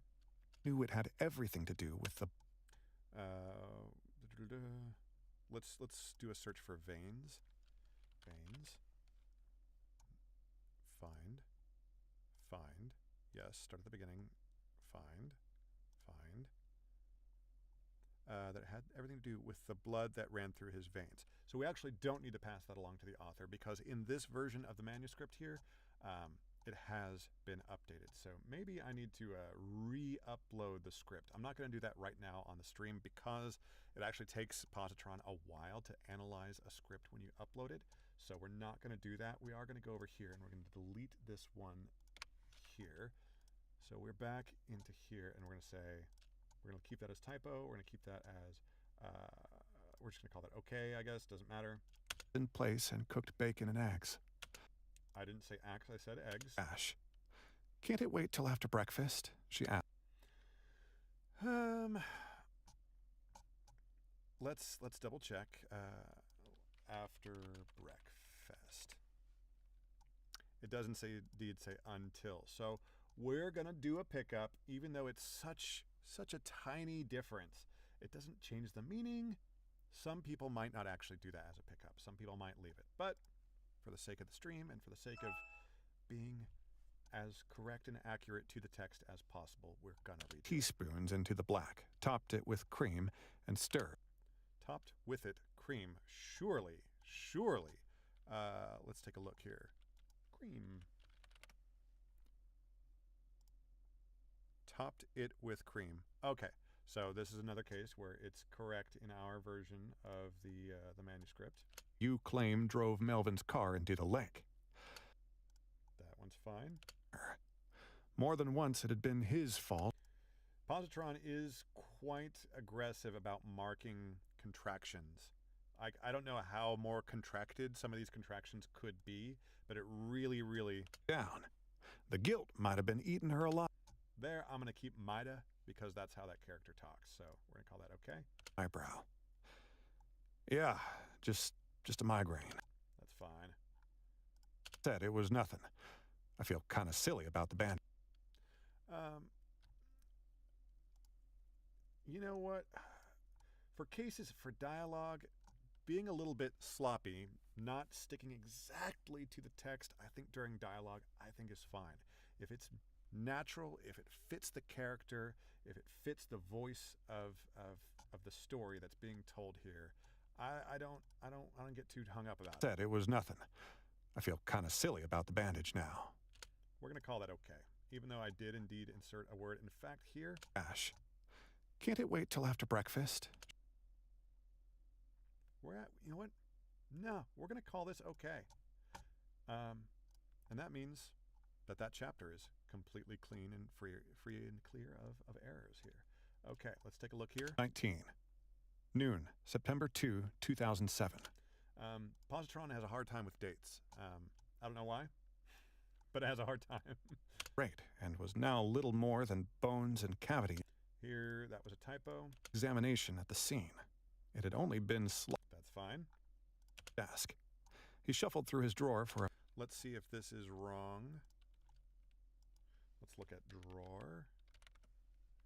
Shuffled. Ah, we have a typo. He shuffled though his drawer. Obviously, that's not right. So we're going to copy that. This is chapter 19. We're going to go back to here. And we're going to go 19.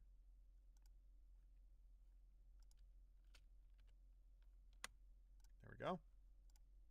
Okay, now we're back to positron. Here we are. We're going to call that a typo. agent. He followed it with a call to make sure she got it. Let's double check here. He followed with the call. Yeah, we'll do a pickup there. We'll do it. Okay.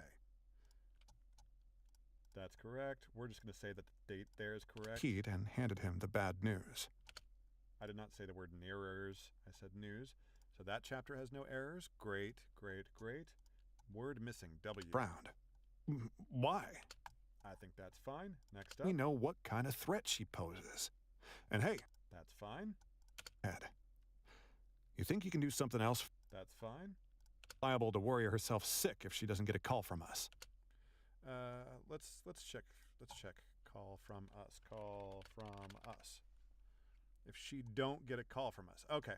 That needs to be read that way because that's how that character talks. And so we're going to call that a pickup. All right. Next. Yes. Yes, the word, that's where the wrong year was written. It has a hard time with numbers here. Let's see here. Oh. No, I'm good, thanks. I inserted an extra I'm there, but it feels really natural. It feels like natural dialogue. So I'm going to leave it in.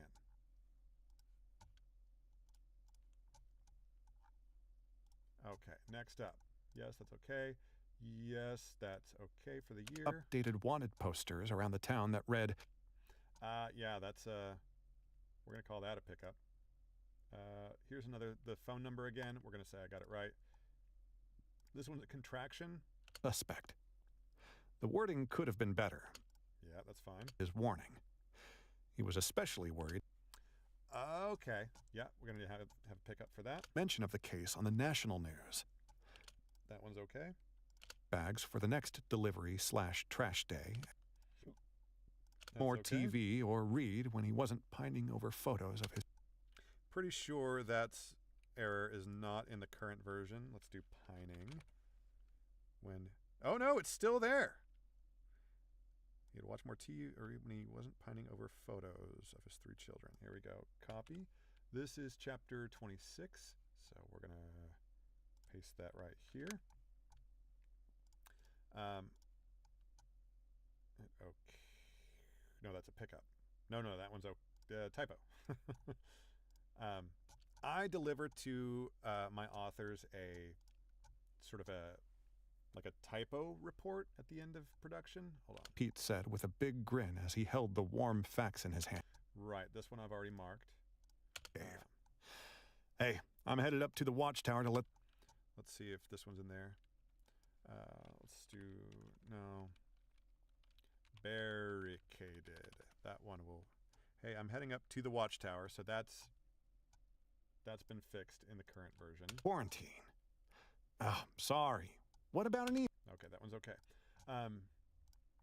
Yeah, I deliver a sort of a collection of all the typos to my clients, and it's nice for them to have another set of eyes on their manuscript, especially if they haven't gone to full physical production yet, because that can save them a lot of embarrassment with their readers. Oh, actually, I need to bring that one back up. Truck and sped the few blocks to the medical center. Let's make sure that that's correct.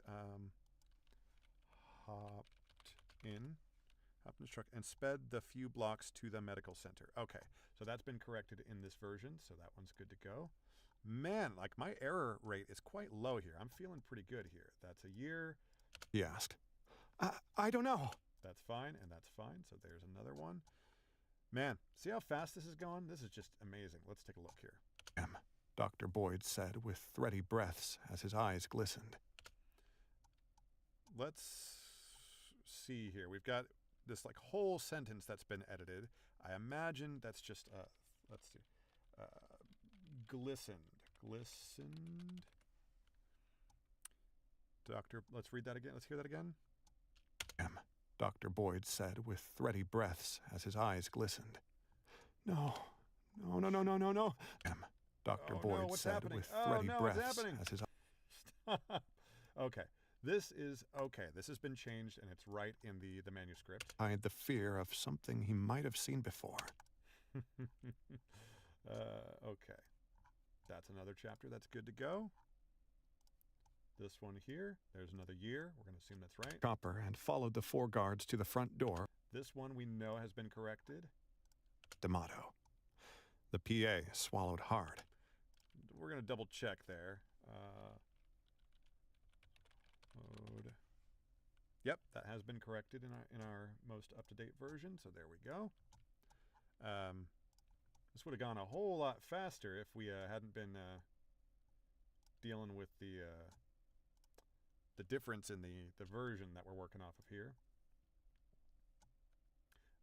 This one's fine because I read the Eastern Standard Time for that EST, and it's also the year, which again, dates give positron a hard time. Kane and D'Amato landed outside Packer City area medical. Let's look at this. Let's look at EST dot. Next. Oh God. Oh no. Oh God. Hovering. Yes, please. Before him. Okay, here we go. We're saying landed outside the Packer area. Okay, so I missed the word the, so that's a pickup. Sir, his phone buzzed. I know this one has been corrected in the newer version. Contract. Fossum had still not earned his trust. Okay. Lance Corporal. I don't think Coltrane is ever mentioned again. Coltrane. This is Fossum had still. Where is this? Thank you, General Sir. Let's press play here. Where are we? Contract. Fossum had still not earned his trust, unlike his old secretary. But Lance Corporal Maynard Coltrane never signed one either. I'm so lost here. Okay. Let's just press play from here. Jesus. Thank you, General Sir. Fossum was a good soldier, but had not yet been approached by the man in white to sign a contract. Fossum had still not earned his trust, unlike his old secretary. But Lance Corporal Maynard Coltrane contract. So this is a pickup here. What about here? Either. It would have been best to do so before he was nearly killed during the arranged ambush in Alma. Would have been best to do. Okay, that whole sentence, taking out the so, changes sort of the, not necessarily the meaning, but it changes the whole flow of the sentence. So we are going to reread that. And that gives us the opportunity to basically just reread this whole thing as one big go there. So let's take a look here. Whatever reason had failed to remove them. They added... Let's see if that one's still right. Mr. Fire had failed to remove them. So that error has been fixed in our current version, and that is it. So we only have, let's take a look here.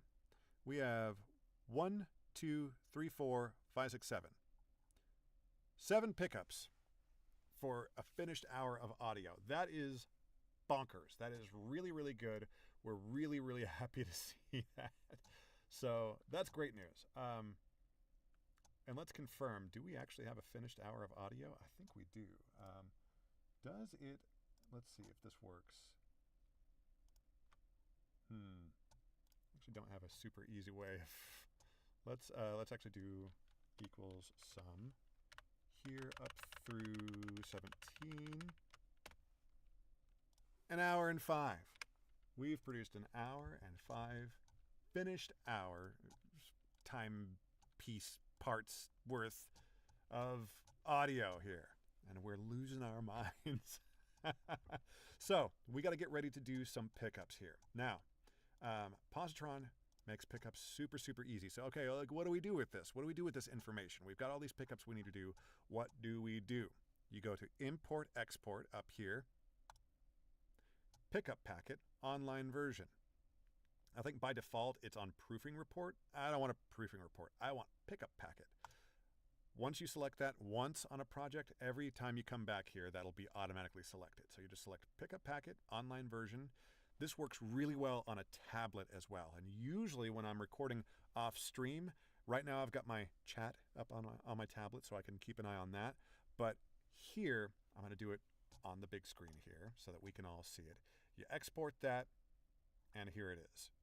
This works just fine. Look at that. Look at this beautiful thing. It shows you in big, bold letters what chapter you're looking at, so it makes it easy to find. And then over here, you've got the time code. Time code over here on the right. So that'll make finding and getting these super, super easy. So what we're going to do is we're going to make the room quiet again. I'm going to turn off my fans, and I'm going to shut the door. And so we're going to put you on the BRB screen one more time and be right back.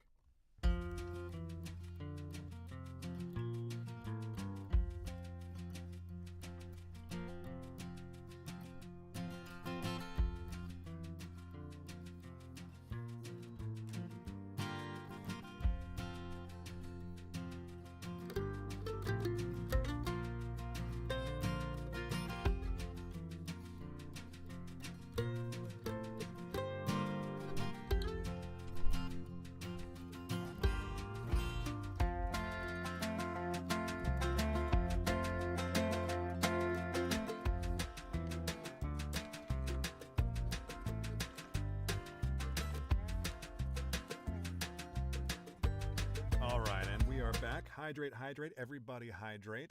We're going to bring us full screen back here so that we can see what's going on. We are going to make the Pro Tools window small again so that we can see our pickups as we navigate through here. Now, our first pickup is Chapter 19. So let's head over here to Chapter 19.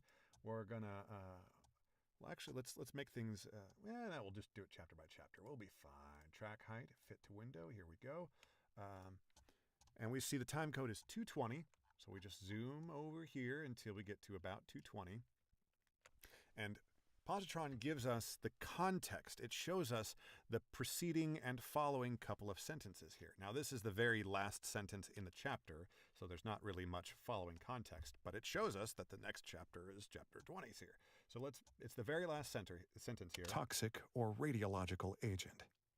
He followed it with a call to... So here we go. Oop, let's go ahead and record enable. Here we go. Toxic or radiological agent. He followed with a call to make sure she got it. Let's take a look here. So when you're doing pickups, you probably have heard in audiobooks that you've listened to, you've probably heard like, hey, what was that? Like that suddenly that one sentence sounded really weird and out of place. And that's probably because the pickups were done on a different day, maybe even in a different room with a different microphone. You really try to avoid that if possible. The super pros like your Scott Bricks and so forth, Scott Brick, as far as I know, he pretty much exclusively records in his Studio Bricks booth at his home. But who knows? You know, if you're on the road and a publisher is on a hard deadline, then maybe you got to just make do and try to match the sound as best you can in a different studio environment. So extenuating circumstances can happen. Let's listen to this, though, and see, like, if we were listening to this on audio, on Audible, would we know that this was a pickup? Or radiological agent. He followed with a call to make sure she got it. I don't think that the average listener would hear that and think anything. So we're not going to render or bounce that out just yet. We're going to bounce everything out one at a time in just a little bit here, right as we come up to the end of the video. Let's head on to the next pickup, though. Chapter 22 at 6 minutes, 25 seconds. Chapter 22, let's make it big. 6 minutes, 25. And here it is. Oh, and call my mom. She's liable to worry herself sick if she doesn't get a call from... Wait. Ah, there we go. Oh, and call my mom. Here we go. Oh, and call my mom. She's liable to worry herself sick if she don't get a call from us. It's Alex's birthday Friday. Here we go. Let's listen. Oh, and call my mom. She's liable to worry herself sick if she don't get a call from us. It's Alex's birthday. That sounds good to me. And that's it for Chapter 22. That one's ready to go. Boom, boom. And here we go. Chapter 26 is next with 2 pickups. So Chapter 26. Here we go. And the first one is at 56 seconds. So let's go back. 56. Refusing to give details while plastering updated wanted posters around the town that read, suspect... Let's pick it up right here. to give details while plastering updated wanted posters around town that read suspect considered. So when I'm doing pickups, my philosophy is that where possible, I like to have as few words as possible be new. So this will be a case where I think we're able to really kind of achieve that. While plastering updated wanted posters around town that read suspect.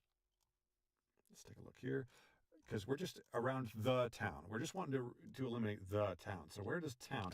While plastering updated wanted posters around town that read. So it's right here. This is the spot that is important, that is new. So we're actually going to cut some of that out. Give details while plastering updated wanted posters around town that read suspect. We're actually going to keep the original. Wait. No, I think this is. Bring updated wanted posters around town that read suspect considered armed. Okay, we're going to call that good. Next pickup is at 1 minute 35. To heed his warning. He was especially worried about members of BN. Especially worried. Here we go. Were unlikely to heed his warning. He especially worried about members of BNM, the late Brigham Norsworthy's Minutemen, who refused to disband. There will be somewhere to cut in there.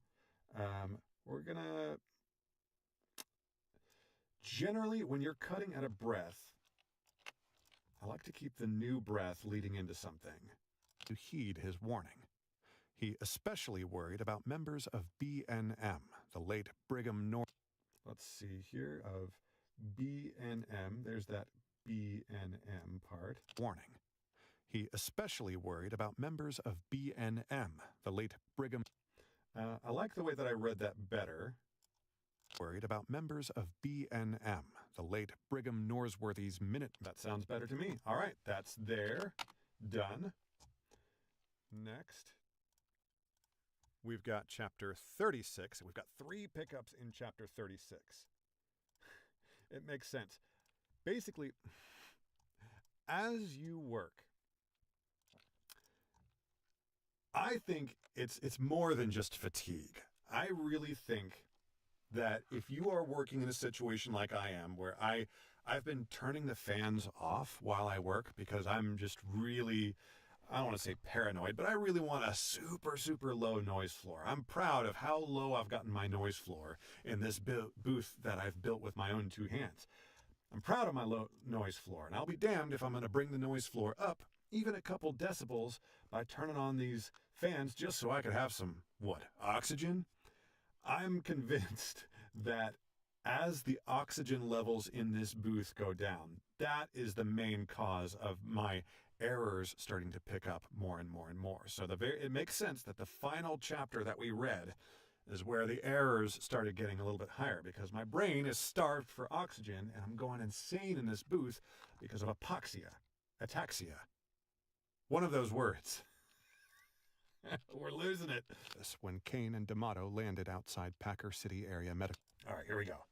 Cornelius Adamson was in his office when Kane and D'Amato landed outside the Packer City Area Medical Center.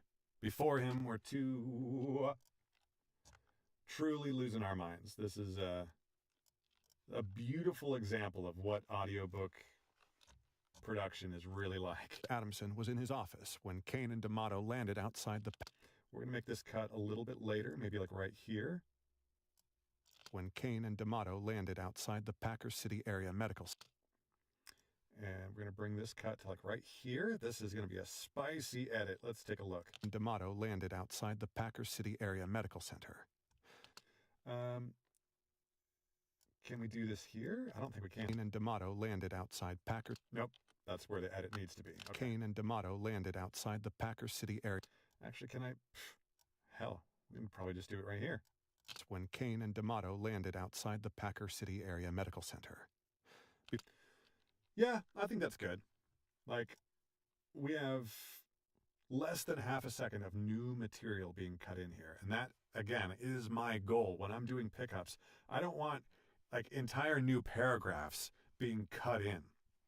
I want just as surgical as a cut can be. And this, again, is 0.4 seconds of new material being cut in here. So it's just so fast to where even if the listener goes, was that? By the time they finish the thought of, was that a different recording, it's already gone. They don't have time to sit and simmer in this new weird recording. Let's take a look here. Next one is at 3 minutes, 29 seconds. So we scroll over to here. 3 minutes to sign a contract. Fossum had still not earned, right? Switch those two words around, so let's do it. By the man in white to sign a contract. Fossum still had not earned his trust, unlike his old secretary. But Lance Corporal Maynard Coltrane never signed one either. It would have been best to do before he was nearly killed during the arranged ambush in Almat Lilkafar. He was somewhat sore over that. There we go. I was able to read from this pickup into the next pickup, and I might actually sort of break the rule I was just talking about and have that all that audio bridge that gap. Let's listen. Approached by the man in white to sign a contract. Fossum still had not earned his trust, unlike his old secretary. But Lance Corporal Maynard Coltrane never signed one either. It would have been best to do before he was nearly killed during the arranged ambush in Almat Lilkafar. He was somewhat sore over that. Almat Lilkafar. He was somewhat sore over that, and great, perfect, super happy with that, and extra efficient because I was able to knock out two pickups in one fell swoop. So there we go. Hey, guess what, everybody? We did it. That is a finished hour. But now what? But wait, there's more. Wait, did I get everything there? Let me make sure. Did I hit our... wanted to make sure I did that. But wait, there's more. And that more is that we need to actually start getting this into ACX. And I'm going to show you the start of the process, but we're not going to linger on it and see the whole thing because we would be here all night, basically just watching progress bars grow, and that's it. But what we're going to do, so Chapter 17 had no pickups, so there's no new recording. We've already bounced this out, so why am I bouncing this out again? Well, this time I'm turning on this right here, mouth declick. It wasn't on before when I bounced it out because mouth declick is a resource hog. It will slow down my export by a factor of like 5 or something. It's a huge resource hog. It really slows down how fast I'm able to export audio out of Pro Tools. But it's worth it because it really does magic for getting rid of mouth clicks. That's its job, mouth declick. I am on RX10. RX11 just dropped. Highly recommend getting it. I think they're doing some deals right now because RX11 is so fresh and new. So highly recommend getting that. If you are doing audiobooks, and even if you're doing voiceover, RX is as important an investment as your DAW or your microphone or your interface. In my opinion, this is a necessary tool. You must have this in order to really work professionally. It can be overused. You'll notice that my sensitivity here is only at 2. I've found that anything higher than that, and it's going to start to be a little bit too aggressive, and it's going to start to chop off the tops of my T's and my C's and certain other certain other consonants. I forget the words for them. I'm sure some vocal coach out there will have the answer. But 2.0 is a good sensitivity for me that I've found. And again, I'm not so concerned if a few errant clicks get through. Listeners understand that I am a human person. I'm not an AI voice. AI voices, they don't need declick because they don't have mouths. But listeners consistently still say that they prefer human voices. The imperfections are what make us human. And so embrace that. Enjoy the tool that helps to eliminate some of the more egregious and annoying mouth clicks, but don't over lean on it to where you're chopping off your T's and C's and stuff. So that's all to say that I have engaged the mouth declick, and now that I know that Chapter 17 is completely clean and good to go. I'm going to bounce this out again. I'm going to overwrite chapter 17, and I know, because I've done this a million times, I know that instead of pressing enter twice to get through the next dialogues, it's going to ask me twice, like, are you sure? Are you sure you're sure? So I know that I have to press enter 4 times to get through these dialogues. So 1, 2, 3, 4. There we go. Now I'm going to head over to, well, God, that actually is, I've got a new PC, so these things are fast, fast, fast. It is amazing. You'll love to see it. Here's this one. We're going to bounce 18, and this one will take longer because it's a longer chapter. So while this bounces out, I will head over to ACX, and we're going to start getting this project. Now, here is the project window, the big, beautiful project window. Hopefully, when you load into your project window, hopefully this section here will already be populated. The rights holder, when they're creating the project, has the option to like automatically like extract and import these audiobook chapters, but our rights holder did not do that. So we're going to click add chapter, and we're going to have to add chapters one at a time. So we're just going to get through to chapter 17 and 18. We're going to start those uploading, and we're going to say, ha, we're done.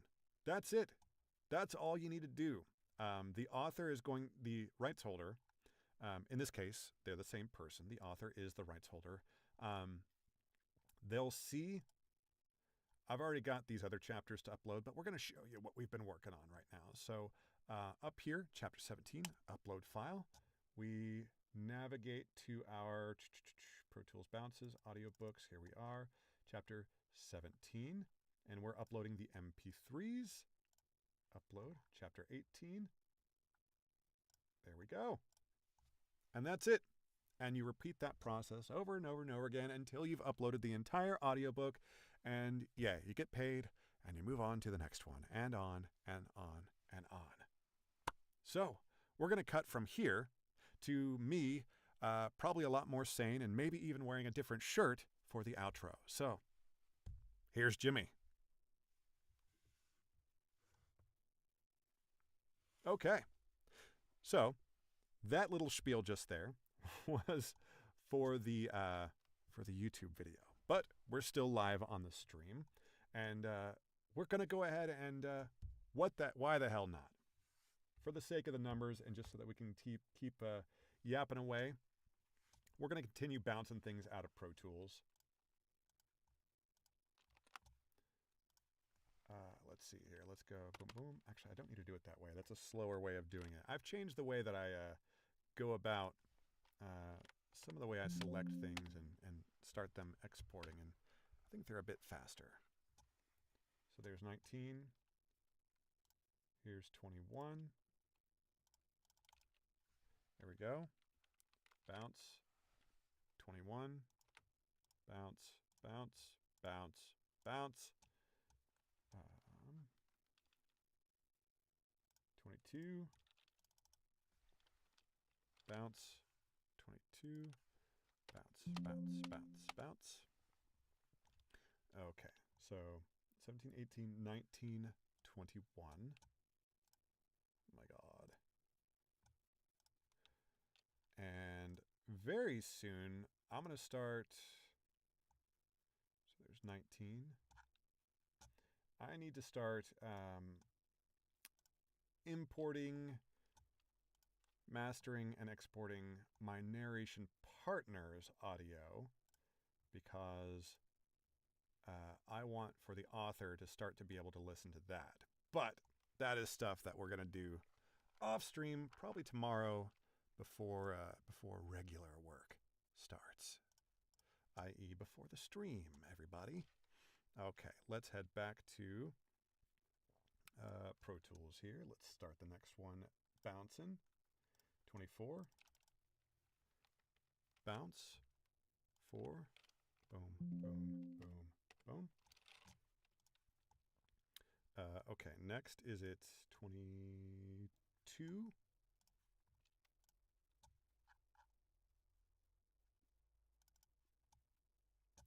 Add chapter. Grab 24.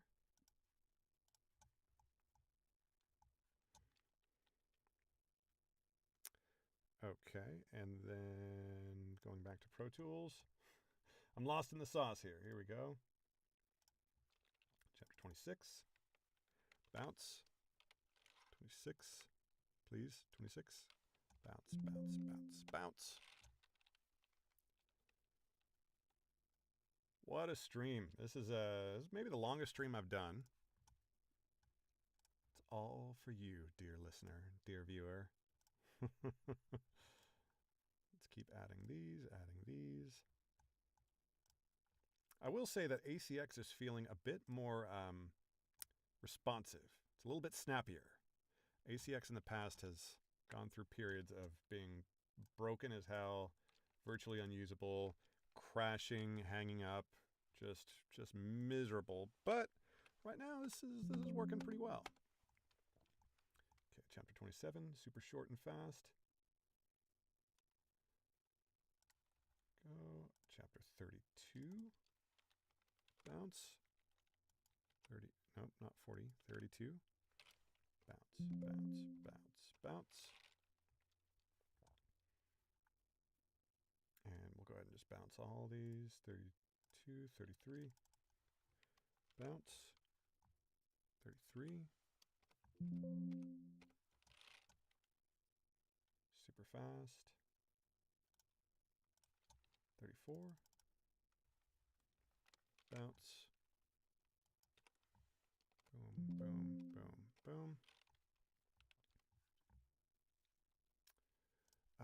Let's take a look here. Not 25. I think it's 26 that's next. Yeah, there's no 25. There's 26. Come back here. Start 35. 35. Bounce, bounce, bounce, bounce. After 26 is 27. Upload. 27. Back to Pro Tools. Here we go. Chapter 36, the last one that we're uploading today. Here we go. That's chapter 36, please.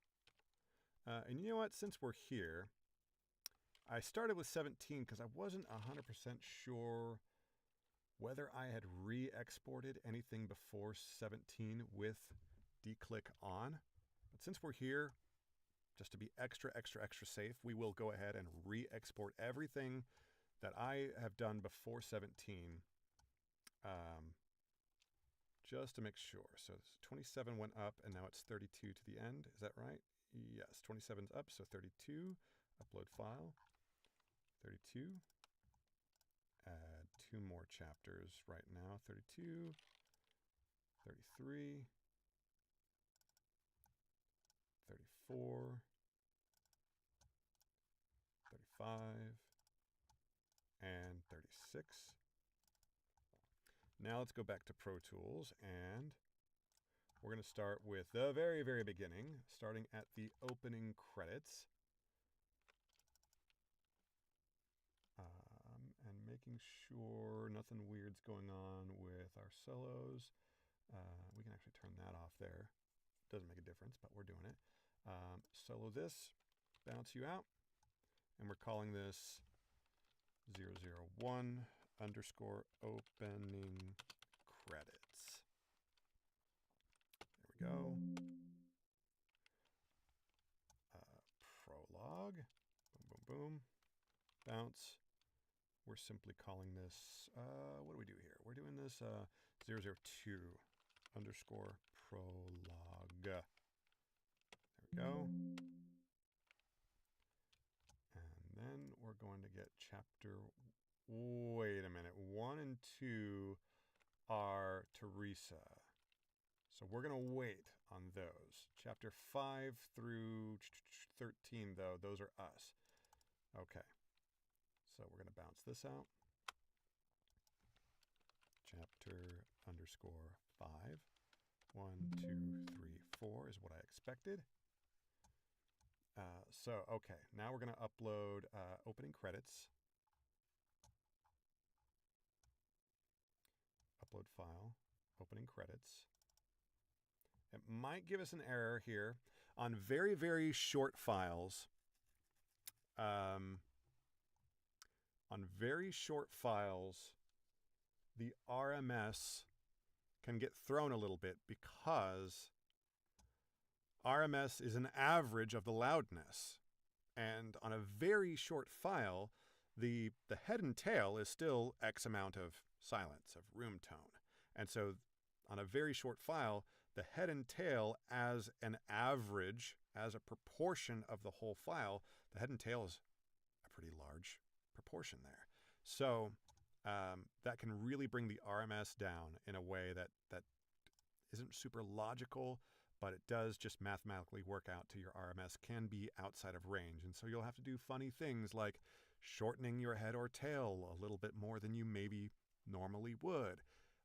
Or maybe like boosting your volume more than you normally would. If you're ever listening to an audiobook and you're like, boy, those opening and closing credits were like a lot louder than everything else. It's because the producer had to do some shenanigans in order for them to like pass the RMS specs, just because of how short those files were. All right, chapter 5 is the first thing we're putting up, right? Chapter 5, right? Double checking here. Chapter 5. Yes, chapter 6 is the next thing. Bounce. Chapter 6. There we go. We haven't uploaded the prologue yet. The problem is if I create a new chapter and then I move that to the top, is that going to interrupt how the new chapters count? Let's try it. This one, move to top. Now what happens? Let's rename the chapter to prologue. I hope I'm not going to regret this. 002. Wait a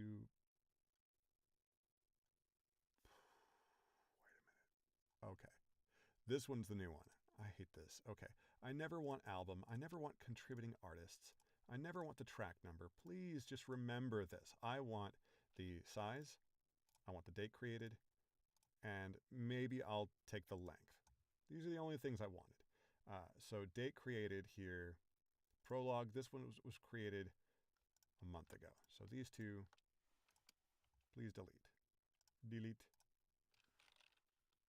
Why can't I delete this one? Hello. Delete. Thank you. All right. 002 prologue. This one is getting uploaded. There we go. Now what happens when I do a new chapter? Please don't say 38. Please say 37. No, that sucks. ACX. All right, that's a huge bummer. So I'm going to have to like manually like rename, renumber every chapter. And this book has like 96 chapters. That sucks. Okay, that's life. Okay, back to where we were. Chapter 6, here we go, uploading. Back to Pro Tools. Chapter 8. Bounce. 8. 2, 3, 4. And another thing that we can do, which is super fun, is we can go back to Positron here and we can mark all of these pickups as fixed. Yes. Yes. Yes. Yes. Look at all that green. Love to see it. Okay. So we can close all of our positron windows. Those are all good to go. We can close all of our pronunciation help. We can close our stopwatch. We've just got ACX. Chapter 8 should be done. There it is. Wait, what? Maybe it's not done. Wait a minute. What is going on here? That's chapter 8. Upload file. Chapter 8. 4:13 p.m. What? Did it not like... That's extremely strange. Can we please like refresh? Can you like... All right, I need to double check that nothing weird's going on here. That is extremely strange. Bounce again. That was chapter 8. It's bouncing into Pro Tools bounces, audiobooks to okay. Upload file. That's the right thing. How strange that it's not updating the metadata of when that file was created. And it's not doing it on these other ones either. Windows. Windows. Okay, chapter 10. Bounce. 10. So it overwrites the file, but it somehow keeps the old metadata so that it doesn't get updated. That's so dumb. Okay. 2 more to bounce here. We got chapter 11, which is super, super, super short. Bounce, chapter 11.